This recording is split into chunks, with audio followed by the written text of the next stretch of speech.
If this doesn't make you want to throw up failures. The most annoying thing on two legs. What a bore fest. Who cares about the funny? Just bring me the porn. Aren't we dumb? Hee. Opie. Oh, do you want to play? Anthony. I will beat children about the head. Jim Norton. I'm dancing. I'm a naked whore. It's indescribable. I'm trying. It's like a rape that's covered by insurance. Some of the comments they make are uncalled for. Why are you crying? The virus finally hit him. Well, with Jimmy, you never know. It could be AIDS. No. Yes. It's the Opie and Anthony Show. The virus that spreads from town to town across the U.S. of A.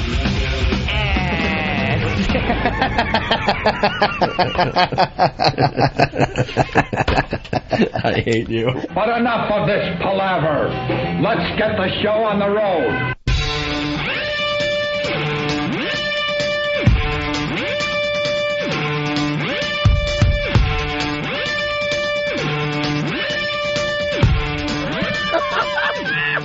Ooh.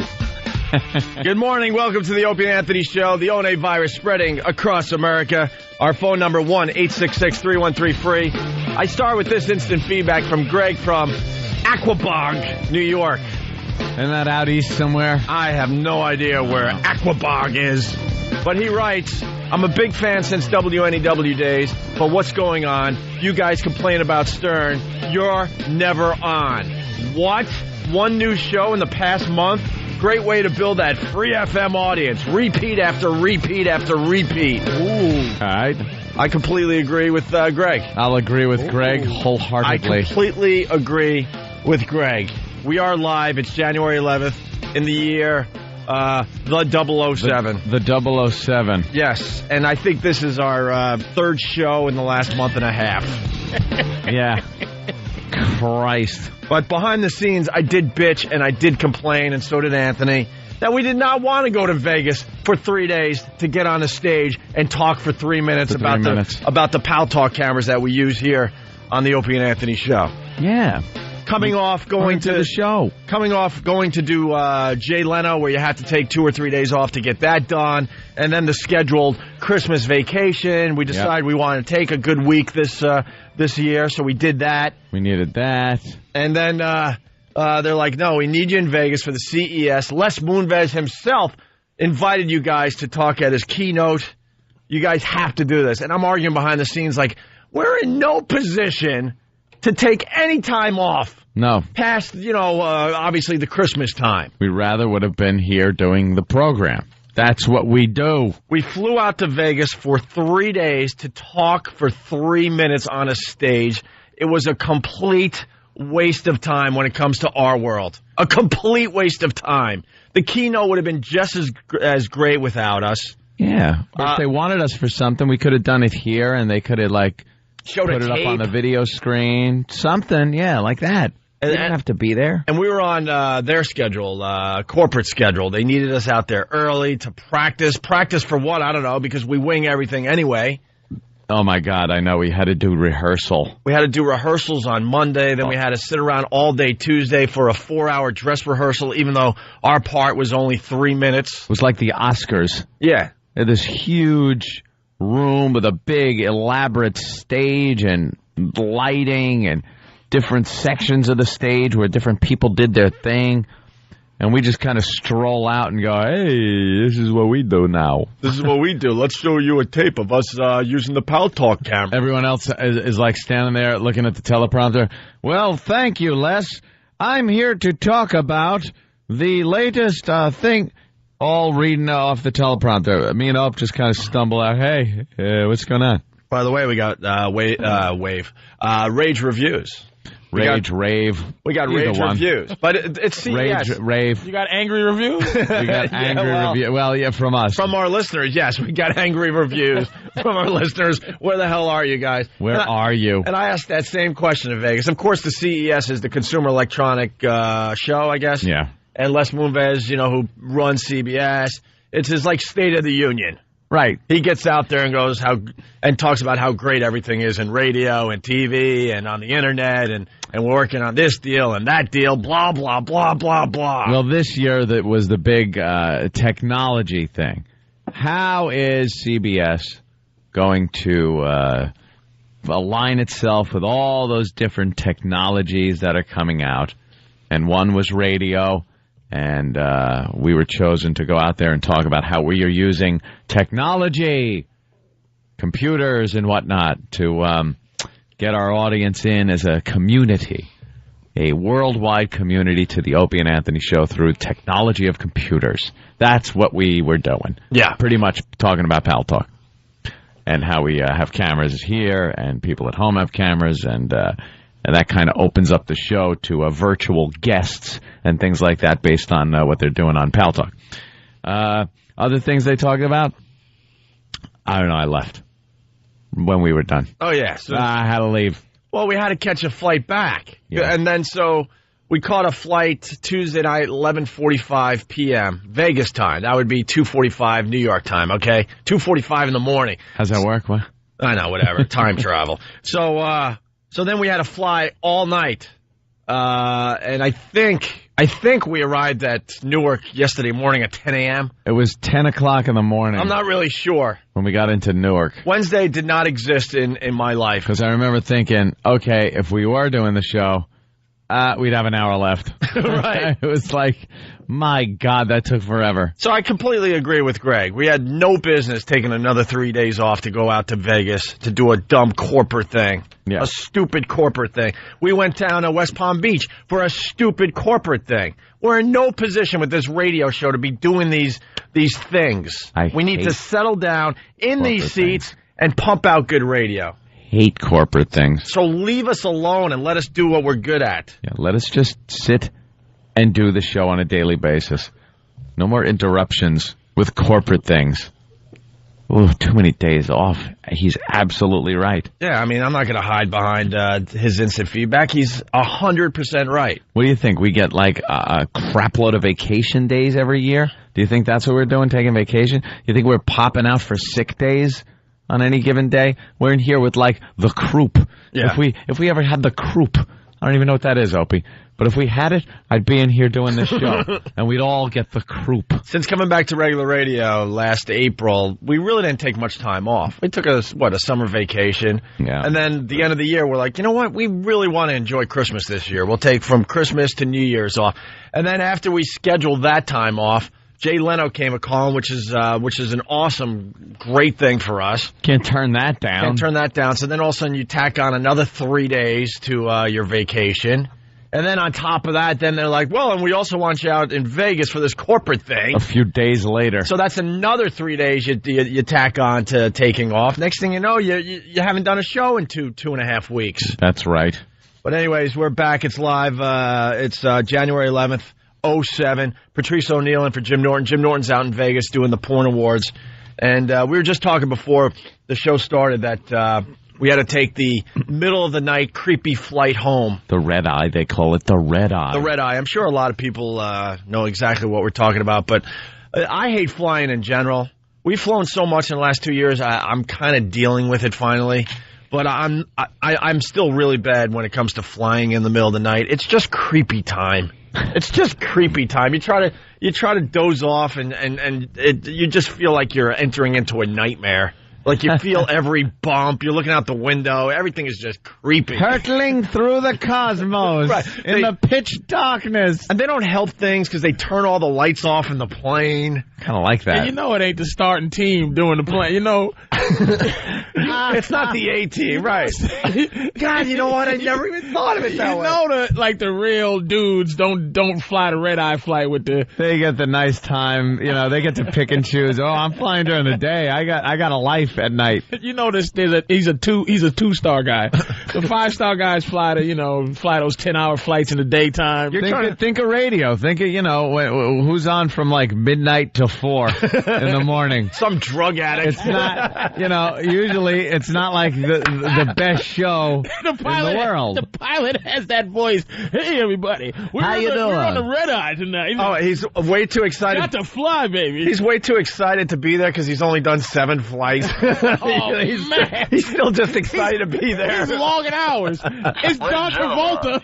Yeah, from the flight deck, ladies and gentlemen, like to thank you for coming on board and everybody from our Cleveland-based crew. Would also like to say hi. And let me tell you something. we're going to give away rock concert tickets to anyone sitting in row 29. Row 29, give us a call right now in the flight deck, and we'll be giving away those tickets. Woo! Dude, that's me! Dude! Patrice. Congratulations. I'll be back on the speaker after these words. Yeah, I hate you. I never thought of it that way. Basically, you're saying we had day strippers flying the plane. Day strippers. Day strippers. What person that's number one does anything at night? The worst security guards are doing security at night. The worst bus drivers are the worst. You ever go to the Port Authority at night? Sometimes you just go through there. It's just frightening. The worst. You know who works at 3 a.m? Janitors. That's who flew your Janitors flew the plane. And it didn't help that we had to fly into Cleveland. So what kind of staff are you getting out of Cleveland? Yeah, we had to get because both ways, from New York to Cleveland to Vegas, and then from Vegas to Cleveland to New York. So you hear that? Sorry, Cleveland. And from the entire Cleveland-based crew, we'd like to say Cleveland-based. Some depressed pilot is I know. He's just some angry. Depressed guy out of Cleveland is like, oh, my girl just left me. There's a mountain to the left. I should just. I could ram right into that lake. They I think could just it every take time. off and dip it face first right into the lake. You know, some of these guys think it every time. Like, you know what? I could kill Opie and Anthony right now. And then at the last second, like, all right, well, maybe tomorrow will be a better day. A man cow fan is flying. A suicidal man cow fan is flying. I'm just gonna crash this thing.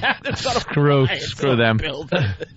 It's true. You're just not getting it's not the number top one of the line. team. No. They ask me when I want to fly. I go the early morning white businessman flight. That's what I like. Where they want to keep people alive. Early. You get where you want to go early. I like flying when there's plenty of sunshine.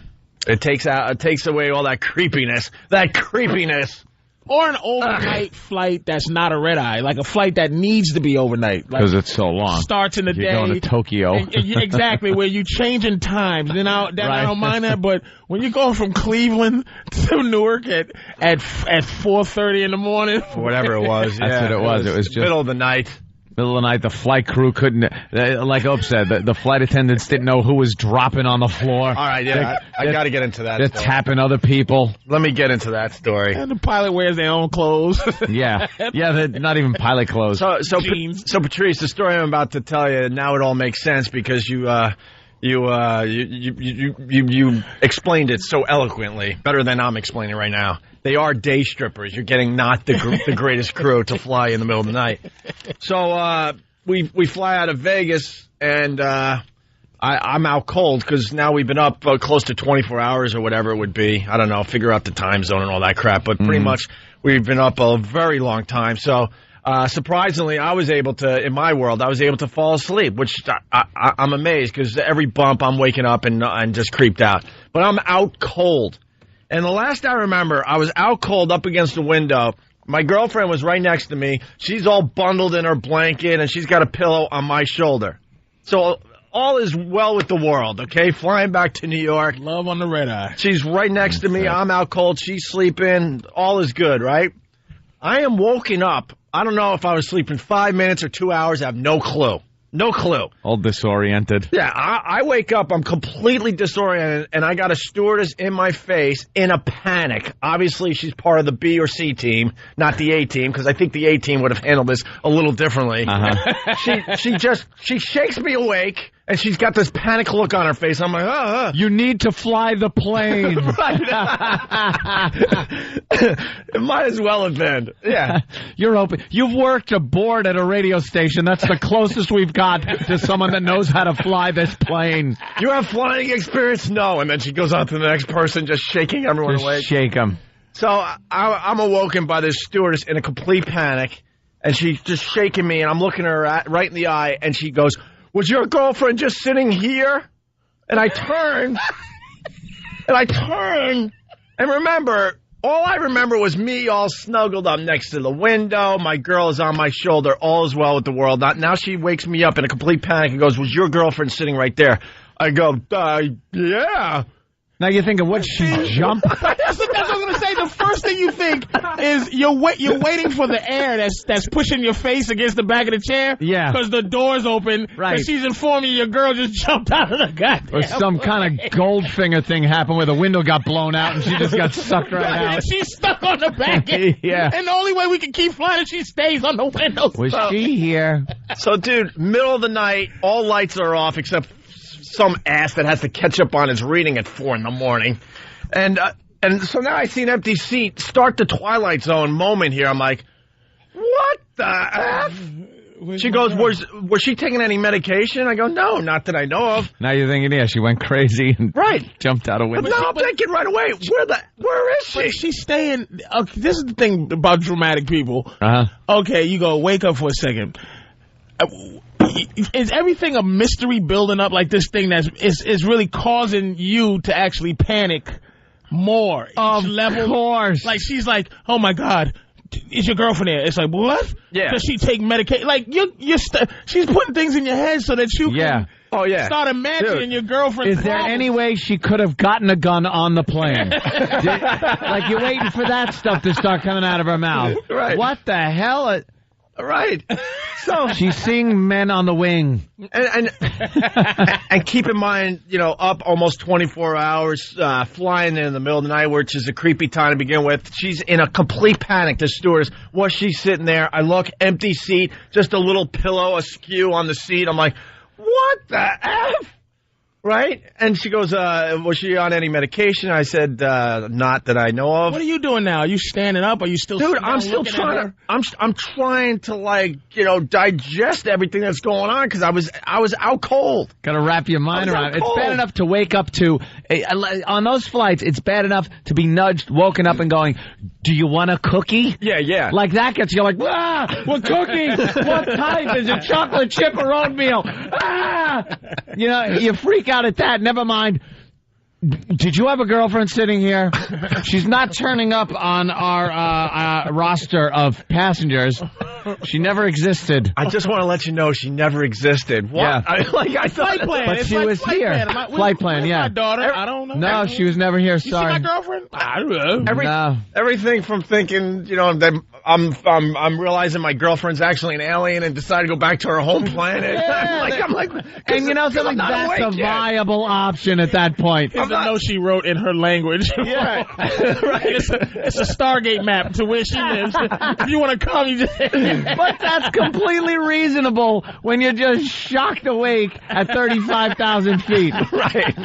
In the middle of Idaho, wherever the hell we went were. back to Glorock 12. Yeah. Glorock. So it's my Millennium Galaxy. Galaxy, my mouth. So it gets better. Funny, man. It actually gets better. So woken up from a solid sleep, girlfriend completely gone, stewardess in a complete panic. Her arms are still around me that she used to shake me violently awake. Shook you awake. Nice. Was she on medication? She's looking me in the eye. Was she on medication? I'm like, no, not that I know of. And then she goes, you better come with me. Oh, no. I'm like, what?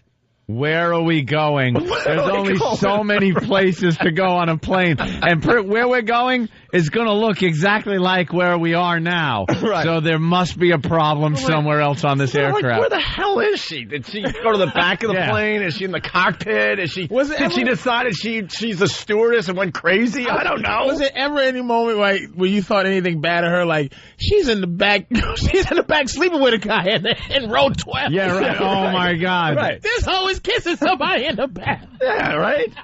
Mile High Club and you're not even involved. Sir, is your girlfriend faithful, you think? What?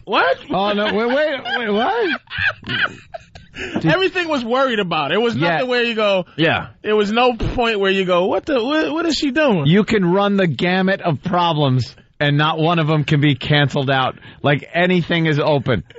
And it was, and by the way, it was a 737, relatively small aircraft. Well, so it's not like, where is she? Is she up in the lounge of the 747? Or one of those double-decker Airbuses, Just four first class seats or something. Yeah, there's like four rows or up front, whatever, and then, a few in the back. And So she can't go anywhere. So we're up to the point where the stewardess goes, "You better come with me." Now I'm like, wow, there's something serious going on. How long would you say from the time you woke up to the time "you better come with me" had went by? It couldn't have been more than a second and a half. That's the panic the stewardess had. She got all that out. Shook me. Was she sitting here? Medication. Better come with me, all within, I would say, a second and a half. So now I stumble up, I'm banging into people, and I go to the front of the plane with the stewardess, right? And all of a sudden, this is what I see. And remember, I swear I've only been awake for a matter of seconds. Still rubbing crusties out of your eyes. I see a girl completely out cold on her back, where they make your coffee and your meals. The forward galley. Out cold on her back, arms like out to her sides, like in the Jesus Christ position. So it's your girl? Dude, because I'm barely awake, I have no doubt it's my girlfriend. It's because I have no doubt. Your mind ain't working. Well, my mind's not working, and the stewardess set me up that something horrific happened to your girlfriend. I see the empty seat. I'm like, oh my God. Does she have the basic physical attributes? Like, oh my God, my girl is dead and she's fat now. My girlfriend got high cholesterol. She had a heart attack. How would you feed her? Stealing Twinkies? Oh God, no. So this girl is out cold, looks dead, ashen. Is that a good word to use? I mean, she is like not the color of a human being. Zombie completely white. out on her back. Completely out on her back. What color's her hair? Well, after I woke up, I realized that this girl's hair was... She was a black woman with a big afro. Kind of reddish with a little brown in it, which is a little different than... She was a midget with one leg and... But listen, you don't even think that though. Like in that situation, Patrice, you know what? You're 100% right. All you see is a girl on the ground, and you think, "Uh-oh." Right, dude. My beautiful girlfriend died, and then she turned into an ugly witch. But that was she was from Oz. But look, man, the stewardess set me up, wakes me up. There's an empty seat where I knew she was. We're on a plane. I'm like, what are the odds that this dope doesn't know what she's talking about? Run to the front of the plane. Here's a girl completely out, ashen white. I'm like, maybe I don't recognize her because she's dead. Yeah, dead. This is what happens when you die. Seriously, I've seen dead people, unfortunately, and you don't look the same as you did alive. Not on a plane, but. And the whole plane. thing in the front of the plane is where the flight attendants are and stuff. They should know. That should be the place that they know everything that's going on. Right. That little area where they just hang out. You can understand if it's like halfway through the plane or something happens, they'd be a little confused. But it's right where they hang out. That's their office in the sky. Can I ask you another question? This is a fascinating story, man. Was there any other people around this dead body that was doing something as this other woman, was it like, all right, oh my God, I think she was sitting in 4B. Yeah. Go get the man. No. This girl fell down like seconds before the stewardess woke me up. It all just was happening in the moment. It was just a dead woman by herself and with the cornflakes on. With one stewardess already on her knees, trying to figure out what to do, and the other stewardess deciding that it was my girlfriend and I need to be on the scene immediately because she might want to say, goodbye to you.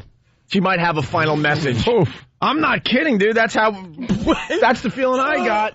Buckle your seatbelt. So now I'm looking at this girl that get a refund. In my mind, yeah. Voucher. I'm looking at this girl. Upgrade. Boom.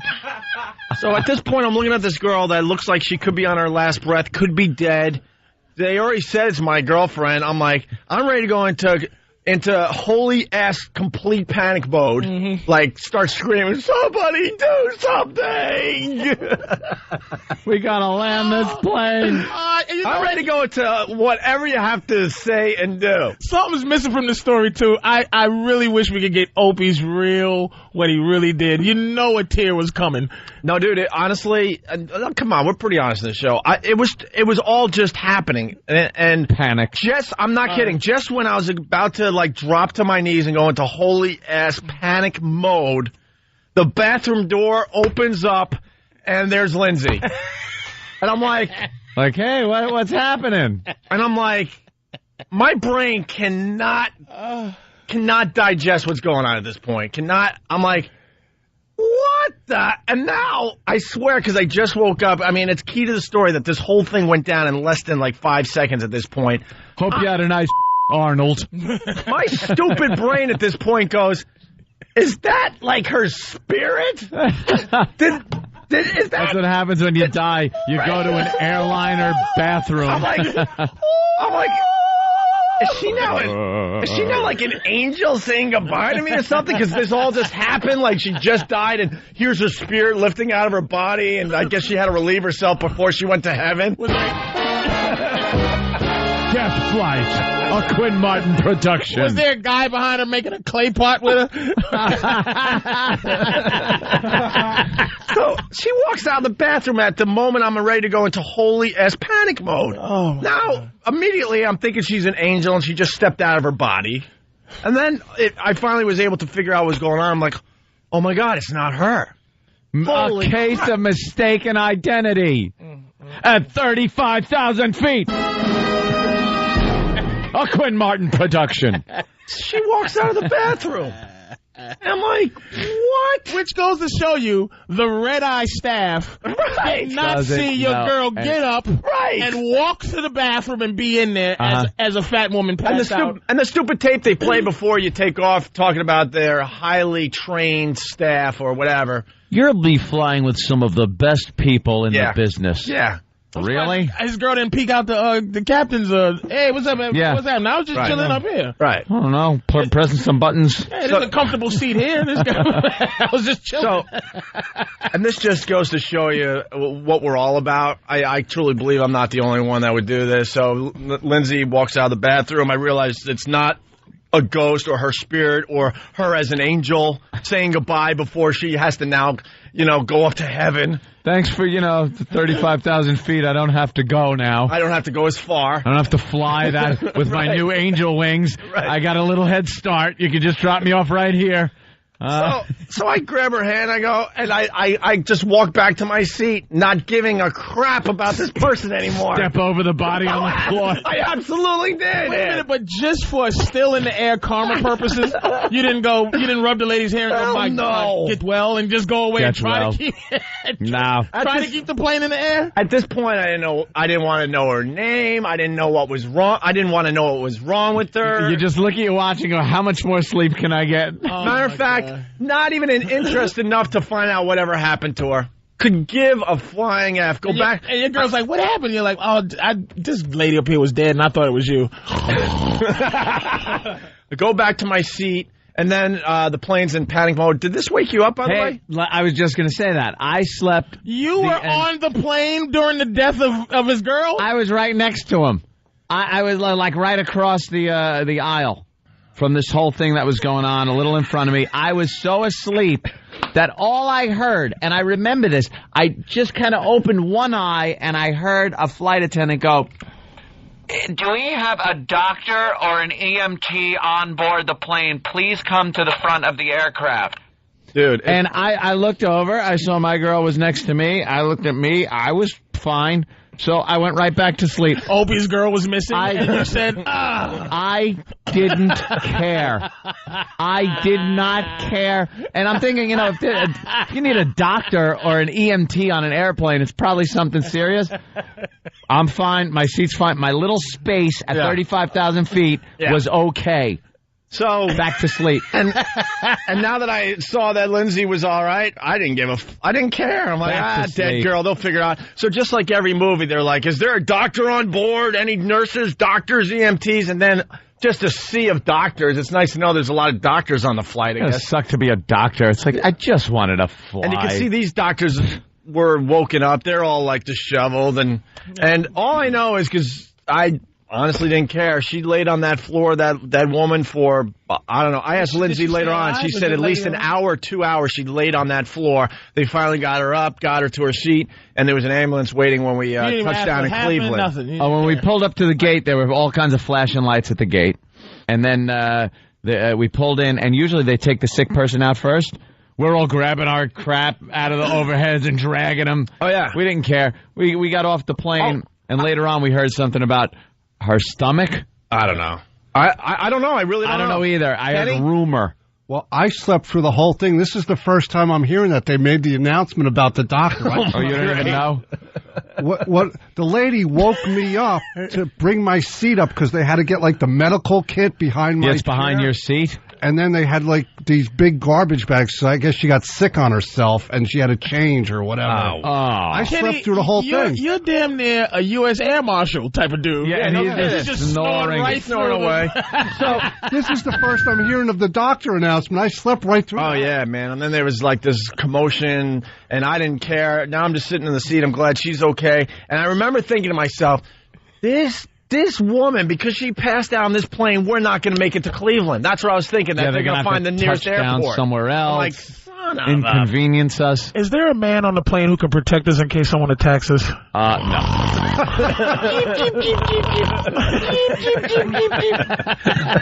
Is there a trained professional bodyguard on the plane?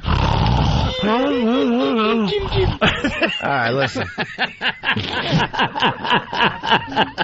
It was an amazing flight. But, Patrice set it up perfectly because I never thought of it that way. Yeah. You're not getting the A crew. You're getting, like, the day strippers pretty much. You're pretty lucky when those wheels hit the ground. Yeah, go to your local strip club at, 1 in the afternoon and see what's dancing there. Yeah. Same crap is going on with the airline industry. And just to finish the story, it's a quickie. So then when everything kind of calms down, the stewardess who just put me in this complete panic, like I've never panicked before in my life, goes, "Sorry, hon, I hope I didn't scare you." And I go, hon. So I just went, I put both arms up. I go, "Don't even effing talk to me." Didn't want to hear it, didn't want to look at her. Hey, Warriors. Sorry about that. Sorry, babies. Sorry, babies. Hope you got back to Long Island. Where was they Sorry getting back to about that. Sorry, babies. That's what Opie got. Good traveling. Yeah. Like she was Ethel, the waitress at the truck stop. Yeah. Sorry, honey, wrong pancakes. I know you asked for blueberry, but I brought you walnuts. You ain't allergic, are you? I'm going to bring you the right ones right away. I ain't even going to charge you for them. Sorry, baby, your girlfriend's dead. Sorry, Opie. So obviously we figured out after the fact, Lindsay got up to go to the bathroom, and this girl must have pretty much been right behind her, maybe going to the bathroom. Obviously, she was going to the bathroom as well. Oops. Lindsay goes in. I guess the stewardess was turning around making coffee or something. I don't know. And then, boom, When the old out. switcheroo happened. The old switcheroo. And you're on a plane. It's not like you're at a concert or something where there's Pretty easy to find. where there's a million different possibilities. There's not many possibilities when you're on a plane and all of a sudden you turn and there's an empty seat. And especially if there's the occupied thing on the bathroom, perhaps the first thing you want to do is knock on that bathroom door, see who's in there, so as not to panic another passenger. Mm-hmm. Or panic like Fan is right now to get the break. Oh, I know. He's freaking. Excuse me, sir. All right. Excuse me, sir, have you seen our commercial break? It was sitting right here next to you, and apparently it's not here. It was supposed to be here about 10 minutes ago. Oh, my God. Fan started taking my concentration away. Hovering around because he can't say, "Hey, look, Opie, throw the brake, sucker." So he's floating around me. I'm like, "Brake, nigga." Oh, He's freaking out. did they dump out of that? No, who knows? Oh, jeez. Al, don't dump out of that. A Come black on, guy Al. said it. Gee whiz. Black people are still allowed to say that word, Al. All right, Patrice O'Neill in today. Our phone number, 1-866-313-FREE. Give us a call. We got a guy on the line. Guy next to me on flight in 1999 died. Ooh. Make sure he doesn't go anywhere. It's the Opie and Anthony Show. Hear what everyone else is talking about. O&A Uncut and Live, continuing the show on XM Satellite Radio starting at 9 a.m. Eastern. Visit xmradio.com to subscribe. It's the Opie and Anthony Show. The virus is spreading. Opie and Anthony! We're back with the Opie and Anthony Show. The O&A virus slowly spreading across America. Oozing across America. Oozing across America like the blob. Our phone number, 1-866-313-FREE. Let's say hi to, it could be Daniel or Danielle from Pittsburgh. Who's this? It's Dan. Hey, Dan, what's up? It's just Dan. It's just Dan. Yeah, you guys were talking about somebody getting sick on a plane there. I was flying back from Vegas in '99, from Vegas to Indianapolis, and the guy on the seat next to me died. Just drop that right there, and then what do they do? What do they do when that happens? Well, there was 3 seats. I was on the end. This guy was sitting by the window, so they made us all get out of the seats. There was a nurse on the plane. They pulled him down, and they gave him compressions and CPR in the middle of the aisle. It was a big fat guy. What, so he died of a heart attack? He died of a heart attack. But, I mean, did you see him dying, or he just kind of just died? Well, he was kind of having problems in the seat, and he was kind of shaking. So the girl that was a nurse got up and started talking to him, and they took us all out of the seats. And then she realized what was going on, and he basically collapsed there. And the worst thing was we were on a 3-day banger in Vegas. I didn't sleep 1 minute. There was no seats left on the plane. And you're right. In my head, I was thinking to myself, F this guy. Yeah, at that point, you're like, I don't know the guy. It sucks for his family. It sucks for the people that know him. But, man, I need to get a little shut-eye here. People get very inconvenienced on planes. So the guy's dead. What happens now? Well, the bad thing was it took up a bunch of the aisles, like a lot of the aisles. So you really couldn't climb over him to get back to your seat, nor did I want to. So you had to stand for the rest of the flight? Exactly. Me and the other guy that were in the 2 seats had to sit there and stand for about another 40 minutes. So, and where did they land the plane? And we were landing in Indianapolis. We were only 40 minutes away from, I guess what I understand, they didn't want to divert it because he was already dead. Oh, man, I hope that's what happened. If he's already dead, why divert the plane? Why? You know, the body's going to wait. It's not going to help anything. Yeah, so they threw a blanket over him, and I was making no attempts to climb over him. Were they still trying to, give out refreshments? Like what? Some peanuts. Yeah, like what's protocol? Because you don't want to panic. I mean, the plane's already in a panic, obviously. But, I mean, do you continue, like, giving out drinks? Do you continue the movie? Yeah. Well, it was a red eye, just like your flight. I can tell you, I had a friend in the front of the plane, had no idea this was going on. Yeah, man. I mean, flying in the middle of the night is just creepy. But Anthony, I got to tell you something about Anthony. He looks at flying like it's time travel. It's a time machine to me these days. Used to be a very exciting thing. I would just look out the window. I'd have my computer. I'd bring movies. I'd do everything just to, like, pass the time. But you're still on there for 4 or 5 hours if you're going to L.A., something like that. And now I'm just tired of it. Had too much of it, especially lately. So quick Bloody Mary when the stewardess comes around at the beginning when they're boarding, and then I lay my head down, and I'm out. The entire flight. This time, I was out before they pushed back from the gate. I was asleep. With no medicine or nothing? No, just asleep. And then I woke up when I heard, ladies and gentlemen, we're on our final approach. Please bring the seats to full upright position. And I wake up, I'm like, oh. And to me, a second went by because I was asleep.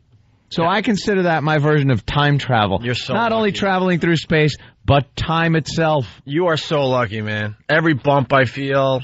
The story I just told, it was one of those rare occasions where I was completely out cold. Who knows how long I was going to, end up sleeping. But to Anthony, it's, this flight, was 4 hours? Yeah. To you, it was less than 5 minutes. Yeah.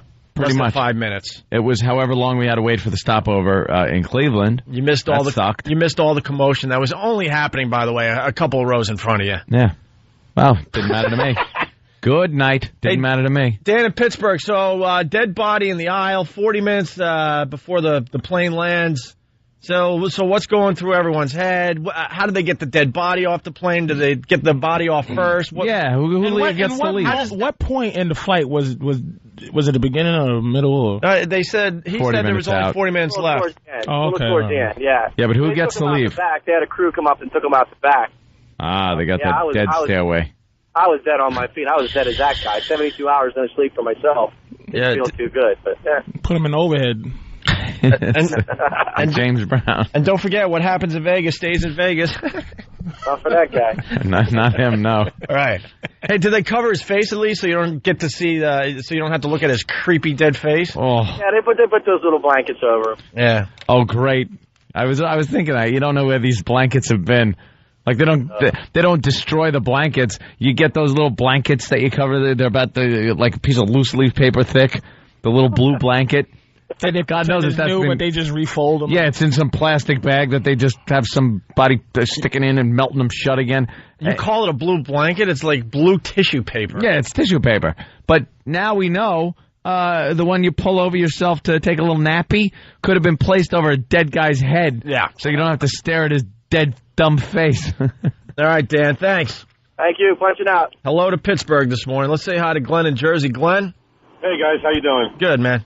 Hey, I was on a flight going down to Mexico once, some middle of Mexico, no place big, but this guy who was Mexican goes crazy on the flight, decides to attack the flight attendant, throws hot coffee on her, so a bunch of us jump up and grab him, throw him in the bathroom, and we have to hold him in the bathroom for the entire flight while he's trying to push his way out the bathroom door. Obviously, this happened after 9/11. No, this is before. Really? This is back in probably the late 90s. Yeah, because the story ends with him being alive and after 9/11. After 9/11, they dead. Dunked this Mexican in the blue water or whatever that is. They would have flushed him. Try to flush him out of the plane. They would have poisoned him. He's waiting there at the end of the flight, pull him out the back of the plane. Yeah. It was pretty exciting. We would sit there, and he was trying to pound his way out the door, and there was two of us sitting there holding the door for like an hour and a half straight. Now, did the airline give you a little bit of something, a little thank you, sir? Here's some free flights for your help. Absolutely not. Exactly. Nothing. All right, Glenn. What airline was it? I think it was Continental. Good. Just so you know. You didn't give him a dime. Oh, by the way, the stewardess... stop a Mexican, an outraged Mexican, and he gets nothing. Yeah, by the way, the stewardess that panicked the hell out of me, the story I told, yes, it was Continental. It was Continental. Yeah. And I got all my miles with Continental. God. Yeah. It was the C team.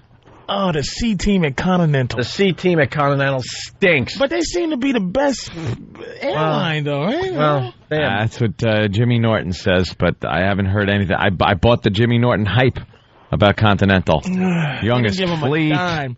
Now, if I'm holding a Mexican, and the thing is, you don't want to go, hey, look, I held a Mexican in the bathroom. Can you give me a little something? You just expect him to go, sir, thank you so much. Yeah, oh, my God. He deserves something. How about give him 100 miles? Give him a few miles. Something. A free upgrade for like a year for possibly saving the flight from a Mexican. You get nothing. Well, Jack. They wanted us to sit down for landing. We wouldn't sit down and let him out of the bathroom. Oh, good. Good for you. All right. Thank you, sir. All right. Thanks, guys. You have to go. Oh, sorry. That was Glenn. Dennis in Jersey. What's up? Hey, what's going on, O&A? Hey, Dennis. Hey, about that guy who died on the plane. That reminds me of Arnold throwing a blanket over that guy. Don't wake my friend. He's dead tired. Oh, from Commando. Yeah, He's dead tired. And he went into the wheel thing and jumped in a swamp and went to save his daughter. Dana. Don't wake him. Chubby. Wait a minute. He did the thing I love in the movie. He did the movie neck break. Yep. Which doesn't exist. But he just goes da-da-da-da-da, crack, and then put the thing over it. I guess blanket. they were flying to like Thailand to kill somebody. Yeah. And it was in 24 hours once he landed in Thailand. He had to save his daughter in the time the plane. The guy with the bloody broken neck nose. Yeah, that was the scene. He actually worked his way to the landing gear and jumped out of a plane into a swamp. And he was fine. What about... Yeah, he didn't even leave the state. He did his thing, man. The worst move in the movies as far as a plane goes, who was it? Harrison Ford opening up the back of that? What the hell was the name of that movie? Air Force One. Air Force One. Air Force One, and then parachuting from 35,000 feet or whatever it was? Yeah. Yeah, well, no, actually, Indiana Jones, where they open up that the raft. The raft scene. And go down the side of a mountain. Go down the side of the mountain. Yeah, well. They hit the ground, and they're okay because they're in a raft. Right. Good point. That could be the worst scene. So what happened, Dennis? Some guy choked on the plane? Yeah, that was like 2 months ago. I had a glass. Well, they are a bit big to swallow. They were serving on a plane. They were serving breakfast. There were some potato things, but the worst thing was I'm used to flying, and there was like hot girls being stewardesses. They had these gay guys as stewards. Stop. Dude. You mean to tell me that if a guy is a flight attendant, his sexuality may be in question? Dude, I got you beat. And Stupid Anthony, and I don't mean to call you Stupid Anthony, I'm sorry about that. Sorry. You slept through everything yesterday. Did you see the flight attendant that we had from Cleveland to Newark? Please say you did. No. Now nobody. I got to go because I got a quick. This is a quick story. It was just an amazing day yesterday. So now, after all that commotion from the flight to Vegas to Cleveland, I'm dead tired, and now I'm on a new plane. It's now I'm going to call it the B team because now it's early morning. So I think we land and it's daytime. Yeah, it's Cleveland. The cruise I think a little better from Cleveland to Newark than the crew we had from Vegas to Cleveland. Now I'm like falling asleep. I'm like, all right, all is well with the world. We'll be home soon. My head's back up against the glass. And you know how you were saying earlier that sometimes they wake you to ask you if you want a snack? Yeah. So I'm kind of dozing off, and this thing wakes me up and goes, "Would you like anything to drink? Would you like anything to drink?" I can't really do the in-between guy-girl voice. Yeah. I look up. It's a thing as a flight attendant. Like a tranny? It was like China from the WWE. A thing. A thing. Could you tell, was it a guy or was it a masculine girl? Would you like anything to drink? What was it? I saw. That's bothering me, just that impression. I know. That's the best I could do. You know the voice, though. I'm saying it's creepy. Well, do the voice. You know that. No, I don't. I really don't. I'm doing the voice a little better? It's a tranny or it's creeping me out. A gay guy. I looked right at the Adam's apple, massive Adam's apple. So Was it dressed as a woman flight attendant? Yes! Oh, okay. Hair back, makeup, little librarian glasses I didn't know. I assumed to hide the manly features. Guys, that it was a guy that was really gay. Would you like something to drink? Yeah, it was a woman. Because that's how they look now. Dude. Yeah. What happened to the sexy stews? In my mind, got rid of them. In my mind, I turned, saw the thing, and went, ah! But I don't think I actually did that. But in my mind, I did. And I just went, I gulped and went, no, thank you. Somebody should be able to say to, like, after he's talking to you, somebody should be able to look at him and go, why are you forcing me to be mature about your awful look? Like, why is this airline forcing me to pretend that this thing doesn't exist? Dude, I gulped. I mean, a hell of a way to be woken up the second time. And that big baby hand over your diet Sprite cup. Patrice. That's exactly what I was doing for the rest of the flight. I was watching her bring, like, drinks and stuff, and I'm just staring at this hand going, of course it's a guy. Look at that hand. Her hands are so big, her thumb and her index finger are touching around your glass. Why? And it wants to be known as a woman, so it's growing the nails a little long on that manly hand, making it even bigger. Would you like something to drink? I don't know what happened. What happened to I remember seeing the old pictures of the sexy stews tea of me, baby. with the big beehive hairdo and their little round bag that they would carry onto there. And they're banging the pilots and looking all hot. Now they protested to the point where they could be 70 years old, sissies still keep their job. And hard to look at mongrels and gay gentlemen. Sissies and mongrels. And you're shocked to see like a hot stewardess these days. You go, wow, that girl's pretty. And she's not hot. She's just compared to the other ones, right? And the hottest ones, and no lie, the ones that they do not hire ugly ones of, black stewardesses. Yeah? They hire young, sexy black stewardesses. They don't take no guff, though, the black ones. Oh, they're not friendly, but at least they're decent to look at. And nobody with a butt. It's a shame. Nobody with a butt. It's a shame on Except the men. Would you like something to drink? Except for Bob with his tight pants. Bob with his butt. This is getting a workout. And his efficient picking up your dinner after it's done regimen. Listen, we're gonna continue. We got a lady that died on a flight. Mike from the Bronx, you're next on the Opie and Anthony Show. It's the Opie and Anthony Show. Coming up this weekend on the Saturday Night Virus, we're handing over the channel to the Holes. Saturday from 9 p.m. to 11 p.m., it's Dee Dee. And from 11 p.m. to midnight, it's Story Time with Francine, only on XM 202.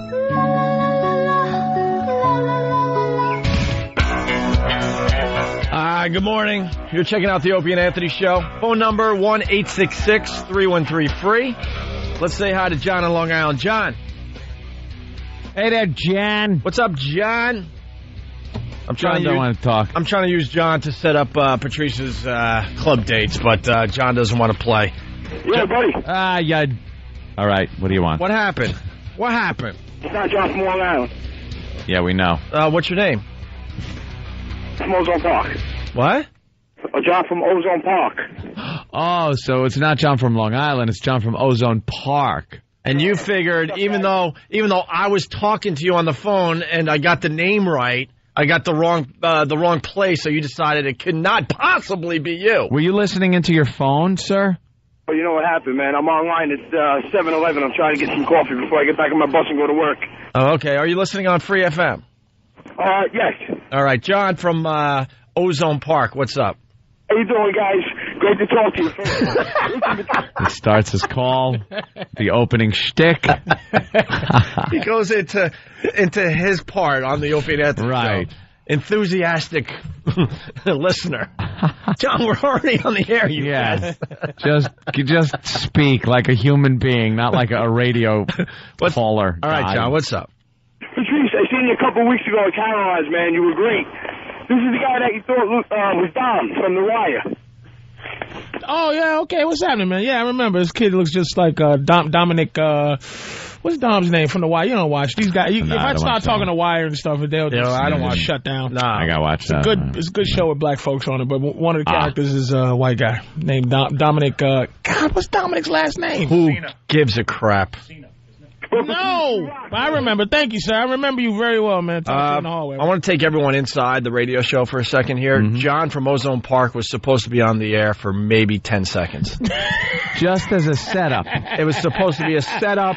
We're 2.5 minutes into this phone call. But he did what he had to do. My God. He got in John from Ozone Park. He's the man. He knows how to sell. John, all I wanted from you, I like taking people inside the show.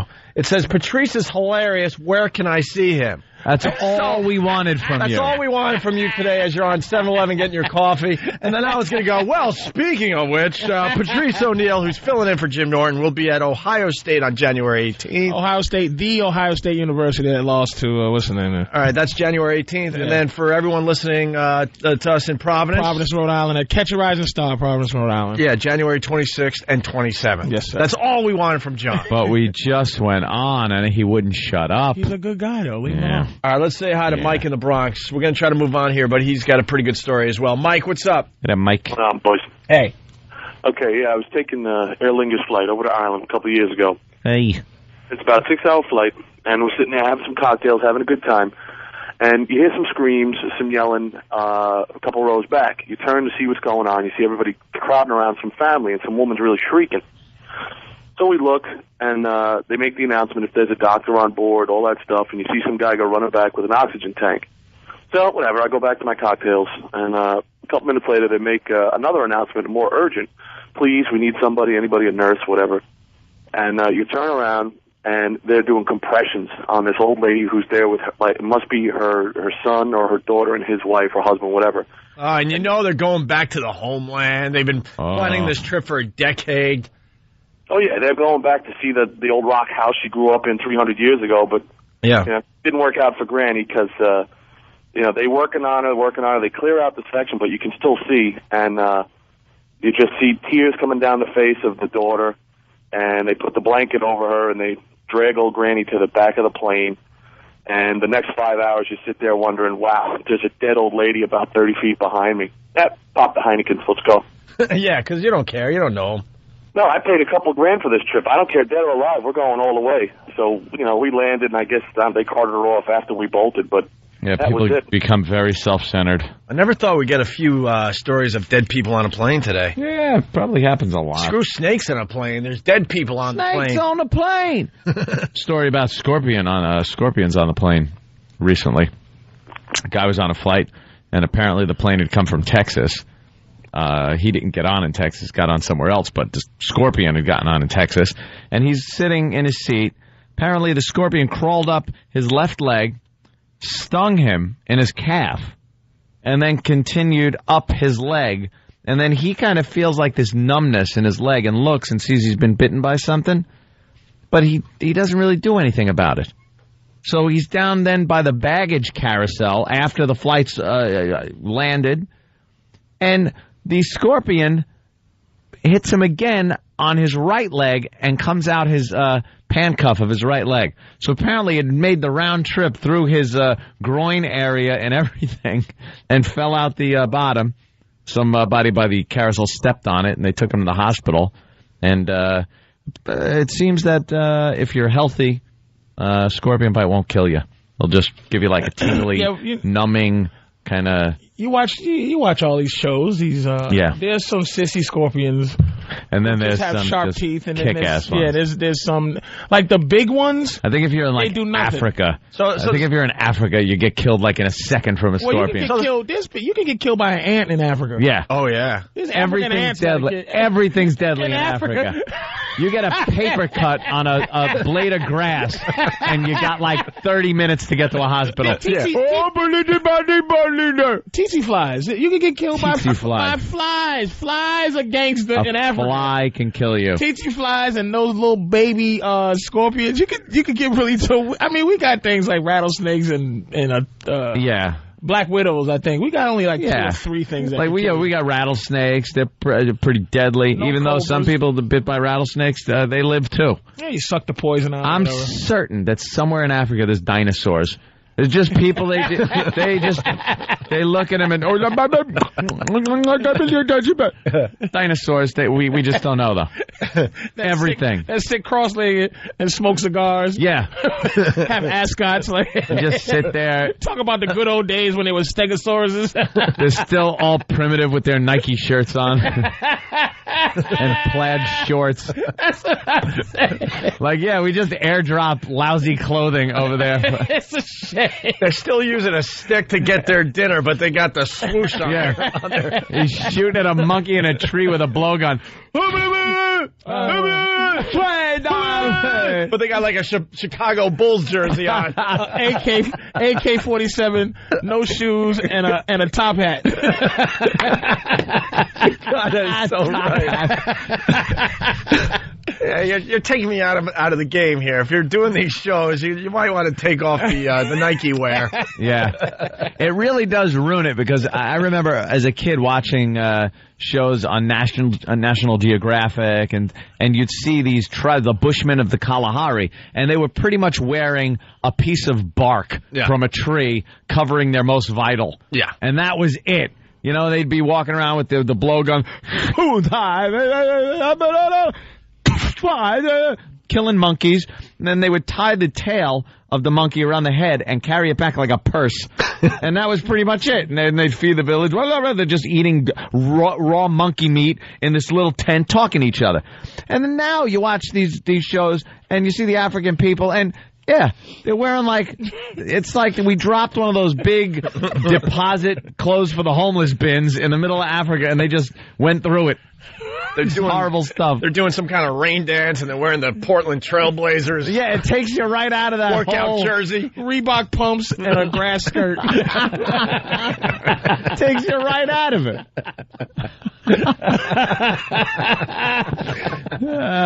Come on, to get the natives back to being naked. That's what I say. Get them nude. Naked from the bottom down. I want to see him in an Allen nude. Iverson Nuggets jersey. Right. Allen Iverson different Nuggets jersey. And completely naked on the bottom.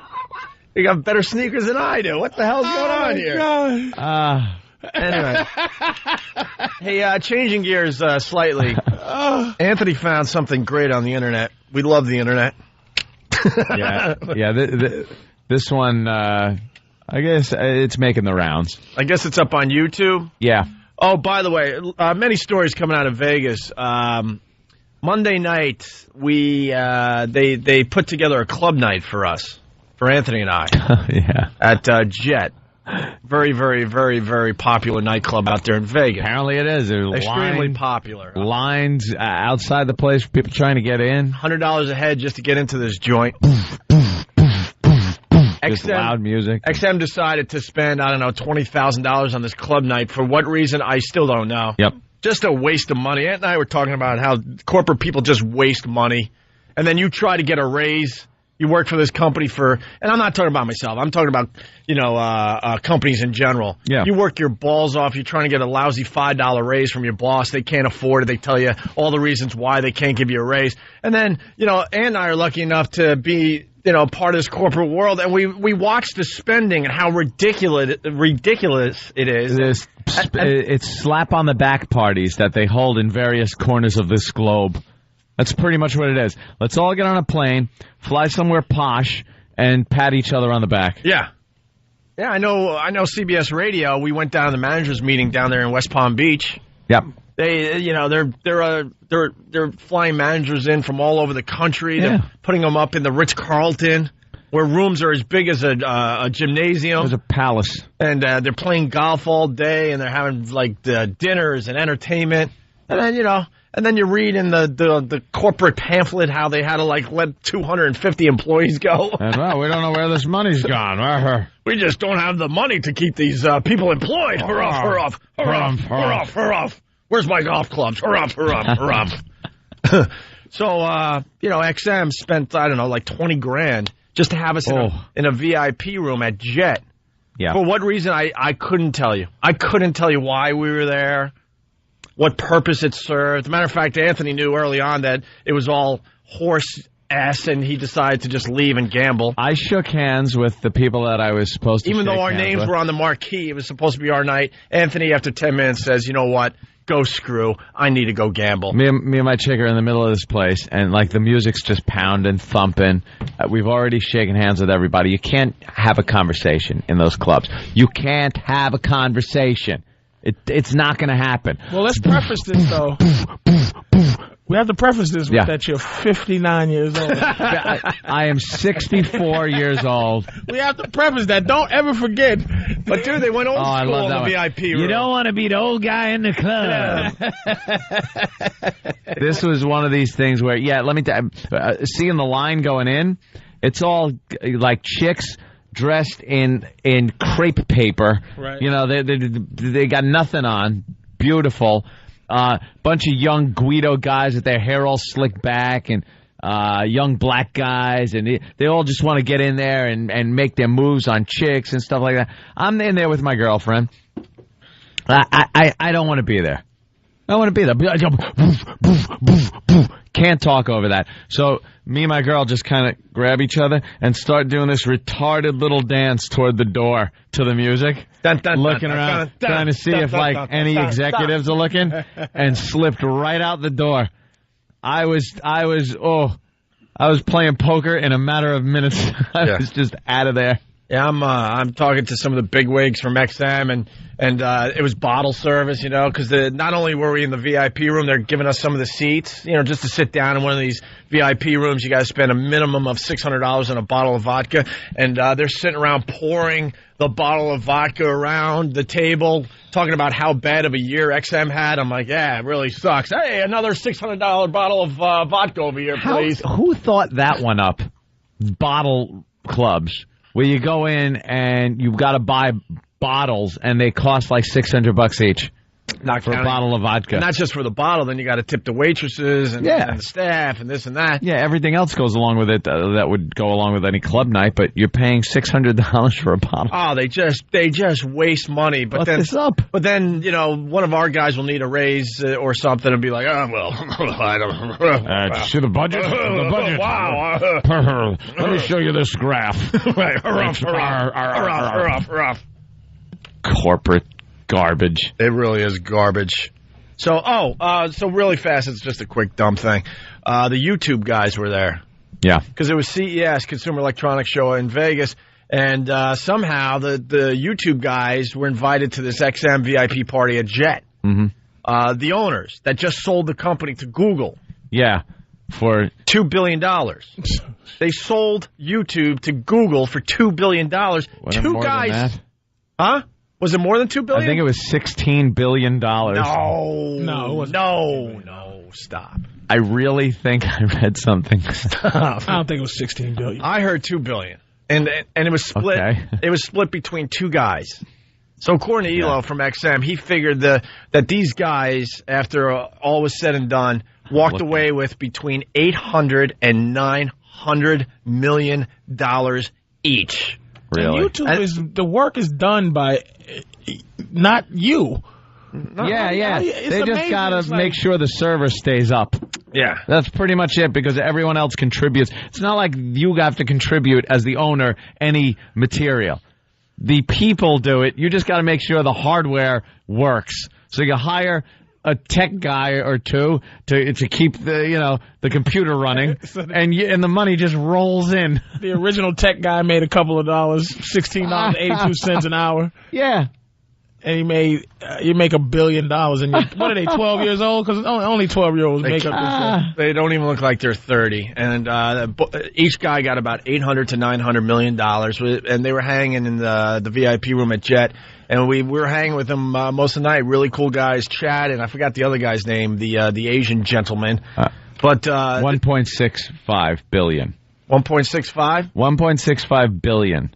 They sold it Can I ask you a for. question? So that's what I got the 16 from. Sorry. I know nothing about it. So, say I have a company like this. Uh-huh. At what point do you know this is a good deal, $1.6 billion? Like, I'll be like, hey, man, we want to buy YouTube from you, Patrice, for $30,000. Sold. Okay, just sold. At what point do you know it's worth $1.6 billion? You know what it is? When everyone's talking about it, when it's got a buzz, when it's on the news, when people are showing it on late night talk shows, they're showing clips from it, then you go, wow, I could sell this for $1 billion. Isn't that? You know what? That's the Dr. Evil way of doing it. Yeah. You just take a guess. But I could sell for $1 billion. How does Google know to off which means that Google did rip them off if that's what they bought it for. Oh, yeah. Because Google is versed in this game. They probably lowballed them. They lowballed them for $1.6 billion. Yeah. Probably. You mean we could have made $5 billion? Yep. God. I knew I was a dummy. Completely ripped them off. And I was an ass. I was one of the first people in my high school into computers. I said, nothing's going to come of this. Where's this going? Where's this going? I blew it off and went, I'd rather be in communications. It's just, and it's amazing because the beginning, it was nothing but sex made money on the internet. Yeah. Nothing but sex. And now, all these other, video sites and interactive sites where there's no sex on YouTube. There's no sex on there. Yeah. So, no. There's sex on YouTube? Not really. Not very type of thing, but it's YouTube is very, nothing. very, very, very soft core. Barely. You get chicks dance around in bikini crap. If you tap up some stuff, it'll say these videos are a little funky. Yeah, those are the ones that show people being killed. Death is fine. Don't show us any Death boobies. Death is fine on YouTube, but boobies got no boobies. No. But the guys, they ended up really cool. The original owners of YouTube, they got to hang around for 18 months, and then they're finally we'll move on. They could take their money and run? Yeah, but so I'm hearing $1.65 billion, okay? So do the math. About $800 million each is what these guys took away from it. And I'm hanging with both the guys, and one of the Asian guy asked for a bottle of water, and a waitress comes up at Jet and gives him a bottle of water and goes, that'll be $10. The guy turns to me and goes, can you believe it's $10 for water? Which is pretty outrageous. But then when you just made I'm sitting there $800 million. I'm sitting there, you're a billionaire. You're a billionaire. You should have robbed him after that. Right. Yeah. I'm thinking, I want to say so bad, you could buy this casino that we're in right now with your money. I should have. You should have said, you little jerk. He's bitching because it's a bottle of water for $10. Sure, but I guess it's the principle. I guess. I'm talking about it for the little guy. If I'm worth $1 billion, I've been worth a few hundred. I've been a high hundredaire. And if that'll be $20, I'll be like, hey, man, here's $30. Here's $30. Right. Now give me my Snickers bubble gum. Over tipping. So I watched him give the $10, no tip. I'm like, oh my God, dude, you're a billionaire. What are you doing? He hasn't gotten that down yet. It happened so fast. He doesn't have it down yet. Most of these waitresses, you give them a little extra, they're going home with you. Like, he's the nerdiest dude to begin with. I'm like, not only you should just give 20 and give your card and say, here, I'm the original owner of YouTube. I'm worth $1 billion. Not even 20, 50. Yeah. Whatever, right. You have finagled this thing you did You should be throwing hundreds in the air as you walk out of the place, leaving your mark. It's things like, because there are thousands of sites that are exactly like YouTube. Thousands of sites that were like MySpace, things like that. But for some reason, one of these gets that buzz about it, and that becomes the billion-dollar site. And then the other ones, some poor guy is sitting there just trying to figure out how to pay his bandwidth charges every month. There's no rhyme or reason to it. It's the same thing. It's people uploading video. Doesn't make it any easier on YouTube than it does on any other site? I don't think so. It got to be the ease of it, too, because, YouTube is a good site because you go on and you type up, hey, I want to see such and such. And then they give you all the stuff that's in the category. And I mean, it's really an easy site to mess with. 99% of it is crap. Just crap. It's just $1 billion crap hole. Crap. $1 billion worth of crap. Of just videos of teenage girls whining about something, old men yelling about something. Occasionally you'll get something cool like, the David Caruso. Yeah, that's that what we'll play. We'll play a little of that. This is where we're leading, but now we have to kind of step aside. But Anthony found a David Caruso thing that's up on YouTube. That's hilarious. And we'll get into that next. How's that? Andy? Good. All right. We'll step aside. Patrice O'Neill in for Jim Norton today. It's the Opie and Anthony Show. Call the Opie and Anthony Show right now. 866-313-FREE. Hey, who's this? Hi, I'm Toby. What do you got for the show? Nothing. So, why'd you call? The man on the radio said I should call. Oh, fantastic. Hang on. If you have a point that's relevant to the topic at hand, call the Opie and Anthony Show at 866-313-FREE. Okay, bye. It's the Opie and Anthony Show. The virus is spreading. Get infected. Opie and Anthony!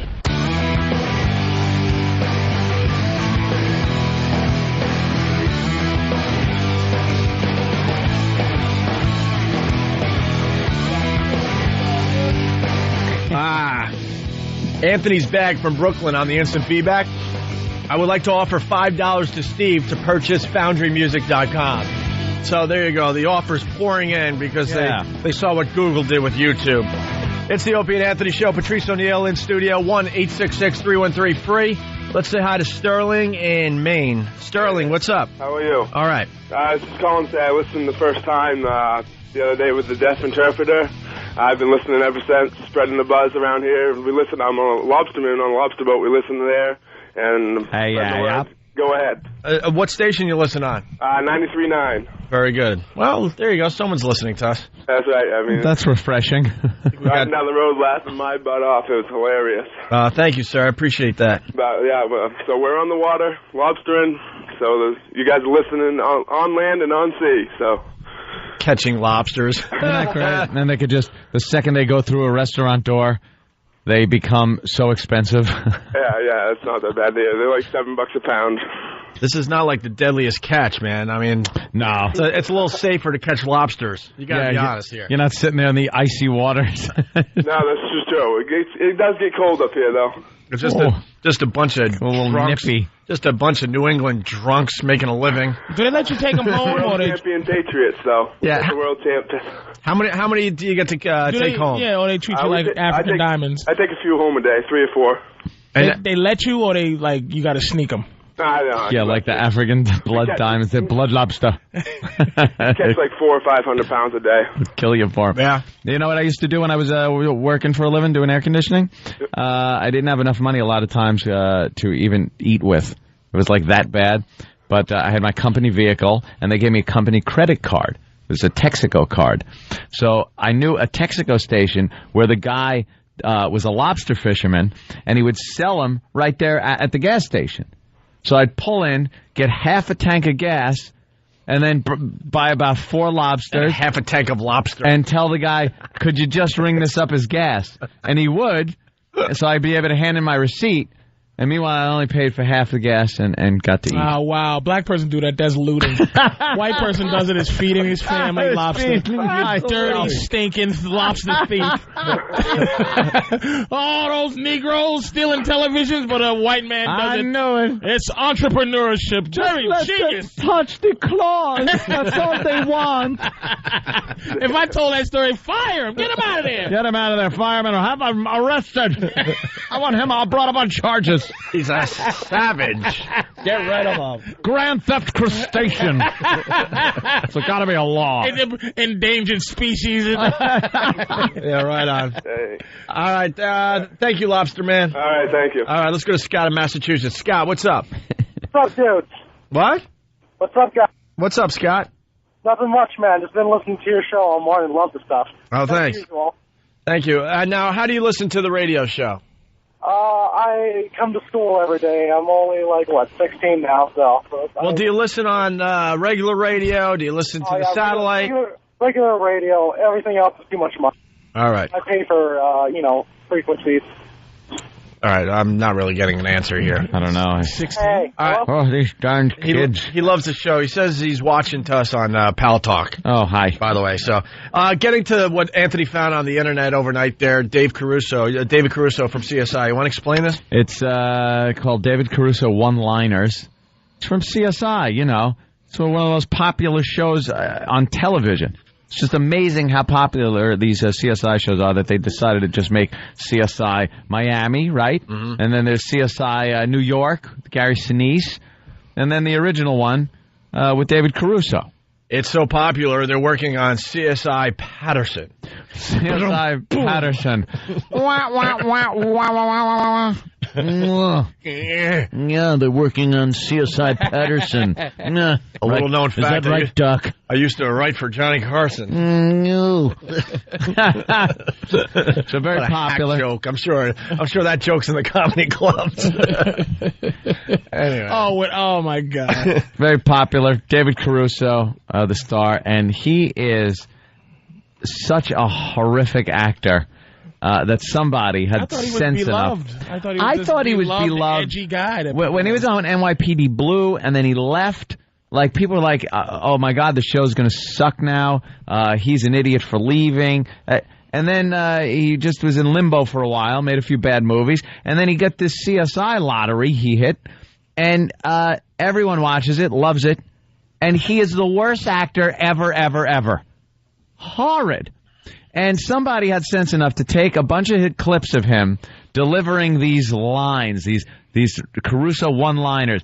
And before each line, or in the middle of each line, he will stop and dramatically put on his sunglasses. Yeah, this is what you're going to miss, unfortunately. Yeah, it's visual, but go to YouTube and just put in David Caruso. David Caruso one-liner. Or just David Caruso, and it'll pop up. It'll pop up. All right.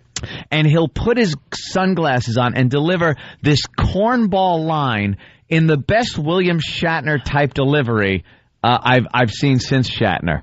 And the writing is so hokey that the line being delivered is just awful, and the way he delivers it is awful. And then he puts his glasses on and does some kind of a exit, stage left even, and he's gone.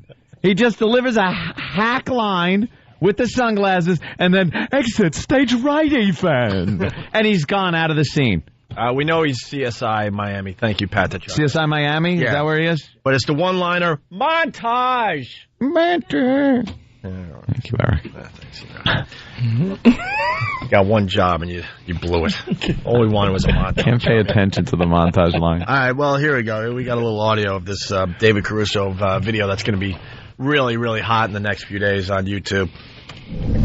Basically means we got a drive-by. Drive-by, Miami style. I don't think so. You don't spend $1,000 on clothes that you're never going to wear. 100 people throwing golf balls at the site of a death. Those odds are very slim, aren't they? So the question becomes, Alex, was the mob sent to draw us to the crime scene? Or sent to destroy it? These are actual lines. Yeah, these are actual lines from the show. And his delivery? amazingly awful. Every time he says something, he has a dramatic pause. And that pause, by the way, is when he is putting on his sunglasses. It is, who tells him this is good? Hey, man, the ratings speak volumes. Oh. Damn show is huge. Jimmy on Long Island, what's up? Hey, what's up, guys? Hey, man. Listen, Jimmy, how do you listen to the Opie and Anthony show? I listen on the radio. I listen on XM. I listen to both of them. All over the place. All right, so what do you got to add to this discussion? Well, we watch this show religiously, and every time I see this guy, I know exactly when they're gonna go to a commercial break. It's like he stands off to the side. Every time he does something, he's always at an angle. He never looks at you directly. Yeah. You ever see him stand at that angle and then look over his shoulder? He stands, there's a dramatic angle going on. Yeah. Stance.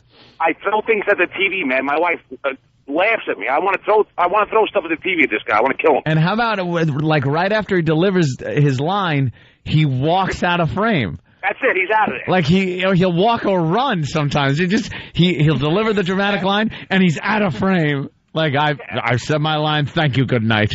What about this one? You got Delco, the Spanish guy. Yeah. He kneels down in front of a dead body, and then Horatio Kane looks off into the sunset on an angle. Goes, what do we got, Delco?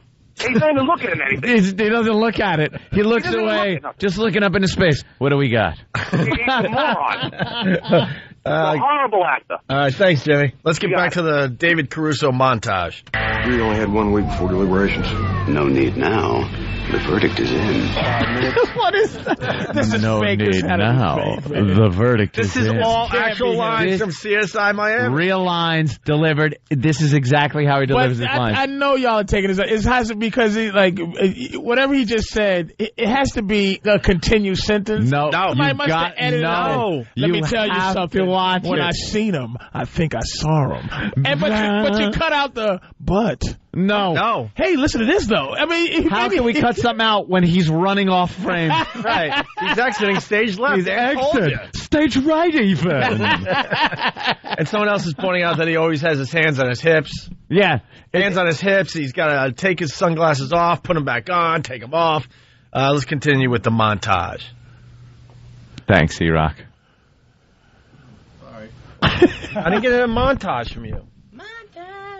Oh, God, forget about it. 5 minutes. They call it speed dating. Only their victim had 15 days. Well, you know what they say, Frank. Speed kills. You don't fall 3 stories, get up and run away. You do. You've got something to hide. You should be in a patrol car, Frank. Where is Patrick now? Well, I don't know. He's missing from the scene. Maybe he took off. Or maybe he got taken for a ride. What is he, Rod Serling? Or maybe.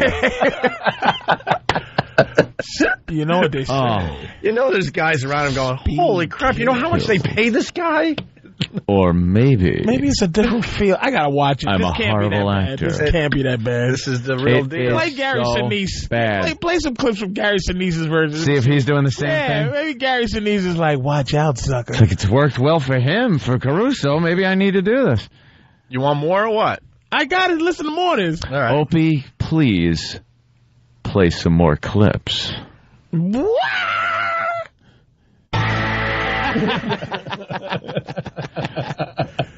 Because if this is such a high-rated show, perhaps we can do the same thing. Patrice, say something dramatic, will you? Hey, let me tell you something, baby. Working here, it's a pleasure. I got one. Would you like something to drink?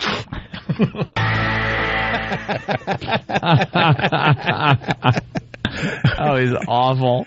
I'm not thirsty. I'm thirsty. Thirsty. I got one. Was your girlfriend sitting right here? Well, either she got off the plane or the plane got away from being around her. Just awful, dumb lines. Let's go to Dan on Long Island. Dan, what's up? Hey, what's going on, guys? How do you listen to the Opie and Anthony show? We're asking that question today. I'm sorry. I'm so glad to hear you guys ripping on this guy. I sit in front of the TV and laugh my ass off. Or you talk about what you want.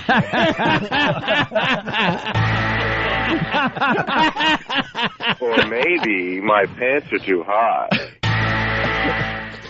What are you saying there, Dan? The guy's pants are so high, he's never looking out on the camera. He's ridiculous. He's like the worst actor. I even hated him in NYPD Blue. Yeah, a lot of people are saying, because I didn't watch NYPD Blue when he was on, but a lot of people are saying he had the same acting style. Yeah, not many people change, I guess. This whole pompous ass. It's ridiculous.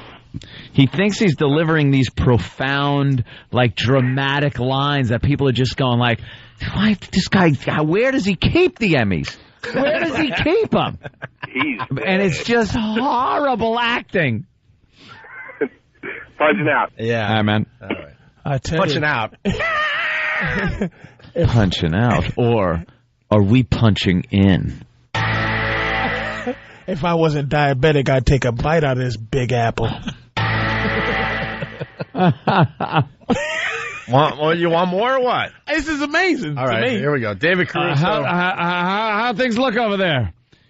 Either he's dead or he's not alive. I'm sorry. So I see I did such a long delay. Oh, he's not living.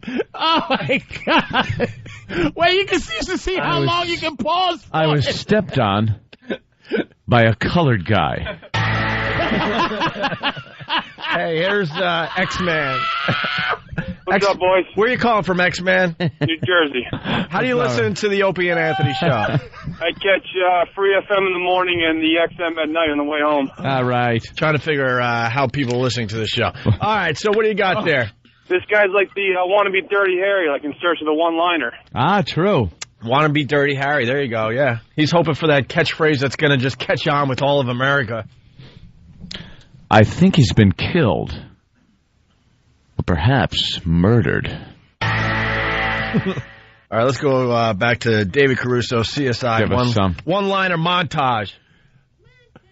Friend said she came down to drink mojitos and catch some sun. Well, it looks like something caught her. What?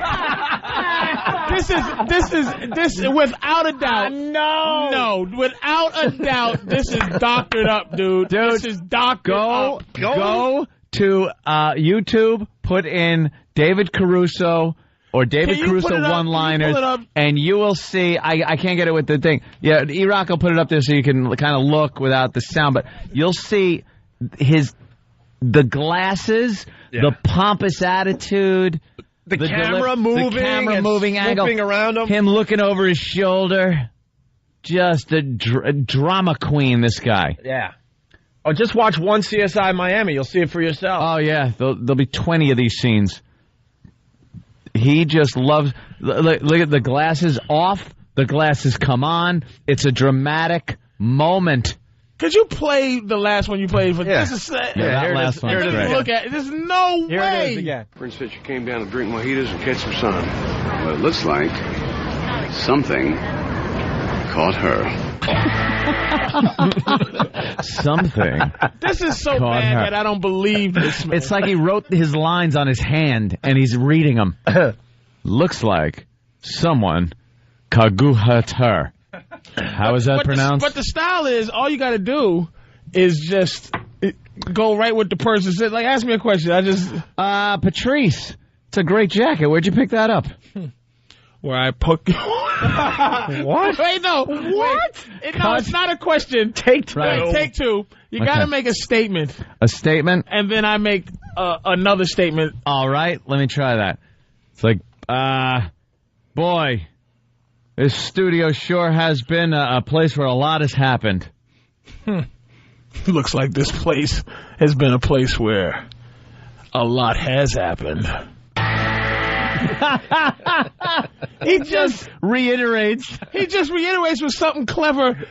Wait a minute. If you listen to it, it's just the person makes a garbled statement, and then he just Anything as innocent as being at the supermarket. That'll be $49.95. I bet that's about $49.95. No, wait. Make the statement. Here it is. Go ahead. This is because they set him up for like to make some classic statement, like Speed Kills is a statement, right?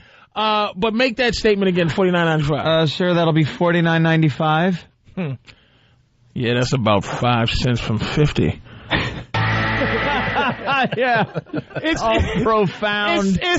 It's but they set them up. This is why you can't really ad-lib it because we're doing it wrong. It's like Speed Kills is a statement. It's like, okay, ready? All right. Look, okay. Say the lady has a yellow. I'm gonna set you up, right? Okay. All right. Oh, jeez, man. Looks like she has one of those little yellow smiley faces on her shirt. Doesn't look like she'll be smiling anymore. No! Ask me the question. All right. That lady's got a little yellow smiley face on. Yeah, but it doesn't look like she'll be having a nice day. Okay. All right, I see. Let's go back to the actual David Caruso CSI one-liner montage. All right. He died hours before this accident ever happened. So our accident is not an accident at all.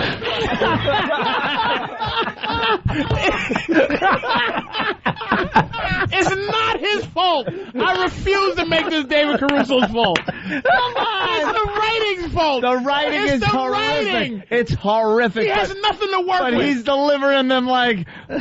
Wait a minute. Okay. Try to deliver that without being hacks. How do you deliver Speed Kills in Denzel style? What was the last line? I got to hear that one. I'm sorry. What was the last one? An accident wasn't an accident at all. Yeah. Maybe the accident wasn't an accident at all. Is that how he delivered it? Pretty much. Deliver that with... But deliver it like any other actor might. I'm not an actor, but it seems like you wouldn't. Put so many. He's over the top dramatic.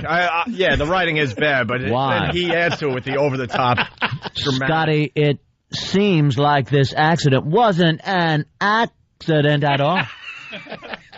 Scotty, beam me up. Scotty, Speed kills Spock. Speed kills. He's horrible. Wait a minute. Oh, is he the worst? Look, can we get back to this? Wait a minute.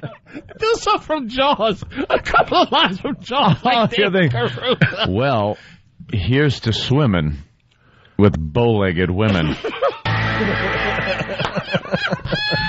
Someone's suggesting... Well, this was not a boating accident.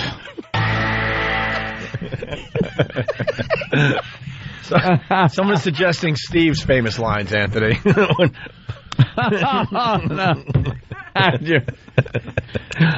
How did your parents die? That's one for the hardcore listeners.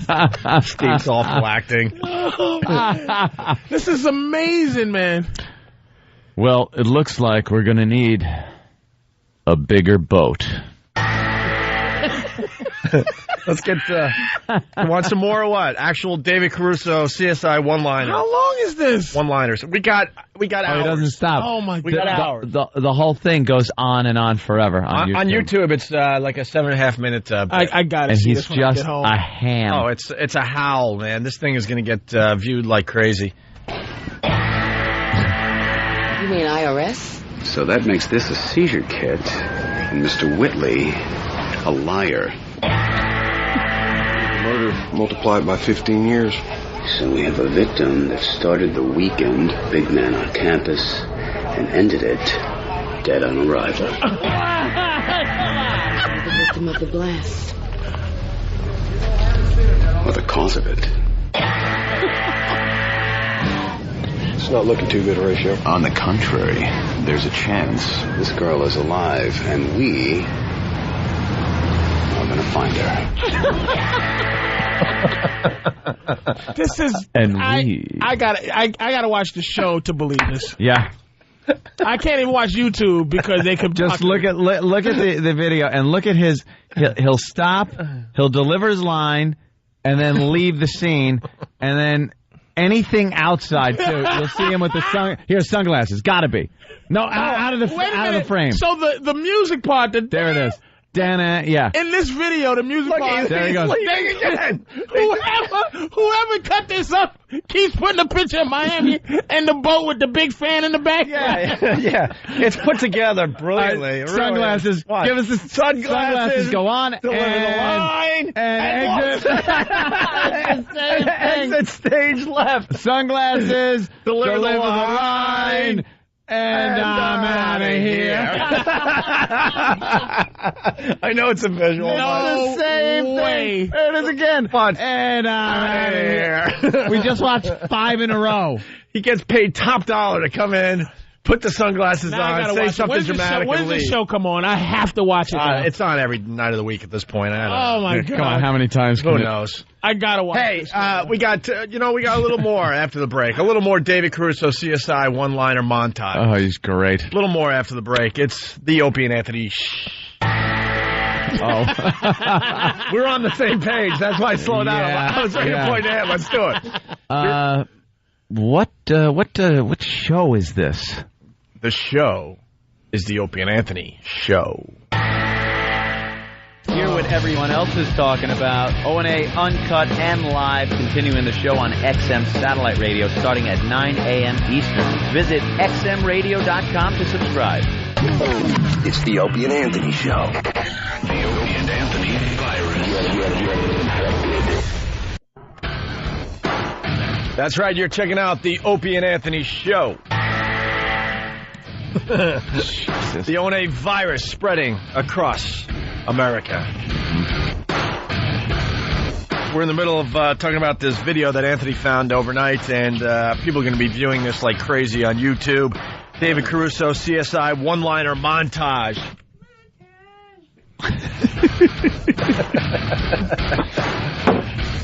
Yeah, David Caruso on one of the most popular shows on television. CSI Miami. Miami, right. I mean, it's highly rated. People are watching this thing in droves, and it turns out he's probably the worst actor since, like, Shatner a la Star Trek. That cornball, over-the-top delivery, the delay, the dramatic putting on and removal of the sunglasses. The guy is there a dimension less than one? Because that's what he is. He's more than just single-dimensional. He's worse than Doug McClure. Doug McClure. Yeah, Troy McClure. No, it's Doug McClure. It's Doug McClure's the real. Yeah, he's the real actor. Oh, he's great. Yeah. All right, you want to go back to this? Hickory dickory dock, the mouse ran up the clock. I don't think he knows what time it is.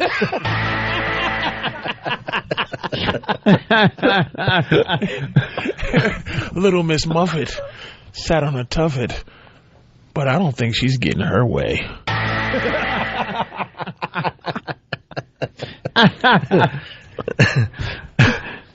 He's great. Come on. Let's go back to it. I need more. Wait, we need more. We need more, Dave. Yeah, here we go. Here we go. Need it. Crime scene. Mr. Seaborn, you are about to lose your 5-star status. The last one to see her alive? That's correct. And Frank, you better move quickly because right now, I'm your only suspect. Wife, no matter how you cut it, divorce sucks. Frank, it's a killer. Frank. And this is the preface of dead bodies everywhere, right? Oh, yeah. It's all over top of a dead body. Yeah. Dead body with frozen eyes. They're constantly discussing these things, and he's delivering these hack lines in front of dead bodies. That's his audience. What's going on, Horatio? Alex, Miami has a new breed of criminal. What are you going to do? I'm going to get to the truth. Going to get to the line. How about that? Yeah, no kidding. How about just getting to the line? Forget the truth. I'm going to eat. I'm hungry. I'm hungry. He's got quite a little business on his hands. Yes, he does, Frank. He also has murder one. Break. Got caught in the crossfire. That's what happens when worlds collide. That's what happens when worlds collide. Excuse me, I'll have a Whopper with cheese and a French fry. You want Coke with that? By the way, No. Exactly. We're giving it too much. His answer. You can't give it any thought. Would you like to supersize that? No. Yeah, Dan just pointed out, you can say it's a killer after anything. After anything. Yeah, well, you know, I went to the gas station. Jesus Christ, it was like $3 a gallon. Yep, filling up. It's a killer. Old cabbie leg from Whackbag. These are not cut up, Patrice. He does a one-liner at the start of every show, and it goes right into the intro. Yep. Holy moly. Yeah, there you go. Someone's saying, make fun, but it's an awesome show. Oh, yeah? Whatever, Tim. David. David? I thought that was David Caruso. Oh, yeah. You can make fun, but it's an awesome show. It could have only been David Caruso calling. Listen, fellas, I don't care what you say. They make me do it, but it's a great show. No one should be defending this. Like, that is like in the 60s or somebody go, what is with this Captain Kirk guy? And he goes, listen, you can say all you want, but I'm going to tell you, this guy is, he is Stanislavski trained. Now, what is this? I know what you're saying. Whatever. It's like, why? Can't I kill him? I don't care what you say. Yes. Classically trained. You're classically trained in the Stravinsky class of acting or whatever. I find you to be a beautiful dumb, blonde woman. Russian taught you how to act. Are you serious? Like, no one can defend this in this way. Yes, you're a beautiful woman. Spock analysis. Hey, here's David from Sacramento. David. What's up, boys? What's up, David? Hey, I don't know about you guys, but every time I hear Caruso make that dramatic pause, I keep waiting to hear. Yeah. Hey, that's really good. All right, let's get back to. We have one more montage. Let me tell you something, Mission Control. Of course, it's been one small step for man, but it's a giant leap for mankind. Caruso on the moon, thank you. How about Caruso? Ich bin ein Berliner. I was going to go with the other JFK, which makes sense in the David Caruso fashion. Ask not. Ask not what your country can do for you. Ask what you can do. Sunglasses. For your country. You know, President's quotes are very David Caruso. David Caruso. There's nothing to fear but fear itself.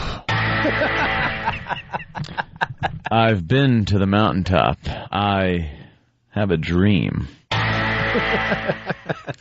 20 years ago. You ass. Read my lips. No new taxes. Hey, Rich from D.C., they should play the Daltrey clip on Dateline. You came here for snacks. For snacks. Have Caruso do it. It's out Friday wide. Yeah. Anything works. They're coming in like crazy on the instant feedback. I did not have sexual relations with that woman. Not once. John from Minnesota, this is getting boring. Then, John, go somewhere else because we're having a blast. Go after yourself. You cannot get enough of that. How bad. This guy is a millionaire. Right. You know how many people out there trying to make a couple of dollars and fool the public, and he is just, every week, he's just like, ham is expensive. Well, like nothing. Well, let me tell you something. This is a day that'll live in infamy. Hey, Chris from Jersey, and Bingo was his name. Do we have any more Caruso? Yeah, we have one more montage. This thing goes on forever on YouTube. We just took a few samples. Someone else is adding, Johnny from Brooklyn. I earned that cake. All right. Back to David Caruso. Mob hit Horatio. Yes, and it's time to hit back. He might be trying to get our attention. I don't know, but he just got mine. Come on. It's a stab wound. Alex, that just narrowed us down to one. What? You're hauling ass. Yes, Frank. A dead body can have that effect on you. Verdict's already in. The verdict is in, Frank. But the jury's out. Yeah, real dramatic there. Well, they found more than that. Yeah! All we've got is that phone. What's your status? He's either dead or dying. It was pretty high. Looks like Mike didn't dive in there by choice. So if he didn't die, he was pushed. She was famous for being famous. All eyes trained on her every move. All except her last one. They have to be. This really might be genius, and you're not, and because if you watch it every week. Now I'm sitting there. Okay, somebody prefaced this with this is every week. Yeah, this guy does this before the.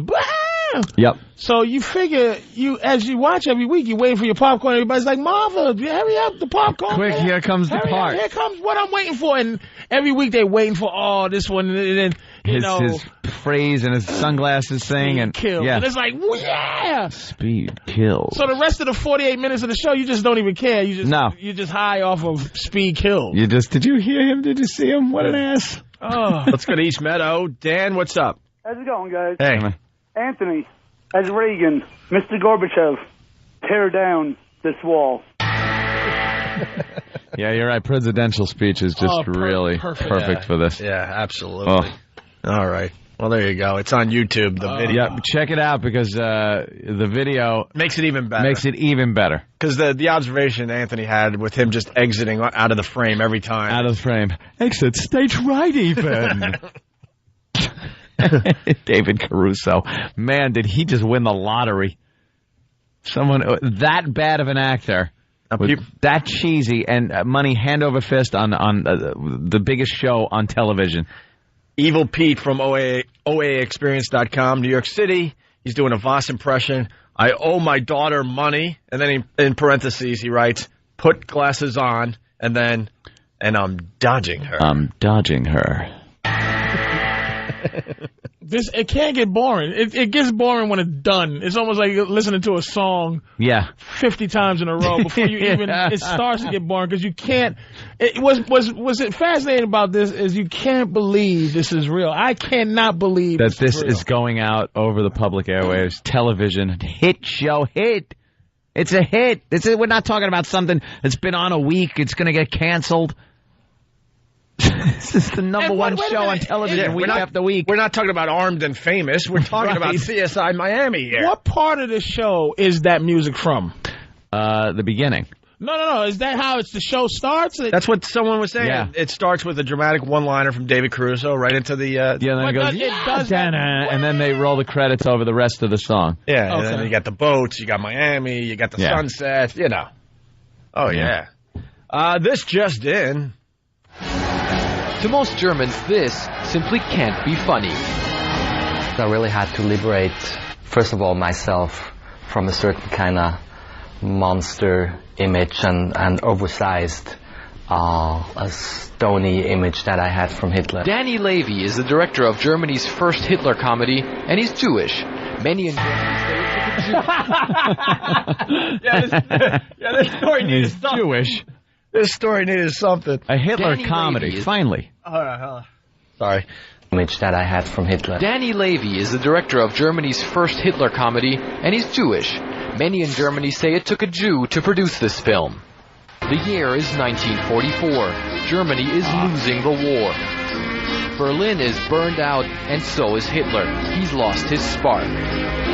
Only one man can help put the fire back into the Führer's speeches. Adolf Grunbaum, a Jewish acting professor already deported to a Nazi concentration camp, is put into service out of desperation. Oh, this is hysterical. Yeah. So a concentration camp Jew is helping Hitler kind of fire up his personality again. Yeah, it's a comedy about people Hitler. back. Yeah, it's a comedy about Hitler called Mein Führer. And then they asked this question. Do you think Germany is ready for this? Because, I mean, obviously people in this country, they learned very early on that there's one thing you don't joke about. It's the Holocaust. I don't joke about the Holocaust, and there's no jokes about the victims. I joke about the Nazis. Yeah. But some Jewish leaders in Germany are appalled even at the thought of a comedy about Hitler. For Hitler and for Auschwitz, there is a border. You can't make humor about millions of murdered people. And so the first Hitler comedy in Germany is already something its director never wanted it to be. A highly political movie. Well, what about Hogan's Heroes? Yeah, what about that? Was a Hogan's Heroes? comedy. It didn't star Hitler, but it starred his picture in what's his name? And what about seven in the of office the movie there? shorts of the Commandant. Three Stooges? Right. Where they poke Hitler in the eye with the two fingers. Yeah, exactly. What? There was actually Three Stooges took on Adolf Hitler. They took on everything. Forrest, Frankenstein, and they gave Hitler a noogie? Yeah, like, whoop, whoop, whoop, Hitler, They watch give, out. that fingers in the eyeball thing. Hitler fell for the old hand waving in front of pulled his face a mustache couple of down times. and it rolled back up like a shade. Yeah. Everyone took on Hitler. Finally, Germany's jumping into the fray, making a little comedy. Took on Hitler. Bugs Bunny. This is old school. You're not going to see that on TV anymore. It's one of those banned cartoons. But Bunga, bunga, inga, binga, binga, bunga. No more. No more. No more. The African cooking some guy in a pot. No more. That was some great stuff. Oh, nature boy. Yeah. There he was. With a spear. Unga bunga bunga. He's unga bunga bunga. Unga bunga bunga. Unga bunga bunga. Inga binga. And Tom and Jerry stopped all. They used to do a lot of racial stuff too. Yeah. Questionable. They took no more black made Tom and Jerry's, and no more where Tom would get burned up and he'll come out of a pile and he'll go, "Don't you believe it?" Yep. Maybe all burned up in. Yeah. There used to be an old big black one. Now you shoo, kitty, you shoo. Shoo him out of the house. Take it off. Plenty of Hitler stuff. Hitler's mild compared to some of the stuff they would play on those cartoons. I guess Germany, still a little sore spot. The Germans apparently are so guilty about the whole thing that they're you think doing a comedy about it is a bit much. And they banned the swastika and everything, right? I mean, they banned any type of thing like this. This under the form of art, you're able to display the swastika. Like this movie's full of swastikas, of course. Yeah. But they don't put up for any anti-Semitism over there. Let's say hi to Maria. Maria? Yep, it's Marie. Marie, what's up? I have another David Caruso line. Okay. One time they did an episode on midgets, and David Caruso said, "It looks like we have a little murder." No, little murder. Didn't. Now that would be funny, though. There you go. Thank you, Standing Marie. over a dead midget body. All right, we'll get into some other things after the break. Yeah. Some things. All right. We'll keep it at that. It's the Opie and Anthony Show. Call the Opie and Anthony Show right now.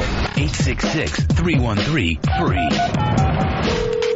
Opie and Anthony. Yo, this show rocks! Thanks, buddy. Where are you calling from? Thrasherville, USA. And what do you got for the show? Pain. This place is painful enough, buddy. If you have a point that's relevant to the topic at hand, call the Opie and Anthony Show at 866-313-FREE. Rock! It's the Opie and Anthony Show. The Opie and Anthony virus. Is it? That's right, it is. The Opie and Anthony Show. Enjoy it while it lasts. I got to thank, oh, yeah, right? Start the rumors quick. I got to thank our NYPD. Yeah? New York's finest. We got a little... We support the NYPD, and I also want to say, because they don't get along, but we also support the fire department here in New York City, and there's a big thing going on. I know I jumped on your story, and I apologize, but it is a big story today. That they're all up in arms because they're not allowed to put things on their lockers. On their lockers. Let the fire guys put whatever the hell they want on their lockers. It's killing me, man. Yeah, apparently something was a little too sexually heated. That's how it all began. And that's how it started. Right. So some maybe pin-up picture or something, and one guy. It was probably a guy too, believe it or not. It's obvious to say it was a chick fire department fire person or whatever. Why would it be a guy? It was someone that was offended by something that was on someone's locker. So now the policy is pretty much nothing on lockers whatsoever. Guys put American flags up there, support our troops, and they have prayer cards from funerals of friends from 9/11 that they put up there, pictures of 9/11, their family, and everything has to come down. These guys run into flaming buildings. Could you let them put some crap on their locker, you idiots? Just to get them through life. They make it sound like they sit in cubicles all day typing on their, typing out reports. These guys are risking their lives every day. Let them put whatever they want on their lockers, you dopes. It's a huge story here in New York, and they get rid of everything instead of maybe figuring it out and going, all right, maybe no nude shots. I don't know. I think they should be able to have whatever the hell they want. Hardcore porn if they want. Whatever they want, sure. It should be based on the firehouse and what they think. If somebody has a problem with it, they should discuss it between each other like humans. Like someone go, hey, dude, I'm a little offended by what you got on your locker. And then the guy could tell him to go screw himself, and then he could maybe take it up a notch and say, I'm going to go to the superior or something like that. Nothing gets handled like that anymore. It becomes a big controversy where then all of a sudden they go from zero to no tolerance policy. They go from put whatever you want to nothing. Oh, my God. There's no more dialogue. There's no discussing things anymore. There's no hammering out a solution, a compromise. There's just, this happened? All right, get rid of everything. It's not fair to the firemen. No, we got a fireman on the line, Eddie from New York, of course. Eddie, what's up? Hey, how you doing? All right. I'm retired paramedic with New York City EMS. And let me tell you, what's going on with the fire department, it's a freaking disgrace. It's a disgrace. So you guys go out, okay, they break their asses, they run into a burning building. Nothing against the cops, but when there's a shooting, they can turn around and run. But when there's a fire, these guys are going in there, So you're not allowed to have anything on your lockers, right? Yeah, it's ridiculous. And how did this start? I really don't know, because we were away for a few days.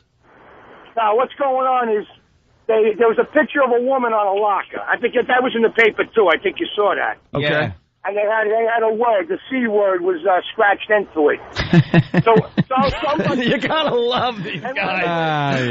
Hold on. Let's break this down. Kind of laughing. Who is this woman? Was it someone the fireman knew, or was it just a picture from a magazine? I'm not sure. It was probably an ex-wife, Okay.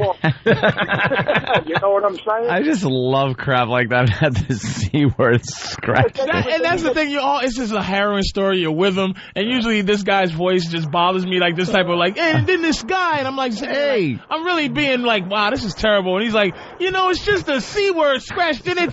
It's just like there's a picture of Barack Obama on it. And they go, it's just the N word scratched into his face, minding his business. All right, but the point being, because of that, they're telling these guys they can't have anything on their lockers. That's completely ridiculous. Treating them like school kids. Right, so some guy, has to take down a picture of him and his family from Disney World or whatever. Because someone scratched the C word over his wife's face. That is so key to Hey, man, the guy has to give up half his pay. The least he should be able to do is have a picture of her on his locker with the word C across her face. Right. You know, you got a lot of the fallen brothers. They want their pictures taken down. Yeah, there's no reason for that. Come on, these are the guys that they risk their lives every day. Do you think in the few weeks after 9/11 that if this happened, every citizen in this city would run over and be protesting in favor of the firemen on this thing? But you would think so, but yeah. that doesn't happen. What happened to the signs? Heroes. Thank you, our heroes. And then all of a sudden people just go, I don't care, whatever. I should be able to have it anyway. I don't care. I don't want any trouble. Yeah, no trouble. Don't make any waves. Let the firemen put whatever they want on there. Just shut up and leave them alone. They run into burning buildings. If you want to run into burning buildings, then you decide what they should have on their locker. Thank you. All right, Eddie. It's a locker. Eddie, keep up the fight, all right? All right, thanks, babe. All right. Yeah, it's a locker. And keep the C word out of the story. Just leave that out. Because we would have never asked. We would have never investigated, like, wait a minute, did she have any C word or anything scratched on her face? You would never ask that. You just go, it's a naked chick. Hey. I'm glad. Boy, I sure didn't see that coming. But I interrupted you, Ann. I'm sorry. So yeah, I want to thank NYPD once again. I may have been a little overzealous in my driving this morning to get to my job. By the way, this is on time. This is twice in 1 week you had an altercation with the NYPD. Yeah, and that includes taking 3 days off to go to Vegas. Yeah, within the last week, including the 3 days you weren't even in New York. Yeah, you've been interrupted by the NYPD. Yeah, twice. I don't know what's wrong. I just got to calm down, I guess. I'm just driving, and it's the Long Island Expressway, and it's always a mess, except for when I drive in. There's no one on it, and it's wonderful. And I do about 80. I average about 80 the whole way. In the left lane, I'm very attentive to what I'm doing. And there was a cab, a New York City cab, driving in the left lane with a tractor-trailer in the middle lane. And I didn't want to go all the way over and do the right lane sweep. So I get behind the cab, and he's not moving. He's pacing a tractor-trailer in the left goddamn lane. And I'm right behind him. Now I start moving over a little so my headlight gets in his side view mirror and reflects right into his face. Love that move, by right into his face. It's a great move. It's a great move to have. And he's inching just barely a quarter mile an hour faster than the truck. And I'm just getting so friggin' frustrated that the second it opens up, I cut in and I'm off in the middle lane to pass him. I don't know where this guy came from. Man, he was in a black unmarked, and all of a sudden... Well, that's where he came from. Yeah, it was exactly. Unmarked. Exactly, and it was pure black. In my mirror, the darkness behind me turned into Close Encounters. It just lit up out of nowhere. And I was like, oh, my God, getting pulled over. So I pulled to the side. Guy comes over to my passenger side and just starts lambasting me, yelling at me. Do you know how close you are to that vehicle? I was like, yeah, I was probably a lot closer than I should have been, officer. Did you say that? Yeah. Okay. And he goes, yeah, how close were you? I go, I really don't know. He goes, you were about 15 feet, and you were going too fast. Knowing you were 15 inches. Oh, believe me. And he goes, and you were going too fast. I was going, yeah, officer, I understand. He goes, what if he would have slammed on his brakes? And meanwhile, in my head, I'm thinking, I'd have slammed on mine. I wouldn't hit him. But I've done this a million times. I go, once a problem. Okay. I go, no, I understand. You know, I'm in a bit of a rush. And when a cab is just pacing a tractor-trailer like that in the left lane, I got a little frustrated. License and registration and your insurance. And he goes back to the car, and I was so flustered. I was like, holy Jesus, I didn't hand him any of my cards, you know, my special cards. My little cards that kind of say my get out of anything cards. Yeah. Other people have get out of maybe a speeding ticket. Anthony's got get out of anything cards. Get out of... Anthony pretty much has a police officer's uniform at this point. I believe he has a get out of murder card. He comes back to the window a few minutes later, and I'm thinking he wrote me up. Finally. Yeah. You get out of these all the time. He comes over, he hands me my stuff. He just goes, look, I'm not going to write you up. But he goes, I know what you drive, and I got your name. He goes, don't let me see you driving like that again around here. I was like, okay, officer, I'm sorry. Thank you very much. And the second he pulled me over, 2 fingers, boom, the lights go on inside the cab. The windows go down. My hands go right up on the steering wheel. Makes them feel comfy. They don't feel like they got to worry that I'm going to pull something out or it's too dark for them to see. You got to set it up a little, you got to make the officer comfortable with the traffic stop. Don't make him think he's, risking his life pulling you over. So, the windows come down, the lights go on. He knows that I'm not doing anything, and I have all my information. I give it to him. And without using a card or saying who I was or anything like that, he came over and let me off the hook. Yeah, but... It was nice. Thank you. No, hold on. Fireman, though. Huh? You said thank the EM... No, I said thank the NYPD and then open into the fireman. Okay. Yeah. I completely changed subjects on Anthony by accident there. But our NYPD friends... Yeah. I'm thinking there's something on that master computer now. Oh, do you think they punch on him in a license and it goes, this guy's hysterical. Just let him go. There's something that pops up on that screen because you get out of a ticket every single time. It's something that pops up when I hand him my license. It's my white hand. That's what I'm saying. It's like you just said that with some little pompous, all right, complaining Negroes and Puerto Ricans. This is what you do to not get a ticket. He was kind of looking at you. Yeah. He was kind of looking at you. So in this. I just want to swear right now, but in this story that you're telling, it's like the moral of the story, children, is just do what you're supposed to and you'll get out of a ticket. Exactly. Really? Yeah. That's not what happens to me. I have to pull out all of my get out of murder cards. Get out of murder. Just to get out of a ticket. Yeah.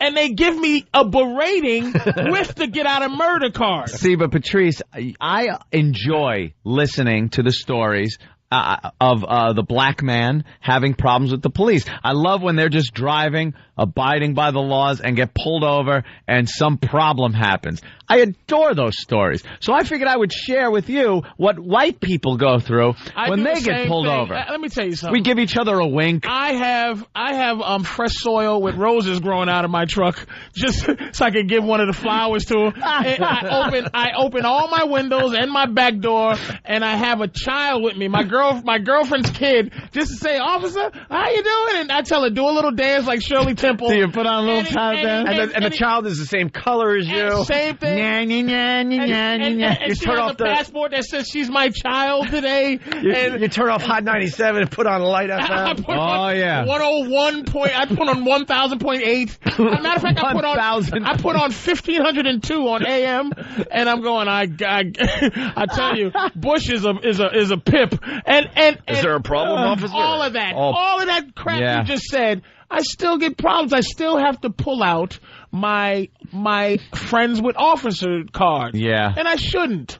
You should have gotten a ticket for You're that. right. There is a double standard. Yeah, it's too bad. All right, let's move on. Standard. Too bad. Yeah, let's move on. Let's move on, White Gregory and White Anthony. This boring old stuff, because I do the same thing. Matter of fact, I would get pulled over in my rollerblades. Why spend time, stating the obvious? Let's just move on. Exactly. It is what it is, and we're not going to change it with our dumb talk shows. Let's move on. It is one of those things that's so obvious. You live, Patrice. Why should America. we? Disgusting. White has its privileges. Poor Patrice, just out. It's probably a nice summer day. He figures, I'm going to work out a little bit. I'm going to strap on some rollerblades and just go down the street. Okay, this is fun. I really, I ought to. Oh, Jesus Christ! What the hell? Yeah. All right. No, I'm pulling over to the curb. What the? Officer, what did I do? Please take your feet out the roller skates. Yeah. They don't have blinkers. They don't have signals. I can't take them off this quickly because.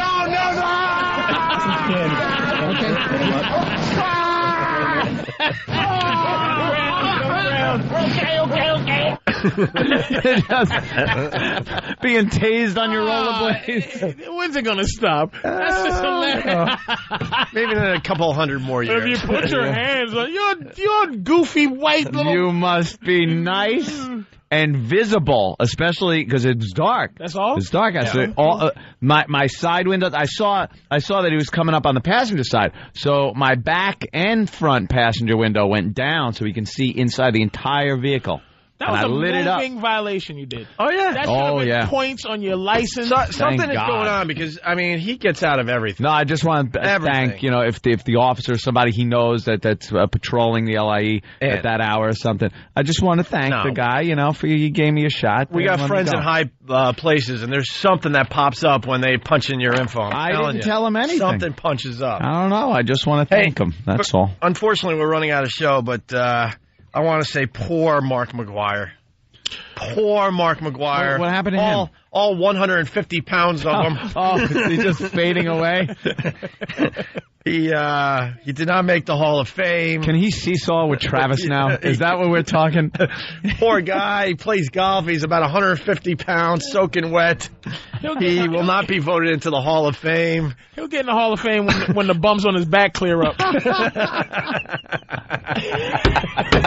Mark Mcgwire is a skinny old man with spectacles that Ben Franklin specs he's got. He was a giant monster 2 days ago. Huge. His arms. He retired, and now he's 150 pounds playing golf. What happened? He was whacking baseballs into parking lots. He looks like Bette Midler now.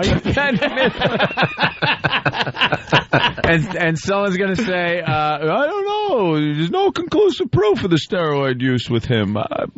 Yeah, they didn't prove anything with him, but, the voters of the Hall of Fame said, no, you're not going into the Hall of Fame. Something's going on with you. The guy, or something went on with you. Pretty much, him and Sosa, the battle, brought baseball back. Yeah. From the strike. And they were loving him when he was doing it. They were loving him. Hitting 70 home runs at 48 years old. The guy was entertaining as hell to watch. He'd step up, the cameras. Remember that? Every time he'd swing, you would see the stands just like strobes going on. Light up like it's a Rolling Stones concert. He had muscles on his back that they haven't even named yet. On the he's growing. Like on the muscle chart, it's just like this is the whatever Zoid. And he has something else. It's like finding new planets. They're finding new muscles because of him. Just name it the Mcgwire Zoid on his neck. That thing that connects your ears to the tips of your shoulders. Yeah, poor Mark McGwire. They're chasing Barry down for this. Oh, yeah. They're chasing him down for this. And like now they like, the report Barry Bonds he was tested positive for drinking iced tea. Aspartame. He was tested positive for aspartame. Well, it came out last night. He got tested for what? Amphetamines. I don't even know what that does. That's not even a violation. The first time they let you go. The second time they suspend you. The first time they don't report it. Supposedly they can't report it. But now now it leaked that he did test positive for amphetamines in 06. What though? Implied criminality doesn't count. Dude, he was in this world. He was part of the generation of baseball where they all did steroids. But they never caught Mark McGwire. They didn't catch Mark McGwire. But it's so obvious now that he shrunk. They caught Pete Rose. They that's what I'm saying. I like to see Pete Rose go to the Hall of Fame, but they caught him. It's not implied that he gambled. It's not implied that he did what he did. They caught him gambling on his own sport. But these guys haven't been caught. But his achievements are what they were. Mm-hmm. Pete no matter Rose. what. Yeah. The guy should be in the Hall of Fame based on his achievements in the sport, not on, what he did. Well, the gambling thing. Before the show, we were trying to figure out the baseball player that was a card-carrying member of the Ty Cobb. Was it Ty Cobb? We're not really sure. Dirty racist. What? How do you know Babe Ruth? What do you say in the How office? do you know Babe Ruth didn't take somebody creepy cocaine back in 1912 to smack home runs? But we just didn't test for that. No one cared. There was no testing. What was your line about Ty Cobb? That same bat he was using? He was beating niggas in the head with that same bat. He would hit 4 home runs and then go, I'm going to hit a nigga in the head with this one. With no cork in it. His batting average after the game was 1,000%. He didn't miss a thing. practice on a black hand. I got to hit this white ball every day. I don't like it. On the way back to the trolley, he hit everything in sight. The wrong color.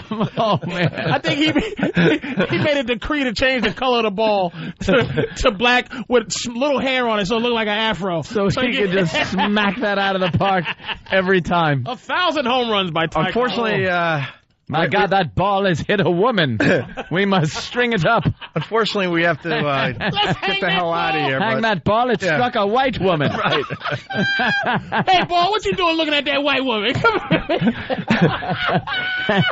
and Patrice made the point, when you turn 40 in baseball, that's not when you should have some of your best numbers. And he pointed out that when Hank Aaron hit his final home run, he had a little pouch. He was a little fat man. You see that little fat man like limping across with his little fat ouch and his.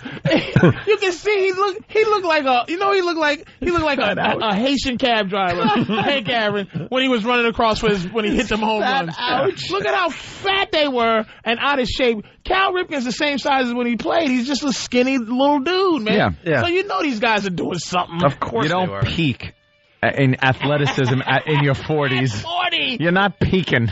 No, Michael Jordan is fat now. He is. He's fat. But Barry Bonds continues to grow muscles where muscles never grew before. Unbelievable. And Mark Mcgwire looks like the skeleton. Oh. He looks like the guy who played the Scarecrow in Batman Returns. All right, with that, we got to leave, unfortunately. Patrice, great job today. Patrice O'Neill, PatriceO'Neill.com? Yes, PatriceO'Neill.com. Have you updated that dumb website of yours? I don't know. All right, well, you got a couple dates here. Ohio State, January 18th. And for everyone listening in Providence, he'll be at Catch a Rising Star January 26th and January 27th. Thank you. With that, we got to get out of here. If you're not joining us on XM Satellite Radio, we'll see you tomorrow. Thanks for listening.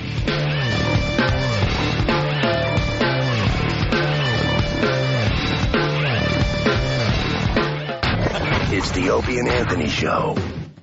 The Opie and Anthony XM walkover begins now. Actually, the walkover's half over. It's too cold to walk. Yeah. Matter of fact, I think we lost Patrice. We ditched Patrice. Is he waiting out there for us? I walked down. You know how we normally stop in front of the building, even for a real short period of time? We kind of just hang out there for a little bit. Say hi to the couple of people that are out there. Yeah, today, I didn't stop. Didn't even look at him. Kept walking. It's going to be quicker walks until this weather changes back to, spring or whatever. Yeah, next week, I think. 50s. Yeah. I don't know. No, really. I think starting tomorrow, it's going to be back in the 50s here in New York. Be happy with a complete lack of winter, believe me. I saw Patrice flirting with some girl from Free FM in the hallway, and we just walked past him, and he's nowhere to be found. Oh. Anyway. Fuck a duck. This is bullshit. It gets a lot worse. And this isn't even that bad. I know. This is doable. I know. This is about as far as I can go dressed like this. I would have to be even more layered. We still want to encourage the fans to join us for the walkover. We'll bring you upstairs. Kenny's outside. He'll bring some people up. We're heading toward the elevators. We'll see you upstairs. Opie and Anthony.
are the most vile, despicable human beings in the country. Creeps, ankle-biters. Obviously, the strength is their ability to turn mistruth into something people would believe.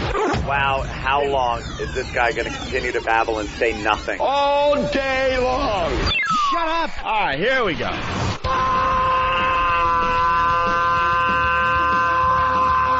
Welcome to the Opie and Anthony Show. It's worse than I imagined. That's terrible. I'm sorry. We are a bunch of dopes. I think we're lewd. We're probably pushing 20 arrests because of this radio show. Out of touch cornballs. 3 retards. We have the effect of Tylenol PM.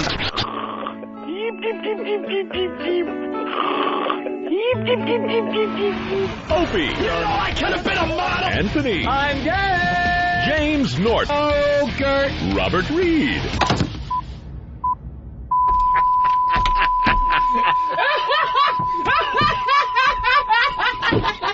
But enough of this palaver.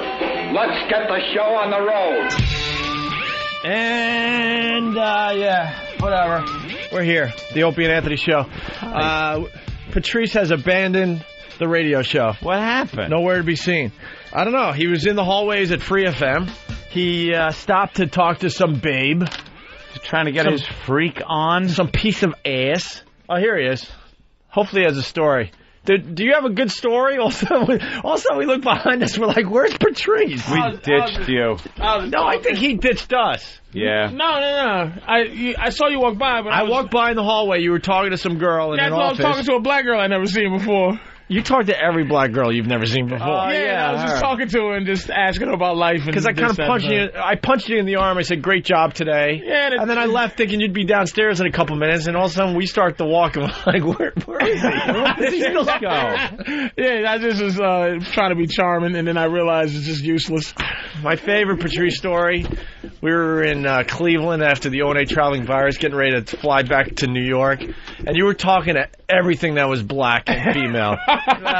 Telling them that you could save them from their miserable lives. And some of them were thinking about it. Abandon your job and get on the flight with me now. I've already checked. There's empty seats on the plane. Hell yeah, man. But the tough thing is just convincing them that they're going to be extra space in my life. Right. That's it.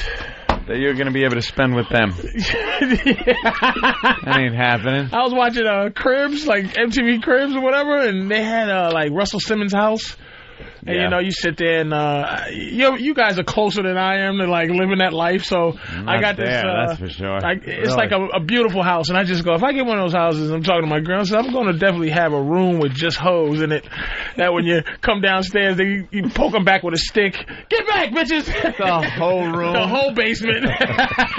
I throw meat in there for them to eat. Meat and a little bit of cash. And they wag their asses to get out and take her for a walk. They have maybe a whole door to move and go outside for a minute. Oh, God, if I get filthy rich. God just ain't going to make me filthy rich because he just knows what I'm going to do. I'm getting killed. DJ ain't a light bulb from posthorrors.net. What happened? Ew. Ope, you did the arm punch?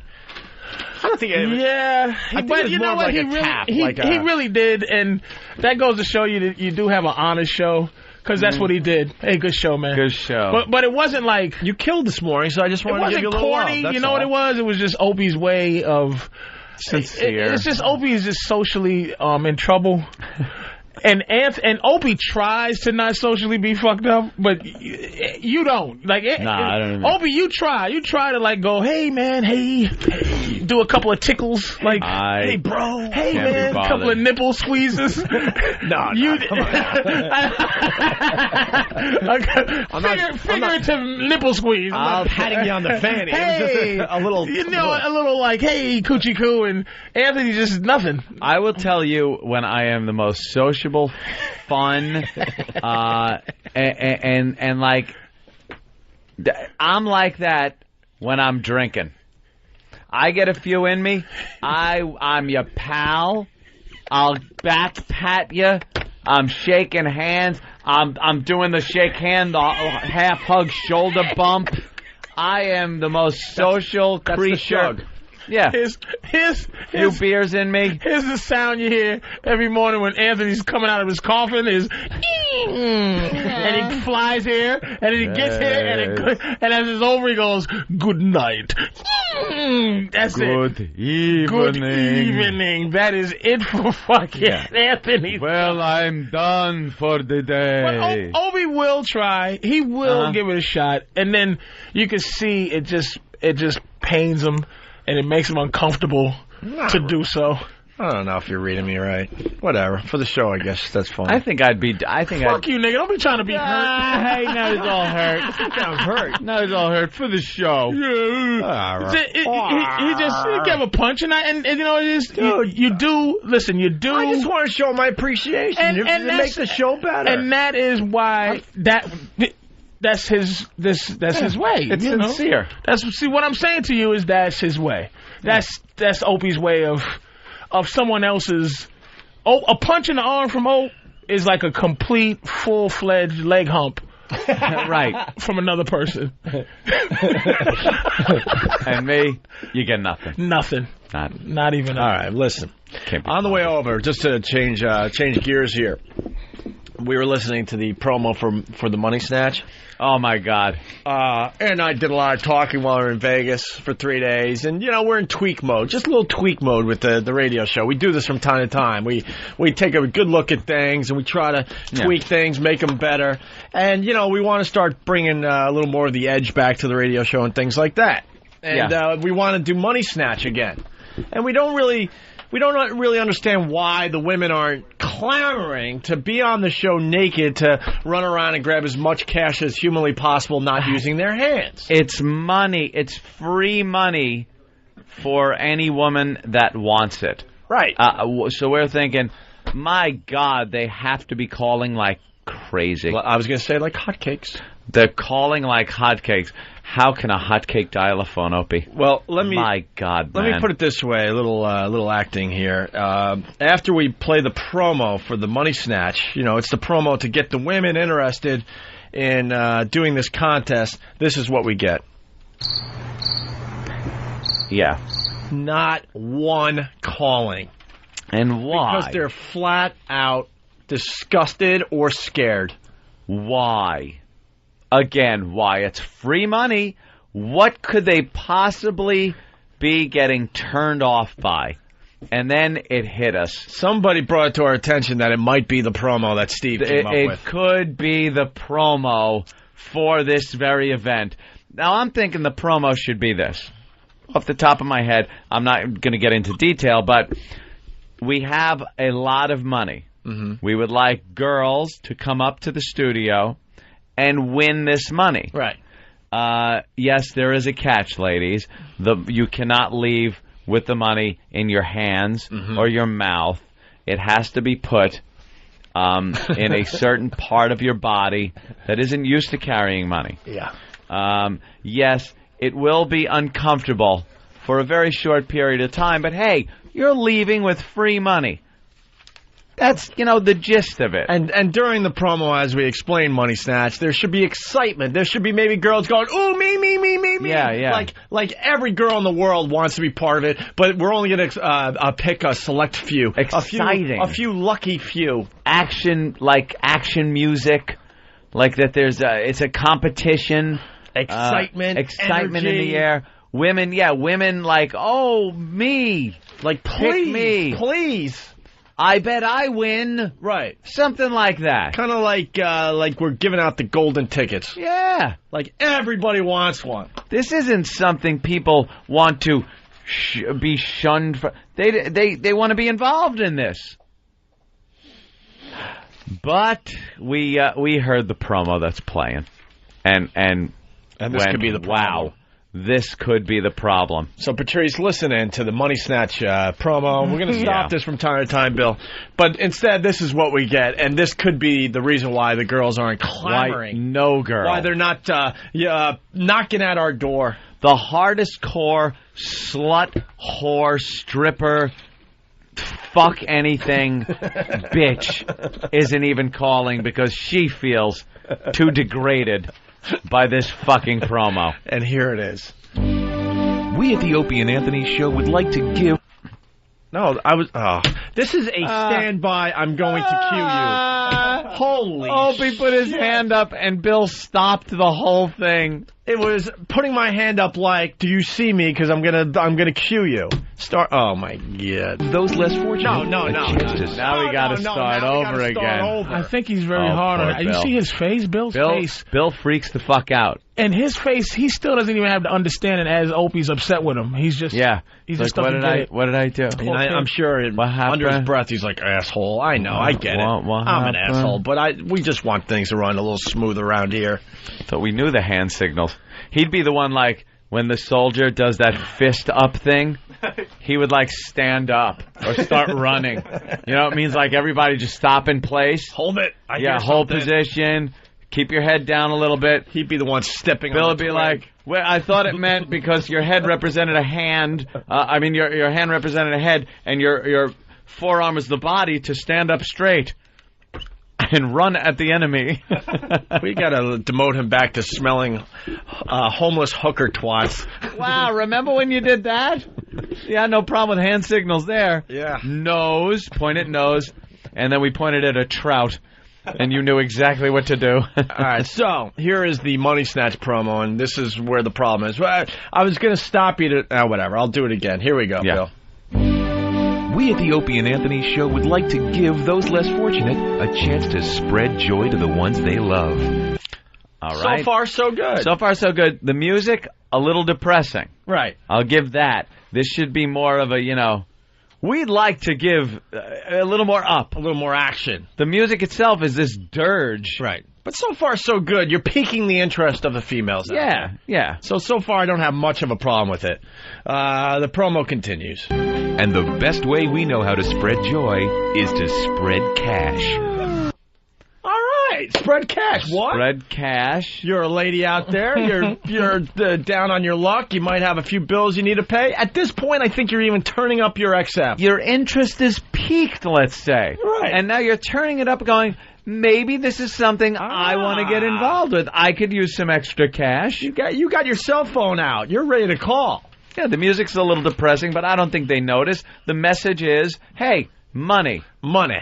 You got the opportunity. And then this happens. All over the floor and blow it around the room with a leaf blower, while a bunch of screaming naked women frantically try to grab as much as they can. It's the return of the Money Snatch on the Opie and Anthony Show.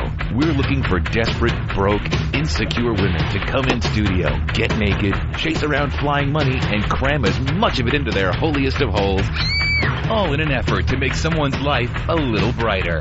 We know how much you hate picking up clothes at the Goodwill. And wouldn't it be nice to not have to dig through the garbage to find cigarettes? And wouldn't you love to take a dump in a functioning toilet and not a spackle bucket? Of course you would. So ladies, walk your broke ass down to your local public library. Use their free internet and go to opieandanthony.com or foundrymusic.com for contest details. Who the fuck is going to go after hearing that? You're pretty much representing anybody that would come down for this as a homeless horse skank that is digging through garbage and Goodwill to just eke out a survival. At this point, you're sick of the taste of cum. Right. And you need a new way of making money. Just for a day, you'll get some extra money up your pussy.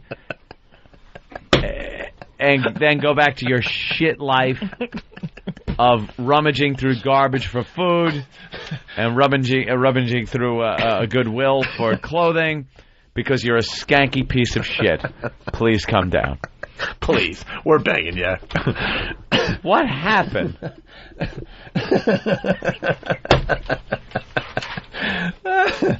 My God! I just don't understand why they're not calling. Why? Where's the phones should be jammed after playing that? What's the problem? What could possibly be the problem? Steve. But have you never done something where it was so degrading, but people still into it? I mean, like the big fat fucker contest is kind of like you got to be yeah. But dude, the point is, we know it's a degrading contest, but you don't want to, have it on a freaking billboard. Yeah. Blinking and fat in people neon. know they're fat. You got to be pathetic to join this contest. Yeah. You kind of trick them. They know they're coming down. Maybe Steve was having a burst of consciousness, And he was just feeling sad where he had to go, for you to do this. Impossible. For you to do this, you have to be a piece of dog shit Not to do Steve. this. That would be impossible for Steve. Impossible. Conscience, any kind of... No. Well, how would you promote a contest where they would put money in the pussy? I think you leave the putting money in the pussy part vague but obvious. You downplay the patheticness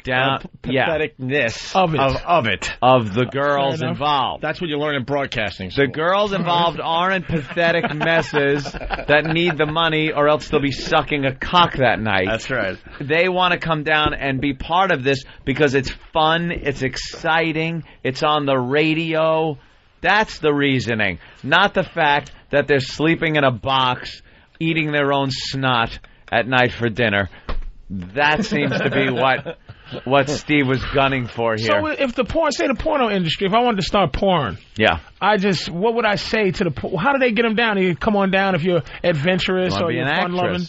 Yeah, an actress that's into adventure. But you don't say come down and have strange dicks pumped into every hole in your body, you dumb cunt. Uninhibited women needed for film, exciting, adventurous, curious, perhaps. Things you'd read, keywords that would be like, all right, I kind of know what this is all about, but not, desperate cocksucker needed for movie. We will fill your ass and cunt with cock and cum.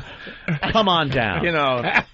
Make your daddy proud. Right. And, shit like that. Basically, we're looking for women that have had so much cum that they're now allergic to it. Yeah.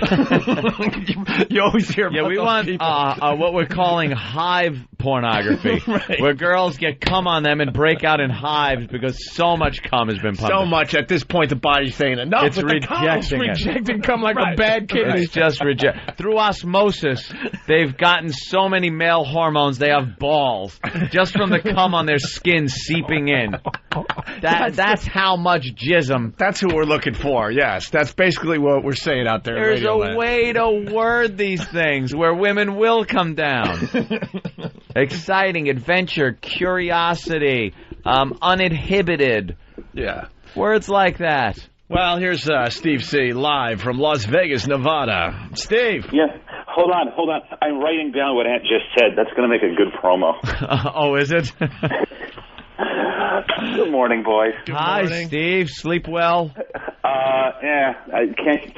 I'm never going to get myself on a normal sleep schedule. But it's 6:30 over there now. Yeah, it's like 6:30. 6:30. But I'm sorry you guys don't like the promo. Well, now, as far as a Steve-type production thing goes, I like it because it's so brutal and vicious and really captures your personality and hatred toward women. But yeah, well, it's not about capturing my personality. It's trying to entice people down there. Entice people down here? That's was not a bad word, Steve. Enticing is not. That was a bad word to use. Entice. Sorry, Patrice. We'd have better luck with a van going with a couch and a broken arm prop, trying to get girls to help us load it in, and then we just punch them in the face. You're a big fat woman. Throw them all in a well, and we'll have our contest down there. Yeah. Rich from Kansas City makes a great point, by the way. Put the fucking money in your pussy. Rich from Kansas City makes a great point. You're looking for women that can't afford XM, basically. That's true, too. Yeah. You're looking for the poorest of the poor. We're going to blow around some money. That consider cum part of the daily requirement of protein. Apparently I was the only person with my eyes open the last time we did this money snatch thing because they weren't exactly super. Well, we don't want to always state the obvious. Let me tell you something. You're not going to get an argument that maybe the girls that came down did fit the bill of your promo. They were a bit on the skanky side, yes. But their self-image is not what you're asking for. Right. See, they think, it's fun, it's for the radio, it's exciting, which it's all of those things for us.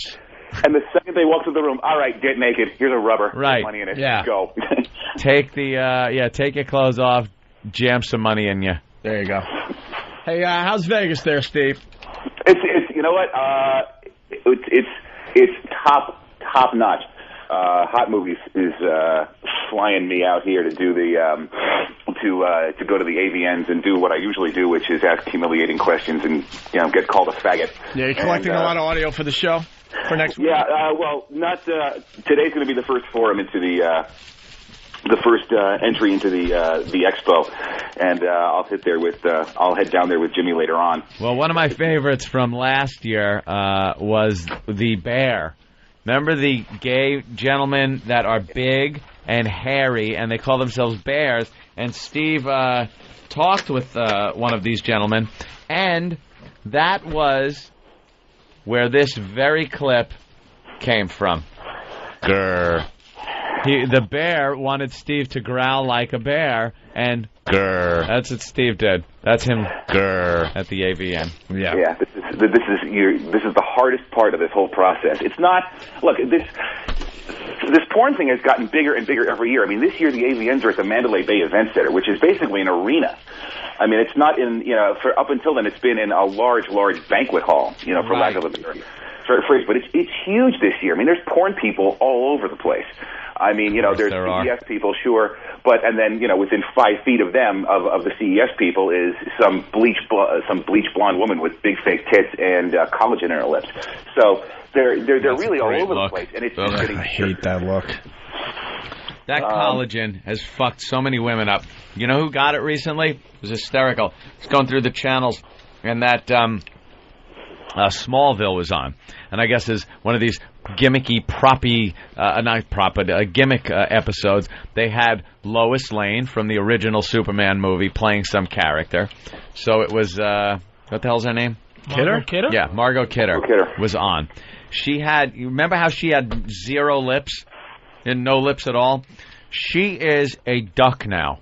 She couldn't even talk. She's trying to deliver her lines and they're coming out like this, like her mouth is paralyzed. She couldn't speak. He's like, what? Do these women think that looks good? Well, they're trying to make it look like a swollen pussy. I would gather, but it doesn't look good on all the ladies out there. Like good plastic surgery, you just don't know the people that have had it done. So perhaps there are girls with collagen lips that you just walk by and think, oh, that's a pretty girl. Yeah. But I have not seen many like that. I don't think I have anyway. You see big duck build, and the porn stars overdo it like they do everything else. Their tits, their fucking ass, their lips, the makeup.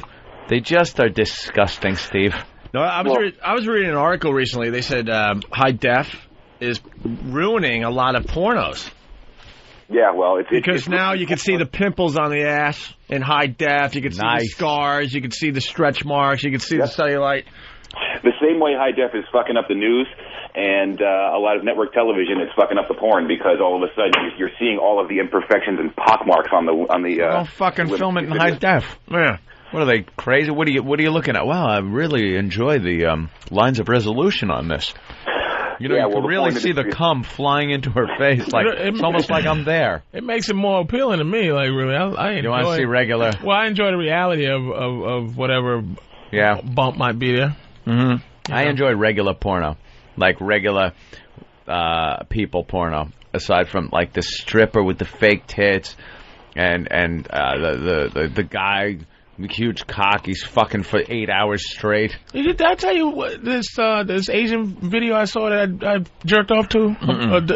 Where I got this new thing where I enjoy women doing like sex stuff, but it's very non-sexual. And I saw this 2 Asian girls, they were just squirting each other with each other's titty milk, And they weren't going, ooh, titty milk. They would. One would squirt the other one in the face. Sorority sisters goofing around. One would squirt they were in the bathtub, and one would squirt one in the face, and the milk would get in her mouth, and she would taste it and go, "Hey!" And then the other one would squirt the other one in the face, and she would go, And it was just so creepy, but. It just I couldn't stop jerking off to it because it was just jacking to it. Because it was so creepy and just 2 girls like just being dirty and creepy. And so this high def talk here, it's not turning me off. You know what I mean? Yeah. But I think again, bring it back to racial shit. White guys are very into the perfect quote unquote 10 thing you got going with the size 2. I'd rather have girl next door shit. Like I remember. When I would get like Hustler, I think it was, Yeah, nothing. Who did the beaver hunt? I want to say Hustler. Yeah, I think it was Hustler. Yeah, that's Hustler. I would crank it to the beaver hunt. Nothing beats Girl Next Door stuff. And Girl Next Door, things like that. They'd have those sections. And then you'd look at the models that they had for the magazine, and I'd be like, all right, they're all right and stuff. But I'd go right to the beaver hunt, just find like Girl Next Door thing, crank away. Because it's the reality of it. Shouldn't be next door. It's attainable beauty, and that's what... Door. I said next door. I said next door. You did too. And it's next door, I guess. Whatever. I've corrected finger. Fuck yourselves. All right, hey, we got the clip where the grr clip came from. This is from last year's Porn Awards. Hi, I'm Jim. Hi, Jim. How are you doing, Tiger? Hi, Tiger. And this is Steve. Pleasure to meet you, Steve. Hey, how are you, man? Let me ask you a question. Yes, sir. I've been taking a poll. This gentleman I'm standing here, would he do well in the adult industry? People tell him that he should get into films, that he's too shy. Do you think he would do okay? We got to check things out first. Go ahead. Show us a little something. His face. Do you think that his face is good for adult films? Very handsome gentleman. You think so? Beautiful eyes. What? Thank you. He's got this little mustache. He has beautiful eyes? Yeah. What market do you think he would do well in? Like, what niche would he fit? Is there like a... Bear. Can you please say that again? Bear. You'd be a bear. See, he doesn't think he has bear qualities, but everyone tells him the same thing. You're like the third person to tell him that. Growl for us. No thanks. All right, growl for him. Grr. Thank you very much. It's like a bear cub. We'll bring out the bear in you. And there's where the that famous grr. That's where it was born. Grr. I was feeling pretty good up until about 5 seconds ago. So, hotmovies.com, Steve?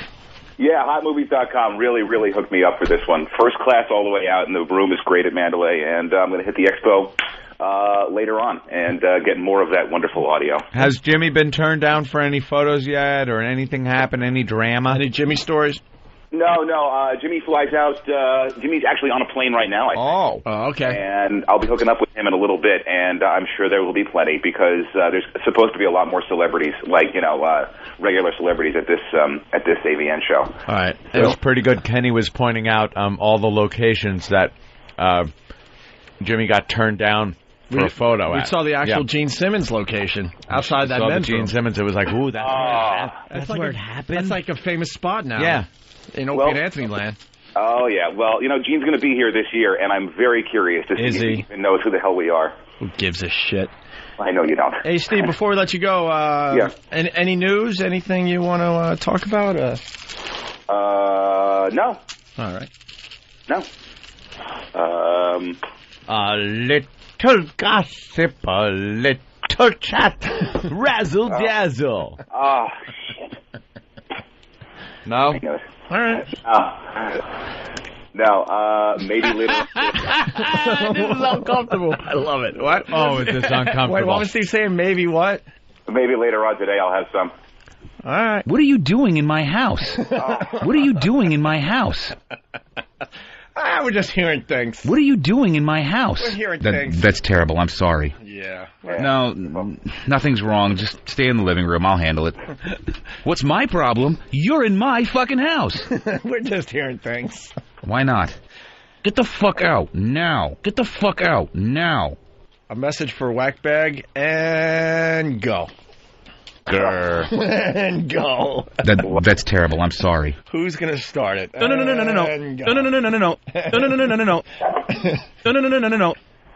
Nothing at all, huh, Steve? No. What are you doing in my house? Get the fuck out now. You got to play the CSI after that, though. That's terrible. It? I'm sorry. Not on the same thing. That's too bad. That would have been the thing to do. That's all right. Just imagine it. What? Oh, I thought that was Dan. Did Steve hang up? Steve? Oh, no. In a panic. Oh, what happened? Boy. It's Steve's story, man. Nothing. We're just hearing things. I asked, and he said... One of these days, we'll just hear, I don't know, a story. I just want to hear a story. Yeah. The beauty of this show... One of these days, it might just be story time. The beauty of the show in the end, everything is revealed. Yeah. Sometimes it takes time. Sometimes it's not a quick, yes, I do want to say something. Yeah. Sometimes it takes a little while. Exactly. It keeps you listening longer. Yep. Unless you listen on just 3 hung FM. up. What? Some creepy. Yeah, he just hung up. That is really fucked up right there. There was a lot of I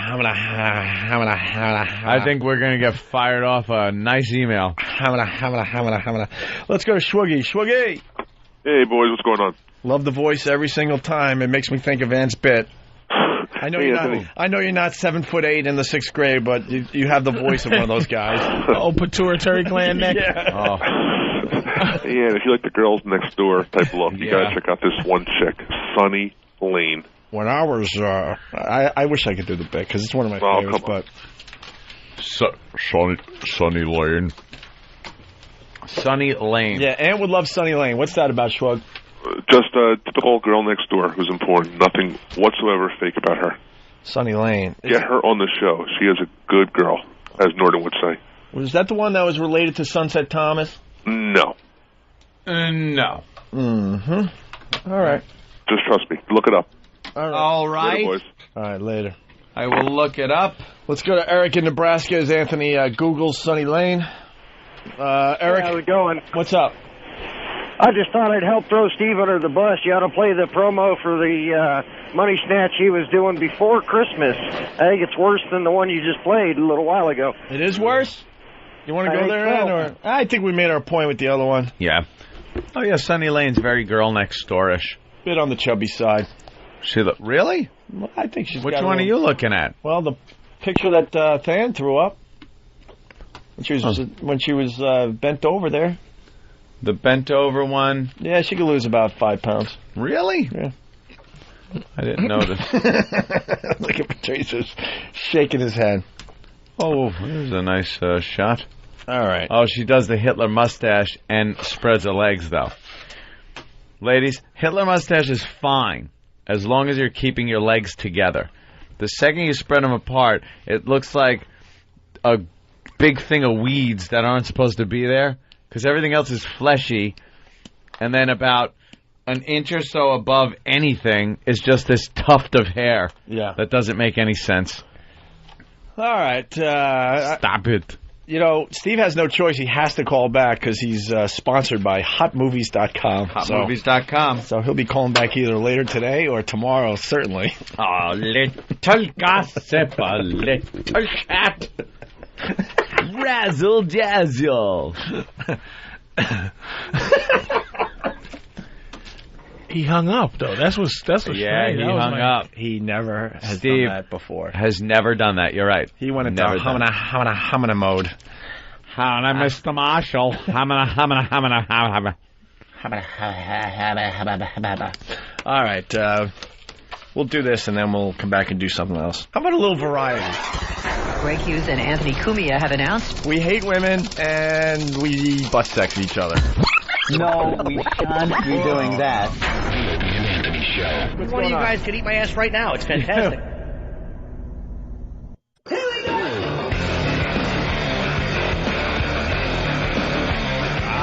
We're back with the Opie and Anthony Show. Bam, bam, bam, bam. Music's a little loud, Bill. Work on the mix just a little bit for me. That's all right. We're tweaking, Ann. Remember? We're tweaking everything. Tweak. A little tweak here, a little tweak there. Where's Erock? Why did you run out of the studio? E to the R. Travis ran in all excited. Than's whispering to me during the break. Sam's got his camera. Got his camera, and he's giggling about something, which means somebody is ready to get fucking chastised. And to be honest, you and I, Ant, we forgot. What? But these guys behind the scenes did not forget. What? Exactly. The story goes like this. We took about, a month and a half off for Christmas. And when we got back, we noticed that Erock gained a few lbs. Oh, true. A few lbs. And it turned out, we figured out he was gaining about a pound a day while we were off the air. Yeah. It's true. You said 15 pounds, right? Yeah, since like the So 15 pounds, and honestly, we were off about 15 days. So it was a pound a day he gained over the Christmas holiday. Jimmy had a great line. He asked him if he had eaten a throw pillow sandwich. Patrice, you noticed that he looks heavier? No. Look around the bottom of his neck, like his neck, where his neck meets his chin. He's lifting his chin up a lot higher. He always was a mushy-looking kid to me, though. Like, yeah, but there was one point, maybe it was a day, that he wasn't... no, he was thinner than that. And you have some new relationship or something, right? Mm-hmm. So that gets you fat. You're all comfortable. I saw him shopping in he's too Target. Early. No, he's too early in the relationship to get comfortable. You don't fall apart. You don't fall apart that quick. He should be at the gym every day doing Taibo or something. No, he's not. He's happy. He's fucking happy. And I saw her. She's the type that'll make you gain weight so that no one else likes you. She's a good cook, yeah. Yeah. Oh, She's really? doing it on purpose, absolutely. Oh, really? Because Erock is, considering, you got to understand that women are as shallow as we are, they do love you for who you are and what you do. So he is a big part of this show. I understand that. So she doesn't want anybody else wanting him. So he's just a big fat titty face. Oh fuck. Jesus. Double chin bitch. Look at you, man. Come on, Erock, get your shit together, nigga. Don't let these people sit around and berate you because you're sitting there swelling up in love. Well, he's swelling up in love. Here's the problem. He's not supposed to be a fat guy. No, not, you know what he's shaped like? People are supposed to be a fat guy. But not the kind we draw. The actual heart that's in your chest. Actual heart. He's shaped like a actual medical heart now. Some type of organ. It's shaped like a kidney. A gallbladder. Erock look like a gallbladder. That's because you're in love, man. Stop. That's all I'm going to say to you. I'm not going to sit there and fucking give you pointless, non-directional chastising. I'm going to tell you why you're fat and why you should stop. You understand what I'm saying? Mm-hmm. Get your shit together. She wants you to not be sexy for anybody else, Erock. She found you sexy, saw something in you, and she's gonna try to cultivate that thing she sees in you. But why she's looking at you, the outside of you is turning into something bad. What are you eating, or what did you eat that made you gain weight? A lot of steak. Steak don't make you gain weight. How about the bread that's on the steak? Yes, it does. No, it's the fat. It's dessert and stuff, bro. Yeah, steak doesn't make you gain weight. If you're just eating steak, you're not going to gain 15 pounds. No, but it's steak. It's potatoes. It's one of those. I don't know. All steak is what's that diet? The Joe Blow's South Beach Atkins / protein doesn't make you gain. You're lying. No, it's not. I'm not a dessert person. I'm a big food person. Okay, so what's going on? It's what you're eating with the steak. Yeah, it's what's on the steak. And let me tell you something. Is it cheese? Is it butter? There's something on let the me steak. tell you fucking A1, but there's a lot of potatoes, too. It doesn't matter. If you eat a fucking giant Fred Flintstone tip your car over fucking steak and sit on your ass, you're going to get fat. I don't give a fuck what Atkins says. That is true, yeah. Because it does come down to calories. It's not true. You're giving wrong information. Are you insane? Dude, it all does come down to calories. You could eat like vegetables to the point you're going to get fat. Yeah. Why would you lie to people like that? Get it. Holy shit, how much money? What do you got? What do you want to say? What do you got? You're not going to gain weight just eating vegetables and sitting around. Dude, you eat enough of anything, you're going to gain weight. Yes. Yeah. Because it comes down to calories. Why you're not going to gain weight it comes down to the beef. The total calories. Okay, with the beef. Why? I'll tell you why. All right. Okay. First of all, what makes you gain weight is hunger. When you're hungry. This is why the Atkins diet work. But the thing that's why it work weight wise, but health wise you can die. But what happens is the protein doesn't fuck with your pancreas. It doesn't create sugar. It breaks down very slowly. That's why you're not as hungry. This is why he's eating something else. When you eat starch, it goes to your insulin, your pancreas. It makes a bunch of fucking insulin. And it shoots a crazy load of insulin, and you get fucking tired. So you get hungry again. He's been eating bread. He's been eating rice. Mm-hmm. He's been eating potatoes. Look, he's nodding. Bread's not steak, Erock. Yeah, asked you what you're eating. Yeah, but that's one of the big things with steak all the time. But I don't eat I eat a lot of food, but not like a huge meal at one time. Why it's constantly are you lying, Erock? I'm trying to be on your side. They just want to call you a fat fuck for an hour. I'm trying to help you. You're lying. You're eating bread. I need a dietitian because I'm not accepting what you're saying. I'm not either. Just gain weight from eating beef. And not doing anything, yes. If you ate one of those big from eating healthy stuff. Plates of fucking... Not 15 pounds in 15 fucking days. He's eating potato sandwiches. But yes. Yes, you're 100% right. But you're But you could gain weight by eating healthy if you're eating too much. I'm telling you. Why would you even say something like that? Holy shit, get a doctor on the fucking phone. I don't want, in the end, it comes down to one how of many these calories you're lying-ass taking in. O&A doctors who'll just say, yes, you can gain weight from eating air. Fuck that. You can't gain weight from just eating broccoli all day and not move. You're not going to gain weight. You eat broccoli all day long. You're not going to gain weight in the end? No. Holy shit. Holy shit. Get a dietitian. Your holy on the shit phone. means nothing to me. Look, you eat apple pie all day, you're going to gain the weight faster. But if you're eating broccoli all day long, day after day, you're going to gain weight. Because you're overeating. Yes. It's a I'm looking at Big Kev. He's like, he's the barometer. Like, yes. It's a people have the misconception you eat healthy. It doesn't matter how much of the healthy stuff you're eating, you're not going to gain weight. That's bullshit. You still got to, not eat a ton. You still have to move. Yeah. Exercises. Dude, I'm no dietitian. It's about the portions. I want a doc. Here's a doctor. Hold on. Let's say hi to Kathy in Virginia. Kathy? Yes. What are your credentials, Kathy? I have a PhD in endocrinology. I'm a registered dietitian, and I have a PhD in exercise physiology. All right. Right there is exactly what we need. What's your website? Thank you. We have to look it up right now. No, endocrinology is okay. I get with it. All right. And we could get a second opinion, you know. All right. All right. Get a third opinion. I don't care. Kathy, you've been listening to this discussion? Yes. All right. And What is your so mad professional opinion? I'm getting so mad at Patrice because he is wrong. Absolutely, it's all about calories. If you take in more calories than you expend, you will gain weight. It doesn't matter if the calories come from broccoli, from bread, from steak. Absolutely, if you take in more calories. But the fact that remains, you would have to eat a shitload of broccoli. There you go. All right. Preface it with that. But it is possible. You have to eat gain weight amount of broccoli. How much fucking? It's a tree full of broccoli. You have to fucking eat to gain it. Stop just.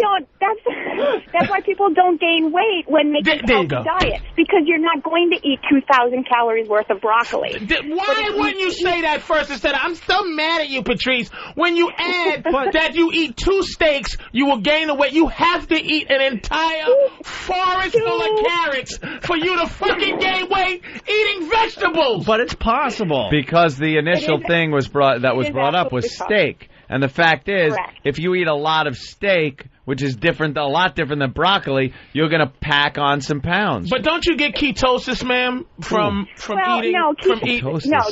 Doesn't your body eat your own fat when you eat that kind of shit? No. Your body prefers carbohydrates. So if you totally deny your body of carbohydrates, then you can go into ketosis, which happens with diabetics because they're not producing insulin and they're not using insulin correctly. So then the body can only use fat for fuel, so then you go into a state of ketosis. So what the Atkins diet is touting, which is not true, is that if you limit or completely deny your body of carbohydrates, then the body's going to be forced to use fat, which will then use the stored fat that you have as fuel, which makes you lose weight. Exactly. Now, why is that bad? Why is that bad? Because the central nervous system, for instance, your heart, a lot of the organs in your body can only use carbohydrate for fuel. So the body is then forced to go through a process called gluconeogenesis, where it takes non-glucose products and makes glucose out of them. And that's really, really hard on the body. Like what? Slows down your metabolism. So that's why people who go on these fad diets, kind of alchemist inside your body. That's amazing. They lose weight initially, but then they don't keep it off. Your body know how to slows down the metabolism. rape itself. What would Eric? What would it take for him in 15 days to gain 15 pounds? From how much meat did he have to eat? He's eating too many calories, and he's not, like Anthony said, he's not doing any exercise. And you know, he doesn't want to admit it, but he ate a lot of dessert during the holiday. It's much cooler to say, I ate a lot of steak. No. Yeah. You didn't have any of Mommy's desserts during the holiday. No, I'm not a dessert person. But not only was there steak, there's cold cuts and like chopped meat and other stuff there, too. Even just alcohol. Not a dessert person, but he certainly deserted. Excuse me. Certainly I think deserted this might exercise. be. Hey, Opie, would you say this could Made me laugh, you fuck. would you say this could actually be a groundbreaking moment if we can get an endocrinologist? It'd be groundbreaking if Erock jumps up and down. That's what I'm gonna say. Can you please, ma'am? Could you just please call Erock a fat fuck? Just I want to hear a medical person. Could you say Erock stop eating steak, or you're gonna be just a fat fuck? Please, could you do that? I can't do that. So she's a professional. You're a fucking dietitian, not a politician. Say Erock, you're fucking fat. Jesus. Just don't eat as much, or just move more. You fat fuck, right? Say you fat fuck. Or you're going to be a fat fuck. Absolutely. Don't start eating less. All right, Erock's been moving to the refrigerator. Listen, let's say hi to John in Jersey. John, what's up? Hey, I just want to say, Erock, you got a fat guy telling you you're fat. Listen up. Focus. There you go. Not the Francas. All right, anyway, we forgot about the little thing. We said we were going to, weigh Erock every day until he loses the 15 pounds he gained over the holiday. Yeah, and if he puts on a pound... We get to what? Chubby Bunny. Punch him in the face. Oh, No? Do we have marshmallows? He's got to do Chubby Bunny. He has to do Chubby Bunny. Which would be worse because then, even though if you don't eat the marshmallow, the sugar and saliva dissolving goes down and you put on some weight that way. Well, we forgot. We thought, funny for the radio, whatever, we'll move on. But these guys did not move on. I wonder why the rest of the staff didn't forget about putting Erock through hell. There were emails going back and forth, wagers. Remember that $50 you ripped up the other day? Yeah. It's part of the contest that they have behind the scenes. I know. I thought it was going to be for a nice lunch for the boys, and they decided to wager it on Erock, knowing he would be a complete failure. Dan, what's going on? Yeah, we each picked a weight, and whoever's closest to Eric's actual weight wins the $50 from us. Nice. We got the scale. So, Erock, how much did you weigh before the holidays? Probably around 200. And no, before the holidays. No, but you dope. He was trying to help you out. You just fucked yourself. That means you gained 19 pounds during the holidays. Yeah. You ass. You jumped and said no. So if you weighed 200 pounds before the holidays, we did weigh you as soon as you got back, and we got a weight of 219. You fat fuck. So you are now admitting that it's closer to 20 pounds than the 15 we gave you. So that seems a little bit much. Excessive. Well, now we're talking pounds. Now we're talking over days. a pound a day you were gaining while we're all on vacation. You tub of lard motherfucker. What is one of the fat? All right. You big fat fuck. Could you take them? Funny just to say. Could you take the mic out of the hot dog bun? Could you just wait? And we know 219. We know 219 is not fat. It's just that he doesn't look like he should be fat. Guy. Well, he's only 4'10". 219 pounds. All right, so Erock, you seem to have he's more upper body fat content than lower. Is that it? Am I seeing something there? It's all distributed in his face. Like you got a double, like a double chin starting. Like when you lift your head up, it goes away. He looks like typical fat guy. But when you put your head down, it's so there. He looks like typical fat guy where, they wear shorts, they got the skinny legs, but everything else is fat on him. Right. Yeah, he's one of those I agree with guys. you. I agree with you, Like Greg. Pat. Pat from Monarchy. Pat from Monarchy's got these skinny legs. He's got just skinnier holding ankles up than I. A maybe, fucking whatever. globe. Like Grimace. Yeah, he's like the Grimace. All right. He's like a fucking golf ball on two tees. So, Erock, you want to get on the scale? All right. All right, so it's 219 before we took another 3 days off. You need help lifting your leg there, Look butterball? at Danny's jumping in excitement. All right, Danny, get the official weight. Yes! Oh, Dan's got his arms up in the air. Shit. What? It's 219. He didn't. Holy He shit! didn't lose any. You didn't lose anything. All eyes are on you, and you couldn't lose a fucking pound? You knew we've been ragging you for a fucking week on this. Dude, if I'm you, and This guy takes more abuse on this show than anyone. I couldn't even tell you who's in second place as far as getting beat up on this show. You would think we took the long weekend, like 5-6 days between the last time we talked to our fine fans here. That he'd lose something. You would think just for the hell of it, you'd lose a pound to get these guys off your back. What happened? Same weight doesn't get these guys off your back. Did you honestly try anything? Your weight says absolutely not. You didn't do shit different than you've been doing. Did you try eating less of something? Yeah. Did you what? No beef, but chicken. Switch to that. Yeah, Okay. yeah, chicken. Chicken wings? Chicken. No, entire chickens. Buffalo chicken A wings? chicken stuffed inside of what? Turducken. What did you stuff the chicken inside of? Nothing. What did you season it with? Apple pies?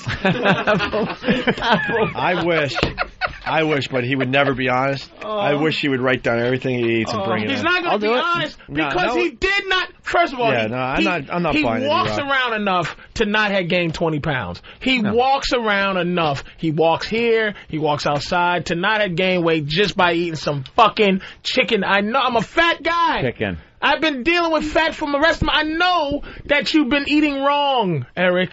What have you been eating? Pasta? What's your girl cook? Rice? Biscuits? Oh, a lot of meat, rice, condiments, a lot of mayo. A lot of condiments. No. Yeah, I'm serious. He likes. What do mayo. you drink with it? A mayonnaise with shake. your Soda? dinner and stuff. Diet soda, Diet soda, Diet Coke. What flavor shake we have, sir? Shit. Ketchup. Ketchup shake. Give me a barbecue shake. Like a chicken with some cannolis in his beak. Danny just walked The out. chicken carrying fucking cannolis. Hold on. He eats the feathers, too. That has a lot of starch in it. Hold on, a little observation. Danny just walked out punching the wall in disgust. He was pissed. Why are you pissed, Danny? What did you have? Yeah, well, I lost $50. What did you have? I had 215. Oh, you thought he would lose 4 pounds. Well, I thought he would be conscious of his weight because of the beating he took last week, and he would actually make a conscious effort to not eat like a pig. And I figured maybe, he took a nice dump since he ate like a pig. And, it's not that hard to get rid of 4 pounds. I think what we've learned here is humiliation does not burn 1 calorie. Right. Not a fucking one. Here's the deal. We will weigh Erock on Monday. I need the pass to remind us to weigh Erock because we're going to forget. I have faith in you, Erock, man. I have faith in you, dude. Do you think you're going to be able to lose any weight over the weekend? Yeah, I think I can do that. Yeah. They're all shaking their head. Here's what I'm going to do. I had a pretty good time in Vegas. I did very well. I am putting up... Holy shit, look at that bankroll. No, that's... I'm putting up 100. Whoa. So now all you guys, again, do the same fucking bet based on this fucking slouch that can't lose. Who's got fucking 219? Because I would pick 219. Someone ought to have to pick numbers out so you could pick what weight and pick 219 because I don't see him losing a pound. I say they have to pick the weight out of a hat. There it is. I have faith in him. Pick the weight out of a hat. They'll figure it out behind the scenes. However, but I have spiritual faith and I have money faith. Wait, Ann, $100. I mean, it's tough to lose a lot of weight in 3 or 4 days. You want to give it a week? But whatever, however they want to work it, today. 1 week from today. They Lord of the Flies the fucking thing out themselves anyway. So however they want to arrange it is fine by me. I say a week. It's a week. A that's week from fine. today, next Thursday. By next Thursday. Because that gives a little time. I would still pick 219. Yeah. I can't see you losing weight. $100 up for grabs. There's nothing in it for you. For one of the guys. We weigh you in a week. We'll find more things to humiliate you with. There won't be anything in it for you. Guys, I lost some weight. Yeah, but you're still stupid. That's like what this place is all about. And a little incentive. If you don't lose anything by next Thursday, you have to walk around with a sign that says, I'm a fat fuck. Oh, shit. On Friday. On Friday, all day at a CBS. Sandwich board sign. All day at Free FM and during the walkover. During the walkover. And are you going to agree to that? Yeah, I agree to it. All right. How about a big sandwich board? I'm a fat fuck, and for the walkover, we make up flyers with pictures of him with "I'm a fat fuck," and he's got to hand them out to people. And knowing these guys, there's gonna be a lot of candy and shit. I know. They're just gonna tempt him and taunt him. All right. There you go. All right. Well, all the best, Erock, and I really hope that you can, and not so much for the bit, but you're a young guy, just for your health, for the love of God. Yeah. What do you? Danny, what does Danny have? Marshmallows. Oh, marshmallows. Marshmallows are tasty. Well, he didn't lose any weight, so he's got to do Chubby Bunny. Yeah. That was the. That was the bet. Oh, let's go to break. Hold on, Laura. 5 pounds just from doing this. All right, here, open up the marshmallows. Have you seen Chubby Bunny yet? No, sir. What are you doing? All right, get a garbage pail. We read a story while we were in West Palm Beach. Some lady was doing a Chubby Bunny contest. I guess these are very popular at the state fairs and stuff. And a lady at a state fair, she was doing the Chubby Bunny contest, like the Girl Scouts do it, things like that. Okay. To kill time, one of these goofy things when they're having their little pajama parties. And basically what you do is you put a marshmallow in your mouth and say Chubby Bunny. And after you say Chubby Bunny, you put another marshmallow in your mouth and say Chubby Bunny. And you see how many you could do before you have to, like, pretty much gag or puke up the marshmallows. And then whoever did the most wins the little blue ribbon at the state fair. Marshmallows are good. Chubby Bunny. Uh-oh. Oh, you want to do it? Don't you? Oh, you're just moving it? Chubby Bunny. What's the record? What's the show record? 17, Craig. 17's the record. Chubby Bunny. Is that 3? That's 3. Right. Wow. And that's nothing. It's nothing. Chubby Bunny. Oh, my God, that's 4. Chubby Bunny. Big A had a real problem. Patrice has those fucking Dizzy Gillespie cheeks. No kidding, man. You could fucking... Always putting... Chubby Bunny. Now he looks like a fighter with the mouthpiece in. Like Leon Spinks. Looks like Leon Spinks' teeth. Chubby Bunny. All right, there he goes. Big old choppers that he had. What? Who's counting? That's 7. Okay. This is 8, I believe. This is 9. 9? Mm-hmm. 9? He'll break the record. No, I don't think so. I think he will. Chubby Bunny. I never thought Patrice would do this. Chubby Bunny. That's 10.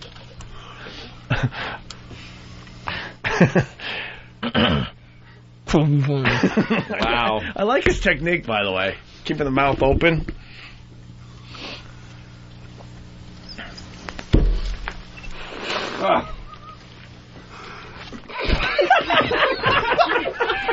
I got him just before he lost it. Couldn't do it. God damn it. Shit. I don't even know why I started doing it. It just seemed interesting, right? See how many you can do. Holy shit. I want to go at that again. You had a lot of confidence, too. It catches up delicious. on you. All right. Erock, your punishment for not losing any weight is you have to do the Chubby Bunny going in a break here. Here's you. This place, huh? Chubby Bunny. 1. Got to get him a bunny suit, too. Chubby Bunny. 2. Christmas Story. Yeah. That would be funny. Yeah. Chubby Bunny. 3. Chubby Bunny. 4. We should make him just do fat fuck. Chubby Bunny. 5. Yeah, let's do fat fuck from now on. Fat fuck. Much funnier in it. Fat fuck. 7. This is not right. Is this 8? Yeah. Fat fuck. This is much funnier. That's 9. Look at him go. Go ahead, Erock. Don't choke.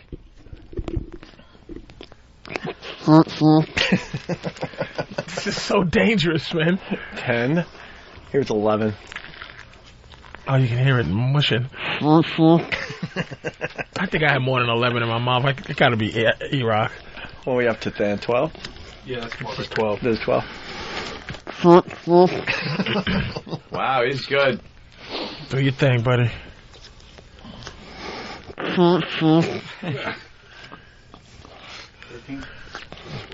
14. Hold on, though. Wait a minute. Don't move. What? Make him say Chubby Bunny, because fat fuck might be an easier thing to say than Chubby Bunny. I know, but this is just we don't care about. Okay. This is more about. Make sure that he's doing it. This is 15 going in. Oh my God! Do not choke. Go ahead, Erock. He's still going.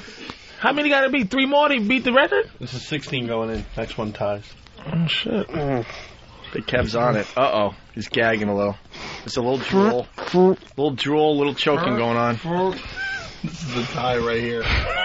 Wow. This ties the Opie and Anthony record that Craig set. He looks like Big A right now. All right.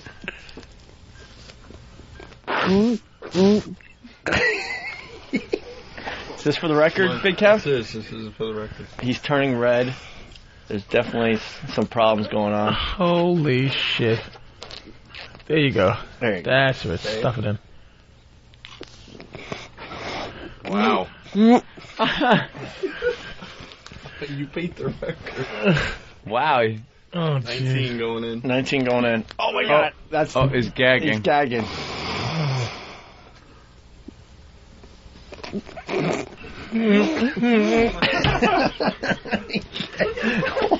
20. This is an even 20, Erock. Is him just grunting? Grunting is enough. It's not about what you're saying. It's how many you can get in your mouth. Oh. He's puking. There he goes. Oh, fuck. God. There he goes. It's just how many you can get in your mouth is the point. It's more the point than saying Chubby Bunny, I guess, yeah. 20. I can beat that. As long as you're saying noise. You did 12 or 11. But I'm saying I thought it was all about saying something. Well, you still got to say something. He was saying something the whole time. All right, we got to take a break. Maybe we can try again after the break. Fuck. What's that? All right. Unpredictable, unleashed, unruly, Anthony. unwashed, unkempt. I stink. Next thing I knew, I had my pants down around my knees and my shirt pulled up to my armpits. Shut up! No, who cares? I can't believe you fell for that again. Damn you, Hawk.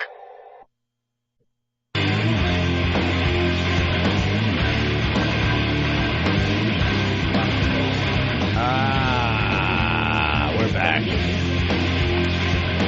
Talking about Man vs. Wild.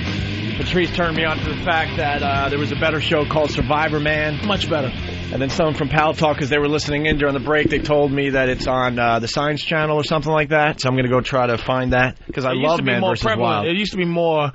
You used to bump into Survivor Man a lot more. Like I would turn and always see Survivor Man on the the TV guide part of the cable, and it was. I watched it a couple of times. He was in the Canadian wilderness, and evidently it's fucked up in the Canadian wilderness. I mean, he go out there and he's figuring out how to. He's lighting fires, of course, and doing all the caveman shit. He got to figure out what. Things to eat for protein. He has to figure out what things he's catching snails. Yeah, the show's great. Man vs. Wild. They just drop him in the wilderness somewhere crazy. Like there's been a desert, there's been a volcano area, there's been the Alps, the mountains, all that shit. I don't want to trash the guy though. And then he has to find a way out to civilization. Survivor Man's the same thing. He's got like 5 days or so. Survivor Man is the same thing. But I mean, Man vs. Wild, I'm not going to fucking talk that much shit about him because even if this was a movie, what he does requires a stuntman. You know, it requires a professional to even do it if it was fake. But I was talking to Patrice about Man vs. Wild. He goes, that's nothing because they sent a camera crew with Man vs. Wild, dude. And that's the problem I had with the show because all of a sudden they're talking about this rock face or whatever that he has to get down to survive. And you're like, oh, my God, how's he going to do that? And then it's time for Man vs. Wild dude to do it. And there's the camera crew because they got an angle from below as he's doing it. And you're like, fuck, man, you're taking me out of this because I know the camera people got down. They made it. They made it. It's not like one of those. And they don't even have the skills of the other dude. It's not like a Spike Lee camera where they tie the camera to your chest as you're walking. It seems like you're floating or something. Yeah. It's like they're like, he crawls up in a tree to overlook the jungle. And there's a camera at the same level height in the tree with him. Well, he does on have another fucking tree. Well, he does have a handheld at times that he's holding out in front of him. Not the one I saw when he was in another tree. Yeah, not in another tree. Where it's like and it's cinematography.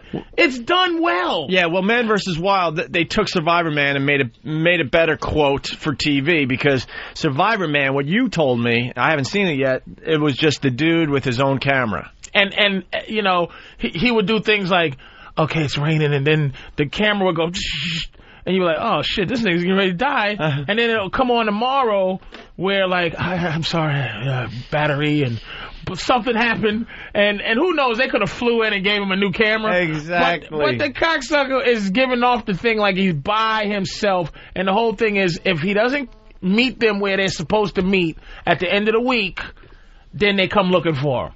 He's supposed to get to the highway at the end of the week. But there's other people with him. Survivor Man doesn't give the impression that other people with him. Man vs. Wild. Yeah. There's you can see at some point somebody said and cut. It's very movie like. Yeah. You know, he's very movie like. And what sucks with Man vs. Wild, he finds civilization every time, and it's supposed to be in a 5-day period. And it has a happy ending every time. Someone on the instant feedback is telling me that there was one time they had to rescue Survivor Man.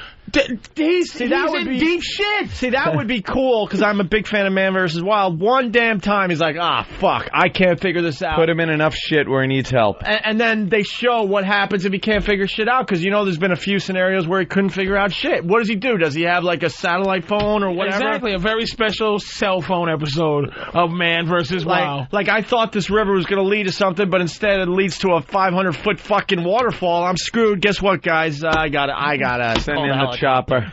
Where you at? Shit. Jungle Street and Fire Ant Boulevard, nigga. I don't know. Come get me out of this bitch. Get to the chopper. I'm Survivor Man. Survivor Man is look. Man vs. Wild is more aesthetic. It's better. It's more aesthetically pleasing to watch. Dude is better looking. Like it's this young British Secret Service motherfucker. Special ops guy. Special ops. Where fucking Survivor Man looks like Danny. He's kind of chub to him and stuff. A little just short dude, and he's like more of a regular dude. He's drinking the pints when he's not filming Survivor Man, right? He's a mess. Like he's just a messy little dude, and he has this camera, and you feel like shit. Damn. Shit. But Man vs. Wild, you don't feel like. God, I'm still impressed. I like watching that show because it's different. It's impressive for what. And it then is. the shit he figures out, like he was in. I forgot what location he was in, and he was screwed. He needed food, and he's trying to catch fish, and he's like, fuck, it's not working. I saw that one. And then he discovers or sees a plant that you and I would be like, yeah, it's a fucking plant. Yep. And he goes, oh my God, this is the plant the Indians used to use to catch fish. And you're like, what? So then he takes the leaves of the plant and he mashes them down with a stupid rock, throws it in a pool of water, and the fish instantly die. It's like, how the fuck do you know that shit? It's a poison to the fish. The one I saw, he was in like, Costa Rica, some jungle. He drank the water from a river and he ate some crayfish, and then he got really sick. He's like, shit. So he woke up in the morning. He goes, He climbs up 2 mountains to go to this tree where you go when you got an upset stomach. Tree. It was a milk tree. He cut it and he licked the tree and he's like, I gotta fucking lick the milk tree, and it soothed his stomach. He was sucking on the milk tree, and it turns out that's the same tree they use for whatever, like Pepto or something. Really? Yeah, but he knows all this shit. Oh, he cut the bark. He's like, better. His cramps went away. There's big piles of shit around that tree, too, where people just had to, lick the tree and take a big shit. We had a dummy on the line. He hung up. He goes, Man vs. Wild, the camera crew's can't help him. Can't help him. You're trying to tell me. So they'll just watch him die. They'll watch him die for Shut TV, up, right? you goon. We understand he can't give him a fucking tic-tac. That's the scenario of the show, but if he gets into real danger, they're going to just film and go, well, we got some great tape when they get back to the States? No. They're jumping in. If he does a first blood fall when, and he stabs himself in and he's bleeding to death. He'll have to stitch himself up. He can't say, hey, fellas, you know what? Cancel this filming. Yeah. Call the helicopter. Yeah. No, they're helping him, and they're not going to air that episode, obviously. Tiger's gnawing at his leg, and they're going to be sitting there going, this is great footage. I mean, I couldn't even film the movie version of it. I mean, this guy, you can't, for what he does, he's climbing up mountaintops with vines. He's doing shit. Yeah. But I'm saying it's not as dangerous. He's not really by himself. And he's not doing the whole by himself thing. Survivor Man is alone in the fucking wilderness, man. Well, Patrice, I would love to have paid attention to what you said, but I couldn't get past Opie. What'd I do? Doing the camera and actually cranking. You were doing a little pantomime of the camera crew taping the guy, and you used your right hand and you used your left hand to steady a camera, and your right hand was cranking a crank. W. Griffith, what is that? What's that fucker's name? Yeah. And now a newsreel from 1930. How about some 40s music, Bill? Oh my God. Cecil B. DeMille with his cameraman Greg Opie Hughes cranking the camera away. The new production of Nosferatu will be coming out. Are you fucking with me? Or I am not fucking with it. I looked and just was like, he's cranking a camera. In this day, and it's 2007, Opie still has a crank camera. You can't disrespect the guy because what he fucking does. Yeah. I mean, when you film a movie, motherfuckers got to go cut, and then there's a guy that comes in and takes your place to do shit. Right. He's doing shit. He's climbing up trees with vines. He's starting fires. He's doing. Yeah, he's really doing. He's doing shit. Yeah. But he's just not by himself, which is I believe any one of us would be dead. Hold on, in a day. Greg from Jersey. They say he's climbing with vines, but you can see the ropes and harness on TiVo. Really? I don't know if that's true. I'm going to look closely for that shit, though. Hey, Patrick in Chicago is saying Survivor Man's a pussy. Patrick? Man, Survivor Man is such a pussy. He's got, all these little cameras, he's trying to position them like he's trying to make his own little porno for YouTube. And Man vs. Wild, man, he's like drinking the liquid out of elephant poop, man. This guy, he's hardcore. Yeah, he squeezes the elephant poop to get some refreshment. Some liquid out of it. Drink the freaking liquid out of elephant poop. The guy's crazy. And then I went like this to show that he was squeezing. Yeah, I saw that. Thank you. I mean, that was accurate. He's got Survivor Man. He's always positioning his cameras ooh, is my butt in the shot? Ooh, does this look good? Does that look good? Screw that guy. And then he's always got some fake injury. Ooh, I broke my arm. Ooh, how am I going to get by with a broken arm? What does he have? What is he allowed to have besides the camera? As far as he's always got some prop. He's always got this is my broke down snowmobile. So he's got gasoline. And so he's got that.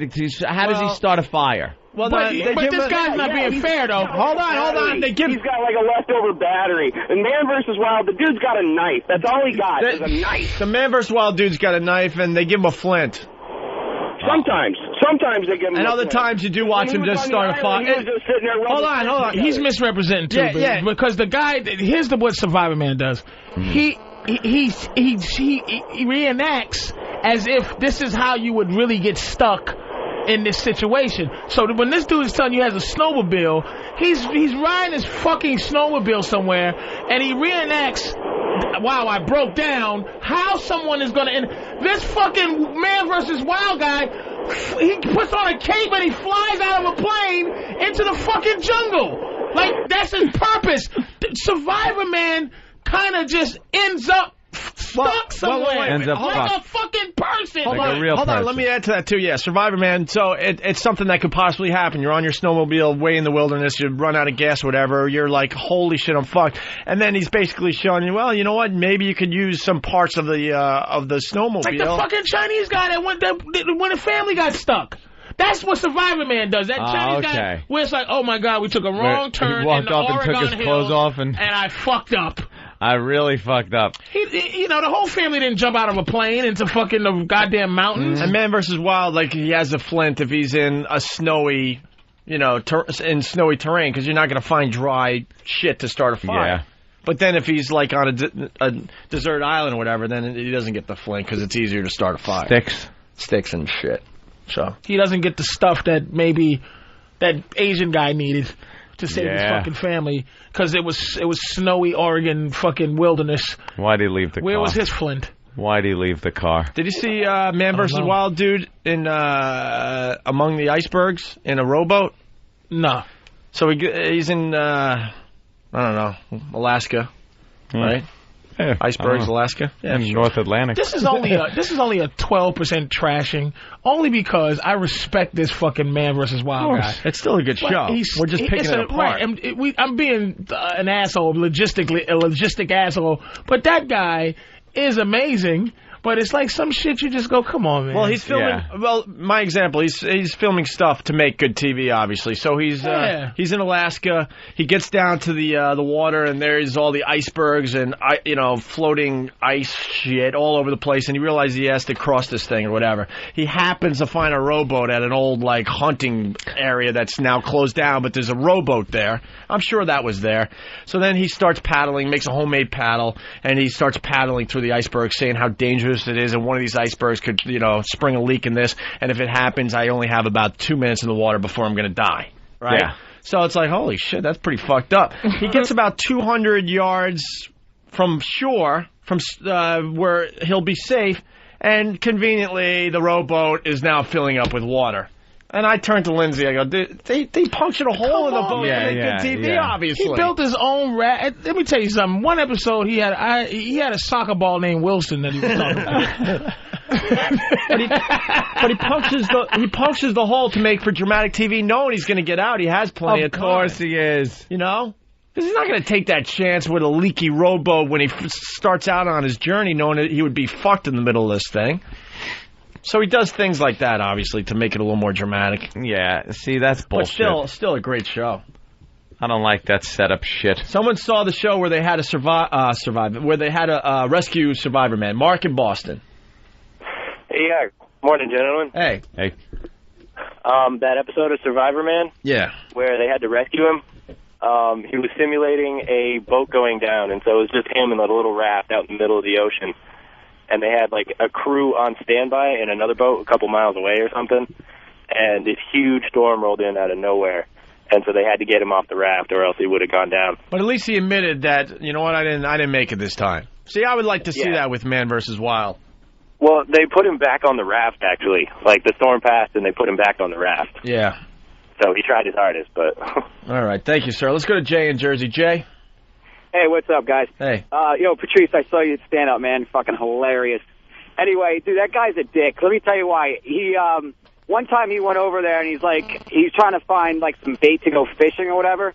And he's like, oh, look, I found a dead animal in this avalanche, right? And he finds these fucking leeches. And he's like, oh, look, you can eat them. They're a good source of protein. They were fucking mealworms that somebody planted in that thing.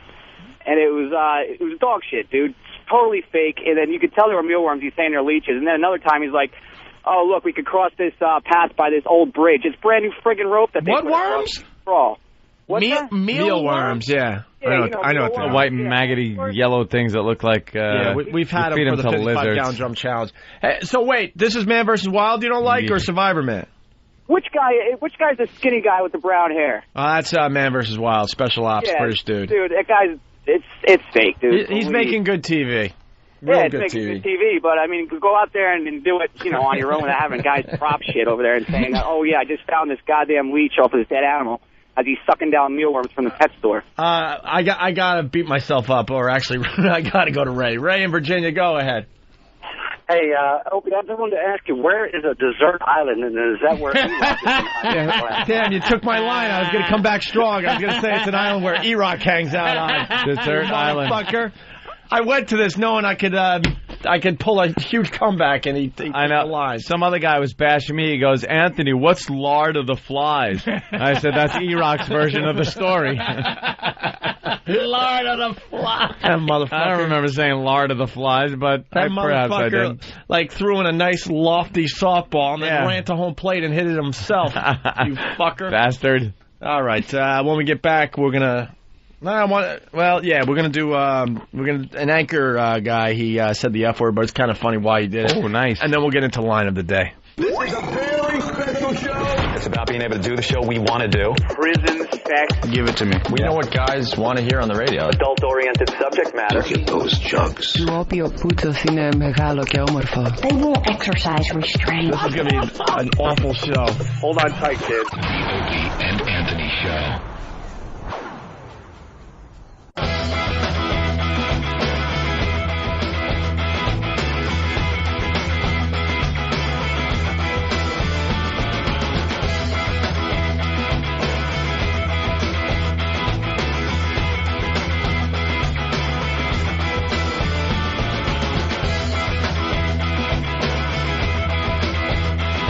We're back with the Opie and Anthony Show. Having a fine time today with Patrice O'Neill in studio. Always fun when Patrice drops in. That's right. Just like it. Anyway, we got some audio. We haven't done anything today, really, but... Anything? But goof off. What a great show we've had. I think it was a fine Just babbling. Wichita anchor shouts F word. Who gives a shit, right? What did he do? But it's kind of funny. How did he get away with that? KSN TV Wichita sports director Jim Cobb had become frustrated with technical problems during the 6 p.m. newscast and shouted the F word at a technical director as a pre-recorded feature was being played on the air. Uh-oh, and it got through behind the... Well, I guess he's playing maybe a highlight reel or something. He wants to talk over it. It probably fucked up, and he was like, fuck. He got frustrated. Tomorrow will be their first game of the new year, and Casey Walkup tells us their resolution is to toughen up. Cover the Thunder enters 2007 with an 11-14-2 record. That's 20 games out of Hey, fuck off, Buzz. So their New Year's resolution is to simply win more games. Hey, fuck off, Buzz. I guess I was wrong. Wow, and he yelled that. He thought they turned his mic off while the tape piece was playing, and this guy pissed him off somehow. But his mic was live. Oh, that's great. I got to hear that again. Tomorrow will be their first game of the new year, and Casey Walkup tells us their resolution is to toughen up. Cover the Thunder enters 2007 with an 11-14-2 record. That's 20 games out of Hey, fuck off, Buzz. So their New Year's resolution is to simply win more games. And the reporter heard it. You can tell because he pauses. He hears like, oh. He pauses and just goes, oh boy. I better keep going. Oh. That's pretty good, huh? Like I think when he said, "Hey, fuck off, Buzz," he then realized what he said and went like, "Oh." All of a sudden, your career flashes before your eyes. You know that feeling? All right. Wow. What consequences? Anything? Fired. Fired. Bill, you know? No, Bill doesn't know. Bill, no. Do you know anything? Bill doesn't. Do you know your last name? Bill knows bangs. Bill's got some banging bangs now, motherfucker. What happened to the swoop cut? My Armenian haircut guy decided to cut my bangs shorter. Armenian? Yes. What does that have to do with I don't know, the fact he's a that slick character. I really can't direct him when he cuts my hair. You just go to a barber shop with an Armenian guy there.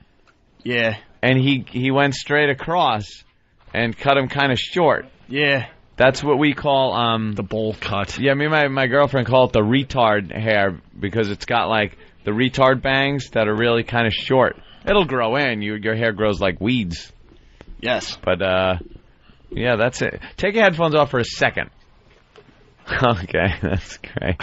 What? You're openly laughing at me. No, it's just I'm not used to seeing them with the bangs like that. That's all. Right. It'll grow back. He was suspended? Oh, I'm like, Bill was suspended for having a bad haircut? What? Yeah. Oh, the Anchorman was suspended for the F word. Oh, suspended. Oh, okay. All right, very good. Perish the thought. Perish the thought that F word gets through. Ooh, but make sure you show Saddam with the noose around his neck 80 times so 2 kids can fucking hang themselves directly tied to that. Show enough violence and fucking killing on the news, but watch out for the F word or boobies. Ooh. Patrice is getting sleepy. Mm. You all right? Mm-mm. Yeah, I'm here. Nah, I'm focused. Yeah, all right. Barely. No, man.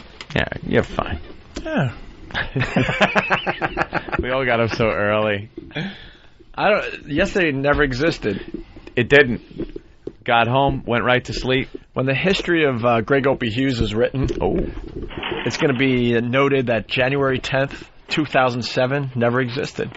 It just shot on by. You skipped that day. Somehow I went from Tuesday to Thursday.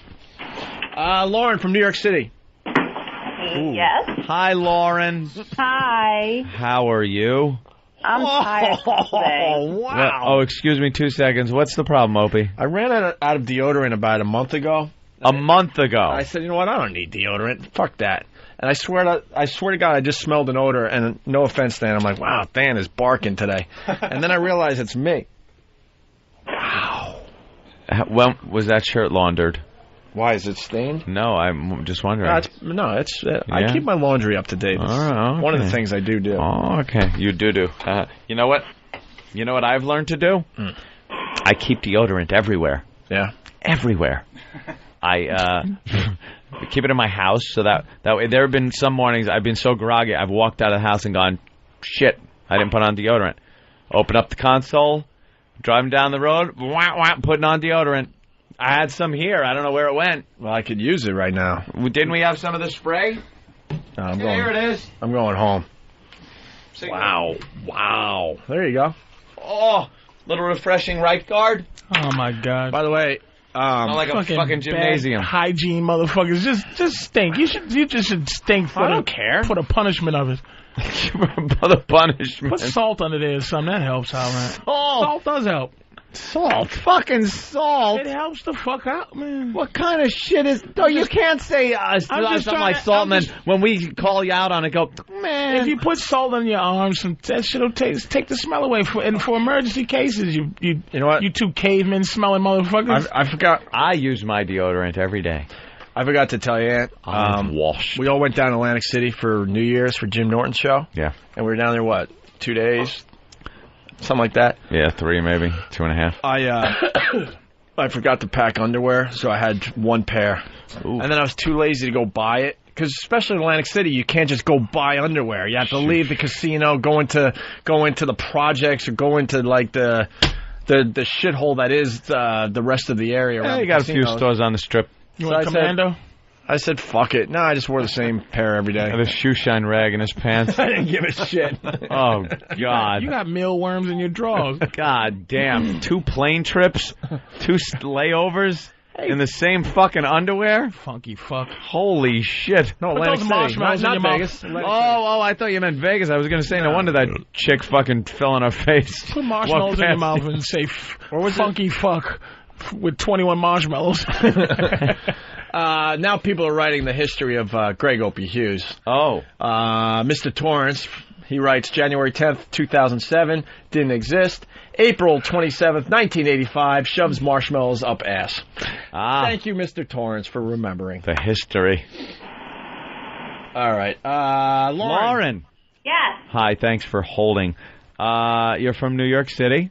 Yep. And what do you want to do? Well, I heard about this money snatch thing. Oh. Yeah? Now, how'd you hear about this? From one of my friends at work. One of your friends. And how did they describe the money snatch? Yeah, we're curious. They kind of described it as putting money not where your mouth is.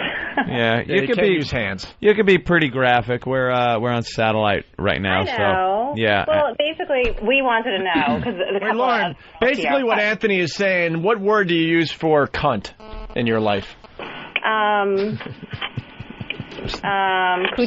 Coochie, okay. Money coochie. Yeah. Anyway, That works for you? yeah, that's fine. Whatever you like. Whatever sounds fun for you. Great. Now, doesn't this contest have a fun element to it? It kind of does, but we were just confused about like how exactly it worked. All right. Should we play the promo for her and then see if she's still interested? No promo. Let's just play it. Lauren, because the promo stinks. No, Lauren, it doesn't put the contest in the proper light, I believe. Lauren and I aren't the greatest broadcasters, and we're wordy. We're wordy at times.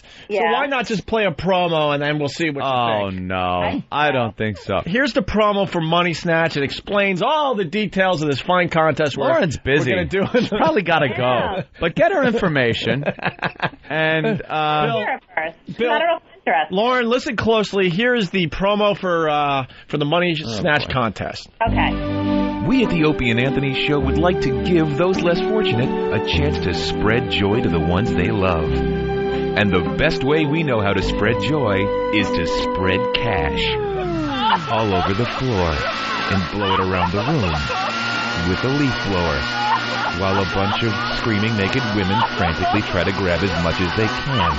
It's the return of the Money Snatch on the Opie and Anthony Show. We're looking for desperate, broke, insecure women to come in studio, get naked, chase around flying money, and cram as much of it into their holiest of holes, all in an effort to make someone's life a little brighter. We know how much you hate picking up clothes at the Goodwill. And wouldn't it be nice to not have to dig through the garbage to find cigarettes? And wouldn't you love to take a dump in a functioning toilet and not a spackle bucket? Of course you would. So ladies, walk your broke ass down to your local public library. Use their free internet and go to opieandanthony.com or foundrymusic.com for contest details.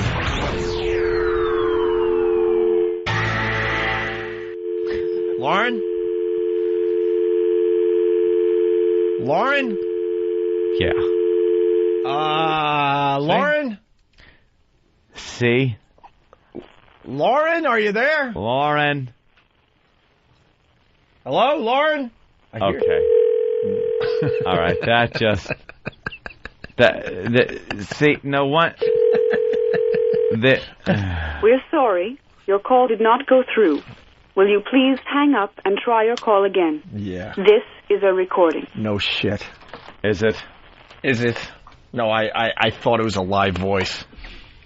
All right, a quickie before we leave. Quickie before we have one goddamn contestant. Finally.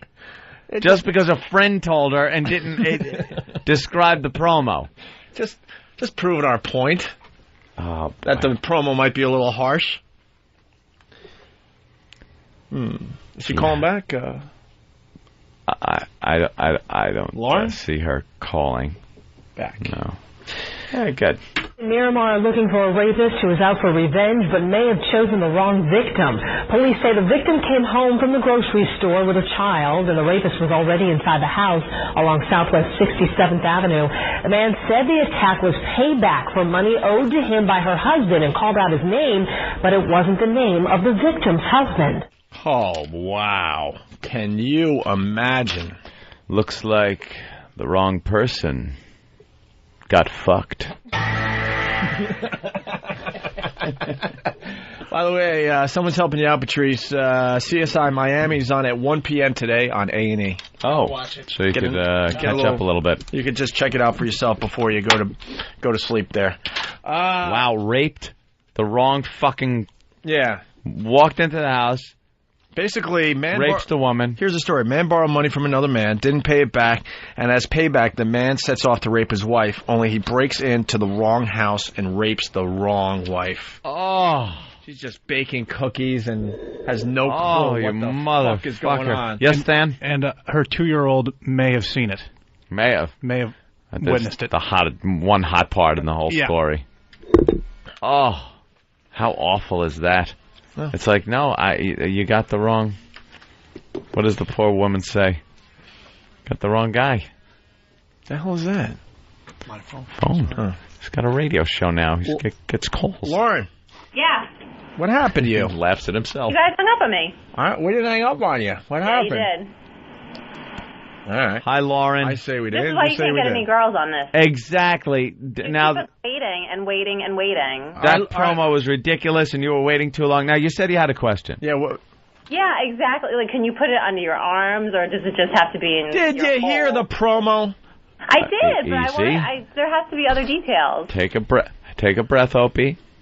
Relax. Take a deep breath, You relax. have to roll the dollar bills up and shove them in. Let's just no. Hold on. What happens is let me give you the scene. It's very festive, energy-filled day. Well, the scene is very obvious. The girls come in and roll up the dollar bills, and then what they do is they take the dollar bills and they shove it. You know, sometimes you describe the end of a movie and it sounds like shit, but if you take it in the context of the entire movie, it's wonderful. Speaking of shit, what you happens? roll up the dollars. It has nothing to do with the shit. You unless you want to. Dollar bills? Huh? Here's what we do. There are ones, there are 5s, 20s, 50s, even a few hundreds thrown in there. And you can use your hands to collect all the dollar bills and roll them up into a nice dildo-shaped thing. See, and then you... But you're not giving the whole ambiance of the scene of the day. There's a lot of girls in there. And we talk with everybody on air and get everybody's story, and we have fun that way.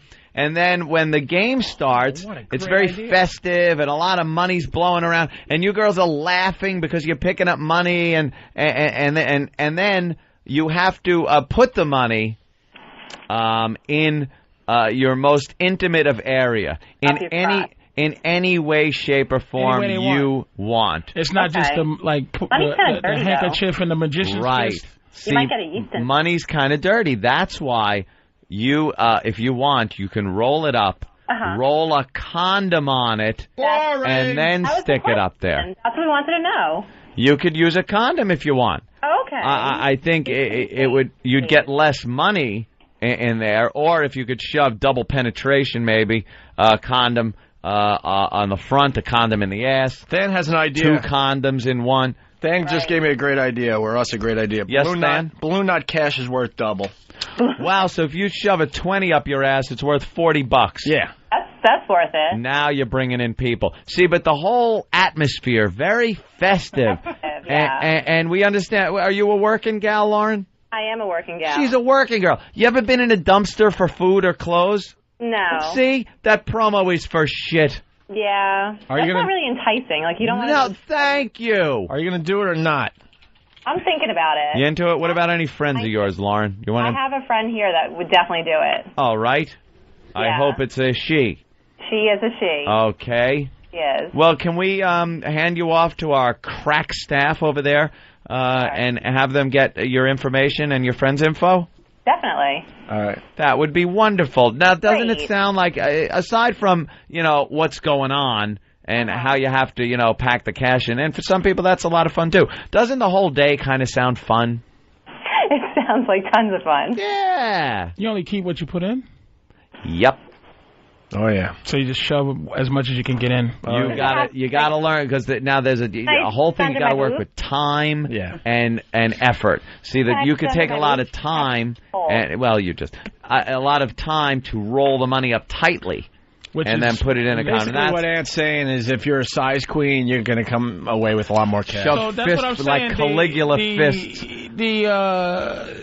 The magician in the handkerchief, the handkerchief in the magician's fist technique is a bad technique or a good technique? That's probably bad. If I was a girl, I would roll it up very tight, shove it in condoms in different rolls. Roll up, shove it in the condom, roll up, shove it in the same condom until you have a condom full of about 10 rolls, and then whammo, there it goes. A little KY.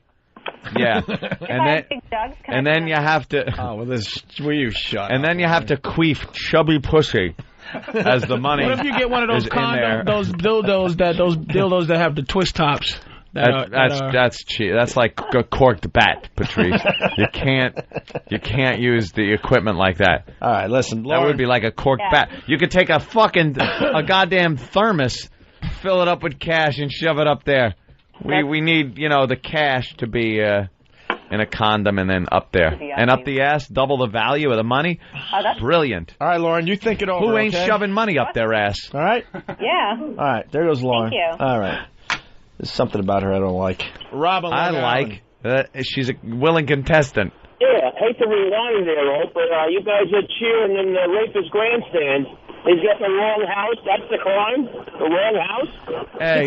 Well, yeah. Well, if this woman wants to hang out with a guy that ain't paying his fucking debts, that's her problem. Jesus Christ, you should be more careful. Yeah, Rob makes a good point. The problem we had with the story was that he raped the wrong woman. Not the fact that some guy owed him money. No, that he raped the wrong innocent woman. Yeah. Because they were both innocent.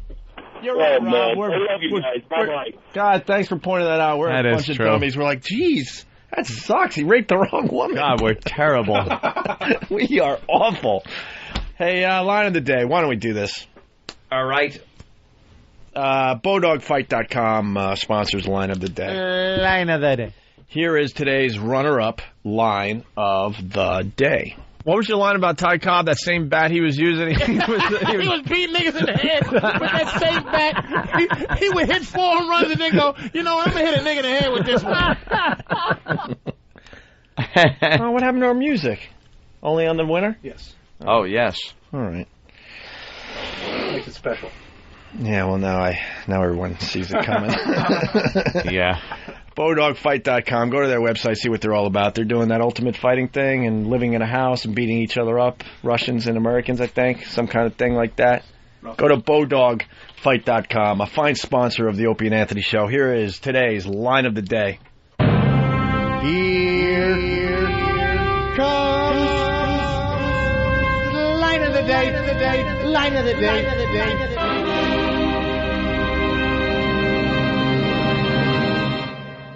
He was a giant monster 2 days ago. Huge, his arms. He retired, and now he's 150 pounds playing golf. What happened? He was whacking baseballs into parking lots. He looks like Bette Midler now.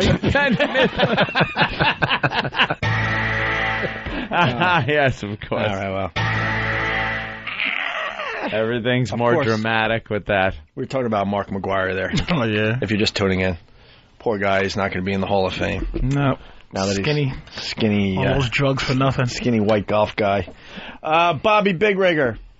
Hey, what's going on, guys? Happy New Year. Yeah, you too. Yeah, I got what I learned today. Yeah. I learned that if I only got 5 cans of beer, 1 can short of a 6-pack.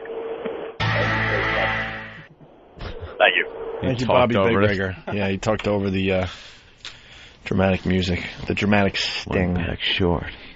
Patrice, thanks a lot. Yeah. Hey, no problem. Can I give you a... If you want. The little punch.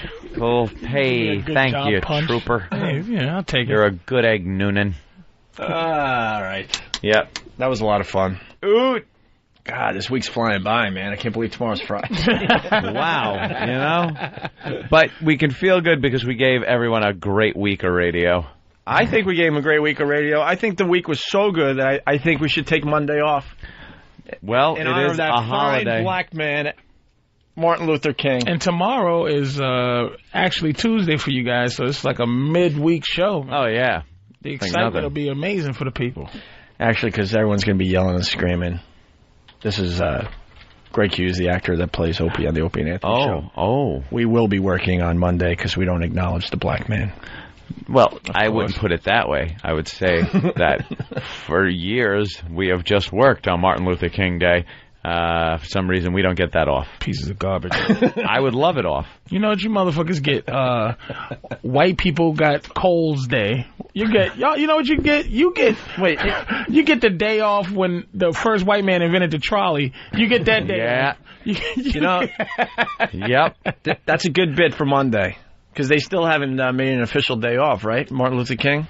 Yes, it's a fucking holiday. It's a federal holiday. Oh, really? It is finally? But a lot of people don't closed. recognize it. Not radio stations. Not the NYPD. Yeah. Well, do you recognize Christmas? The fire department doesn't yeah. recognize it. The radio stations are every day. I'm not on it.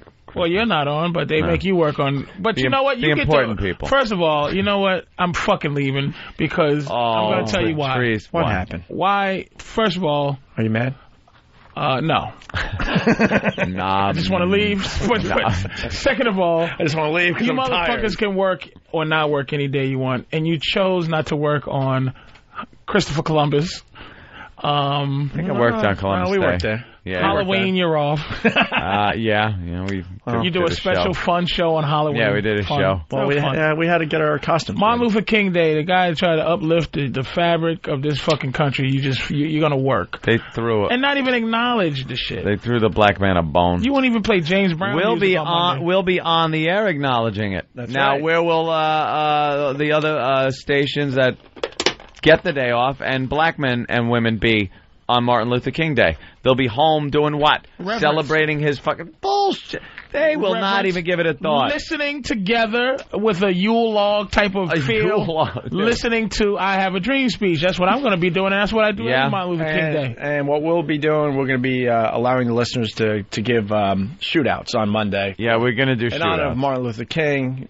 You know, What y'all gonna do? other stations do shout-outs. We're going to do shootouts. Something with a bunch of swigginess in it. And I'm all he did was help this country to be what it is. Help this country to let black men know that it's okay to fuck white women. That was the Scottsboro boys. They don't get a holiday either. Hey, I'm not knocking the guy. Jesus. The That guy was Nat Turner. the He guy doesn't liked, he deserves a holiday. I mean, Martin Luther King was a on beautiful Monday, man. On Monday, I bet we have our biggest audience listening in Boston. He was like, yes. He was like Gandhi for black people. Boston won't even miss a step. I liked his ideology on preaching nonviolence.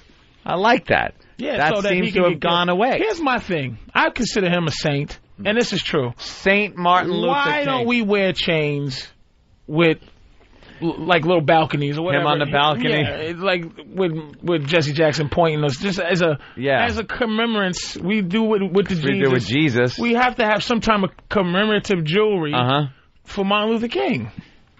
I like your You thinking understand there. what I'm saying to you? Yeah. He's considered. Well, there's got to be only 5 saints in Mother Teresa, him, Gandhi, Jesus. I would consider him and put him in the same category. Maybe it's too soon. I think his but timing was off. Definitely. So basically, what you're category. saying is that we should take a page out of the black man's book and take a day off Monday. I didn't even see the black man's But the book. thing is, black is people, taking days off mean nothing. You have to commemorate the situation. Not in the black community. I'll It's take- called any day of the week. I'll take KKK day off. You have to work to actually take I'll a day take off. when's Ty Cobb's birthday? I'll take that shit off. I'll take off David Duke Day. When's his birthday? I don't give a fuck.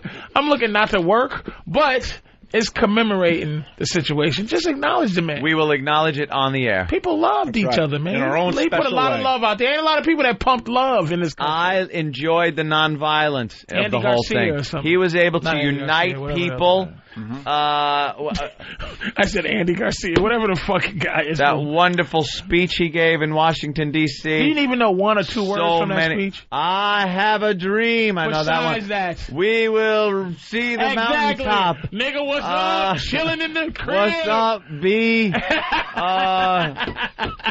I know it all. Exactly. It's a fucking shame. And we will all get there. It's a shame. And climb that mountaintop. And one small step for nigger, one giant leap for nigger kind. One giant white ass for me. I don't know what he said. What but does this mean? He did not fuck white women. What is this? What is this? Oh, that's what the FBI files say. That they fucked took white as they women. tapped his phones illegally. I think they sucked his dick. I don't think he actually fucked. Really? All right, then. That's And it was against the law for a black man to say no to a white woman sucking his dick in the 60s. It was. They could have shot them. I want to suck your dick, sir. I guess you have to. I don't want to go to jail. Patrice, don't What read can I the instant say? feedback because they got suggestions on what you should wear around these- your neck for fuck MLK these Day. pieces of shit.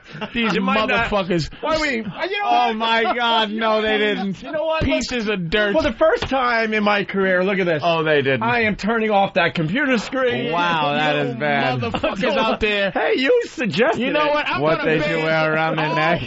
That is horrible. All white holidays And I think- are now off my list. I do not Okay. celebrate any more white holidays. What about Groundhog Day? That's kind of an animal holiday. What do you think? That's not a day off. I'm just thinking because it doesn't matter. Yeah, it's very neutral. We don't get that off though, right? Well, y'all treat him like a What nigga about too. 4th Make of July? Make him come out and be scared of his own shadow. That's Woo! true. Everyone Make his loves- eyes big. Fuck y'all. Everyone loves the groundhog. I'm celebrating Martin Luther King Day. Mm-hmm. I'm celebrating 4th of July? Independence Day? No, because that's the independence of this country. That's a white holiday. No. Yeah. Christmas is Jesus' birthday. Yes, I will, because he was a Jew. New Year's Eve, you celebrate that? Celebrate yes. Is that whitey holiday? That's a whitey holiday. Yeah, I might start celebrating just the year of, the Chinese shit. Oh, Chinese Year New of the Year. rat, year of the squirrel, whatever shit is that. Whatever Yeah. the shit that is. What about Easter? Easter. Jesus, more Jesus-y stuff. Jesus. I'm taking Easter, yes. All right. St. Patty's Day. Fuck snow. You know what? Fuck snow. Fuck snow. I'm not celebrating. Fuck no more snow. St. Patrick's What? Day. No. No Kiss Mick me, I'm holidays. Irish. Fuck, that shit. Everyone's Irish on St. Patty's Day, don't you know? No. Everyone's Irish. No, you don't get it. Even the Schwoogies. You don't fucking get it. No. I know snow is white, but why fuck snow? Fuck snow. Thanksgiving. Fuck snow. It's really fuck no, but it all comes together. Thanksgiving. Fuck snow. So you don't like snow because it's white. Celebrate your white folks murdering Indians. Yeah. And tricking them out of their land. I'd ask you about Labor Day, but you don't even know what the word means. Oh. See, that's why I'm not celebrating it. It's a union holiday. You guys get one fucking You holiday. know what, union? I'll do Luther it. King. Labor Day, union, it's union. And I will, unions represent everybody. I'm going to do Labor Day. Memorial Day. Soldiers. Only... A lot of African American. I'm only commemorating after Korean War up, because we had a lot of problems in World War I, a lot of problems in World War II. The Tuskegee Airmen. Holy shit, the heroes. Fuck you in that one movie we get. That's all I know. Niggas get one movie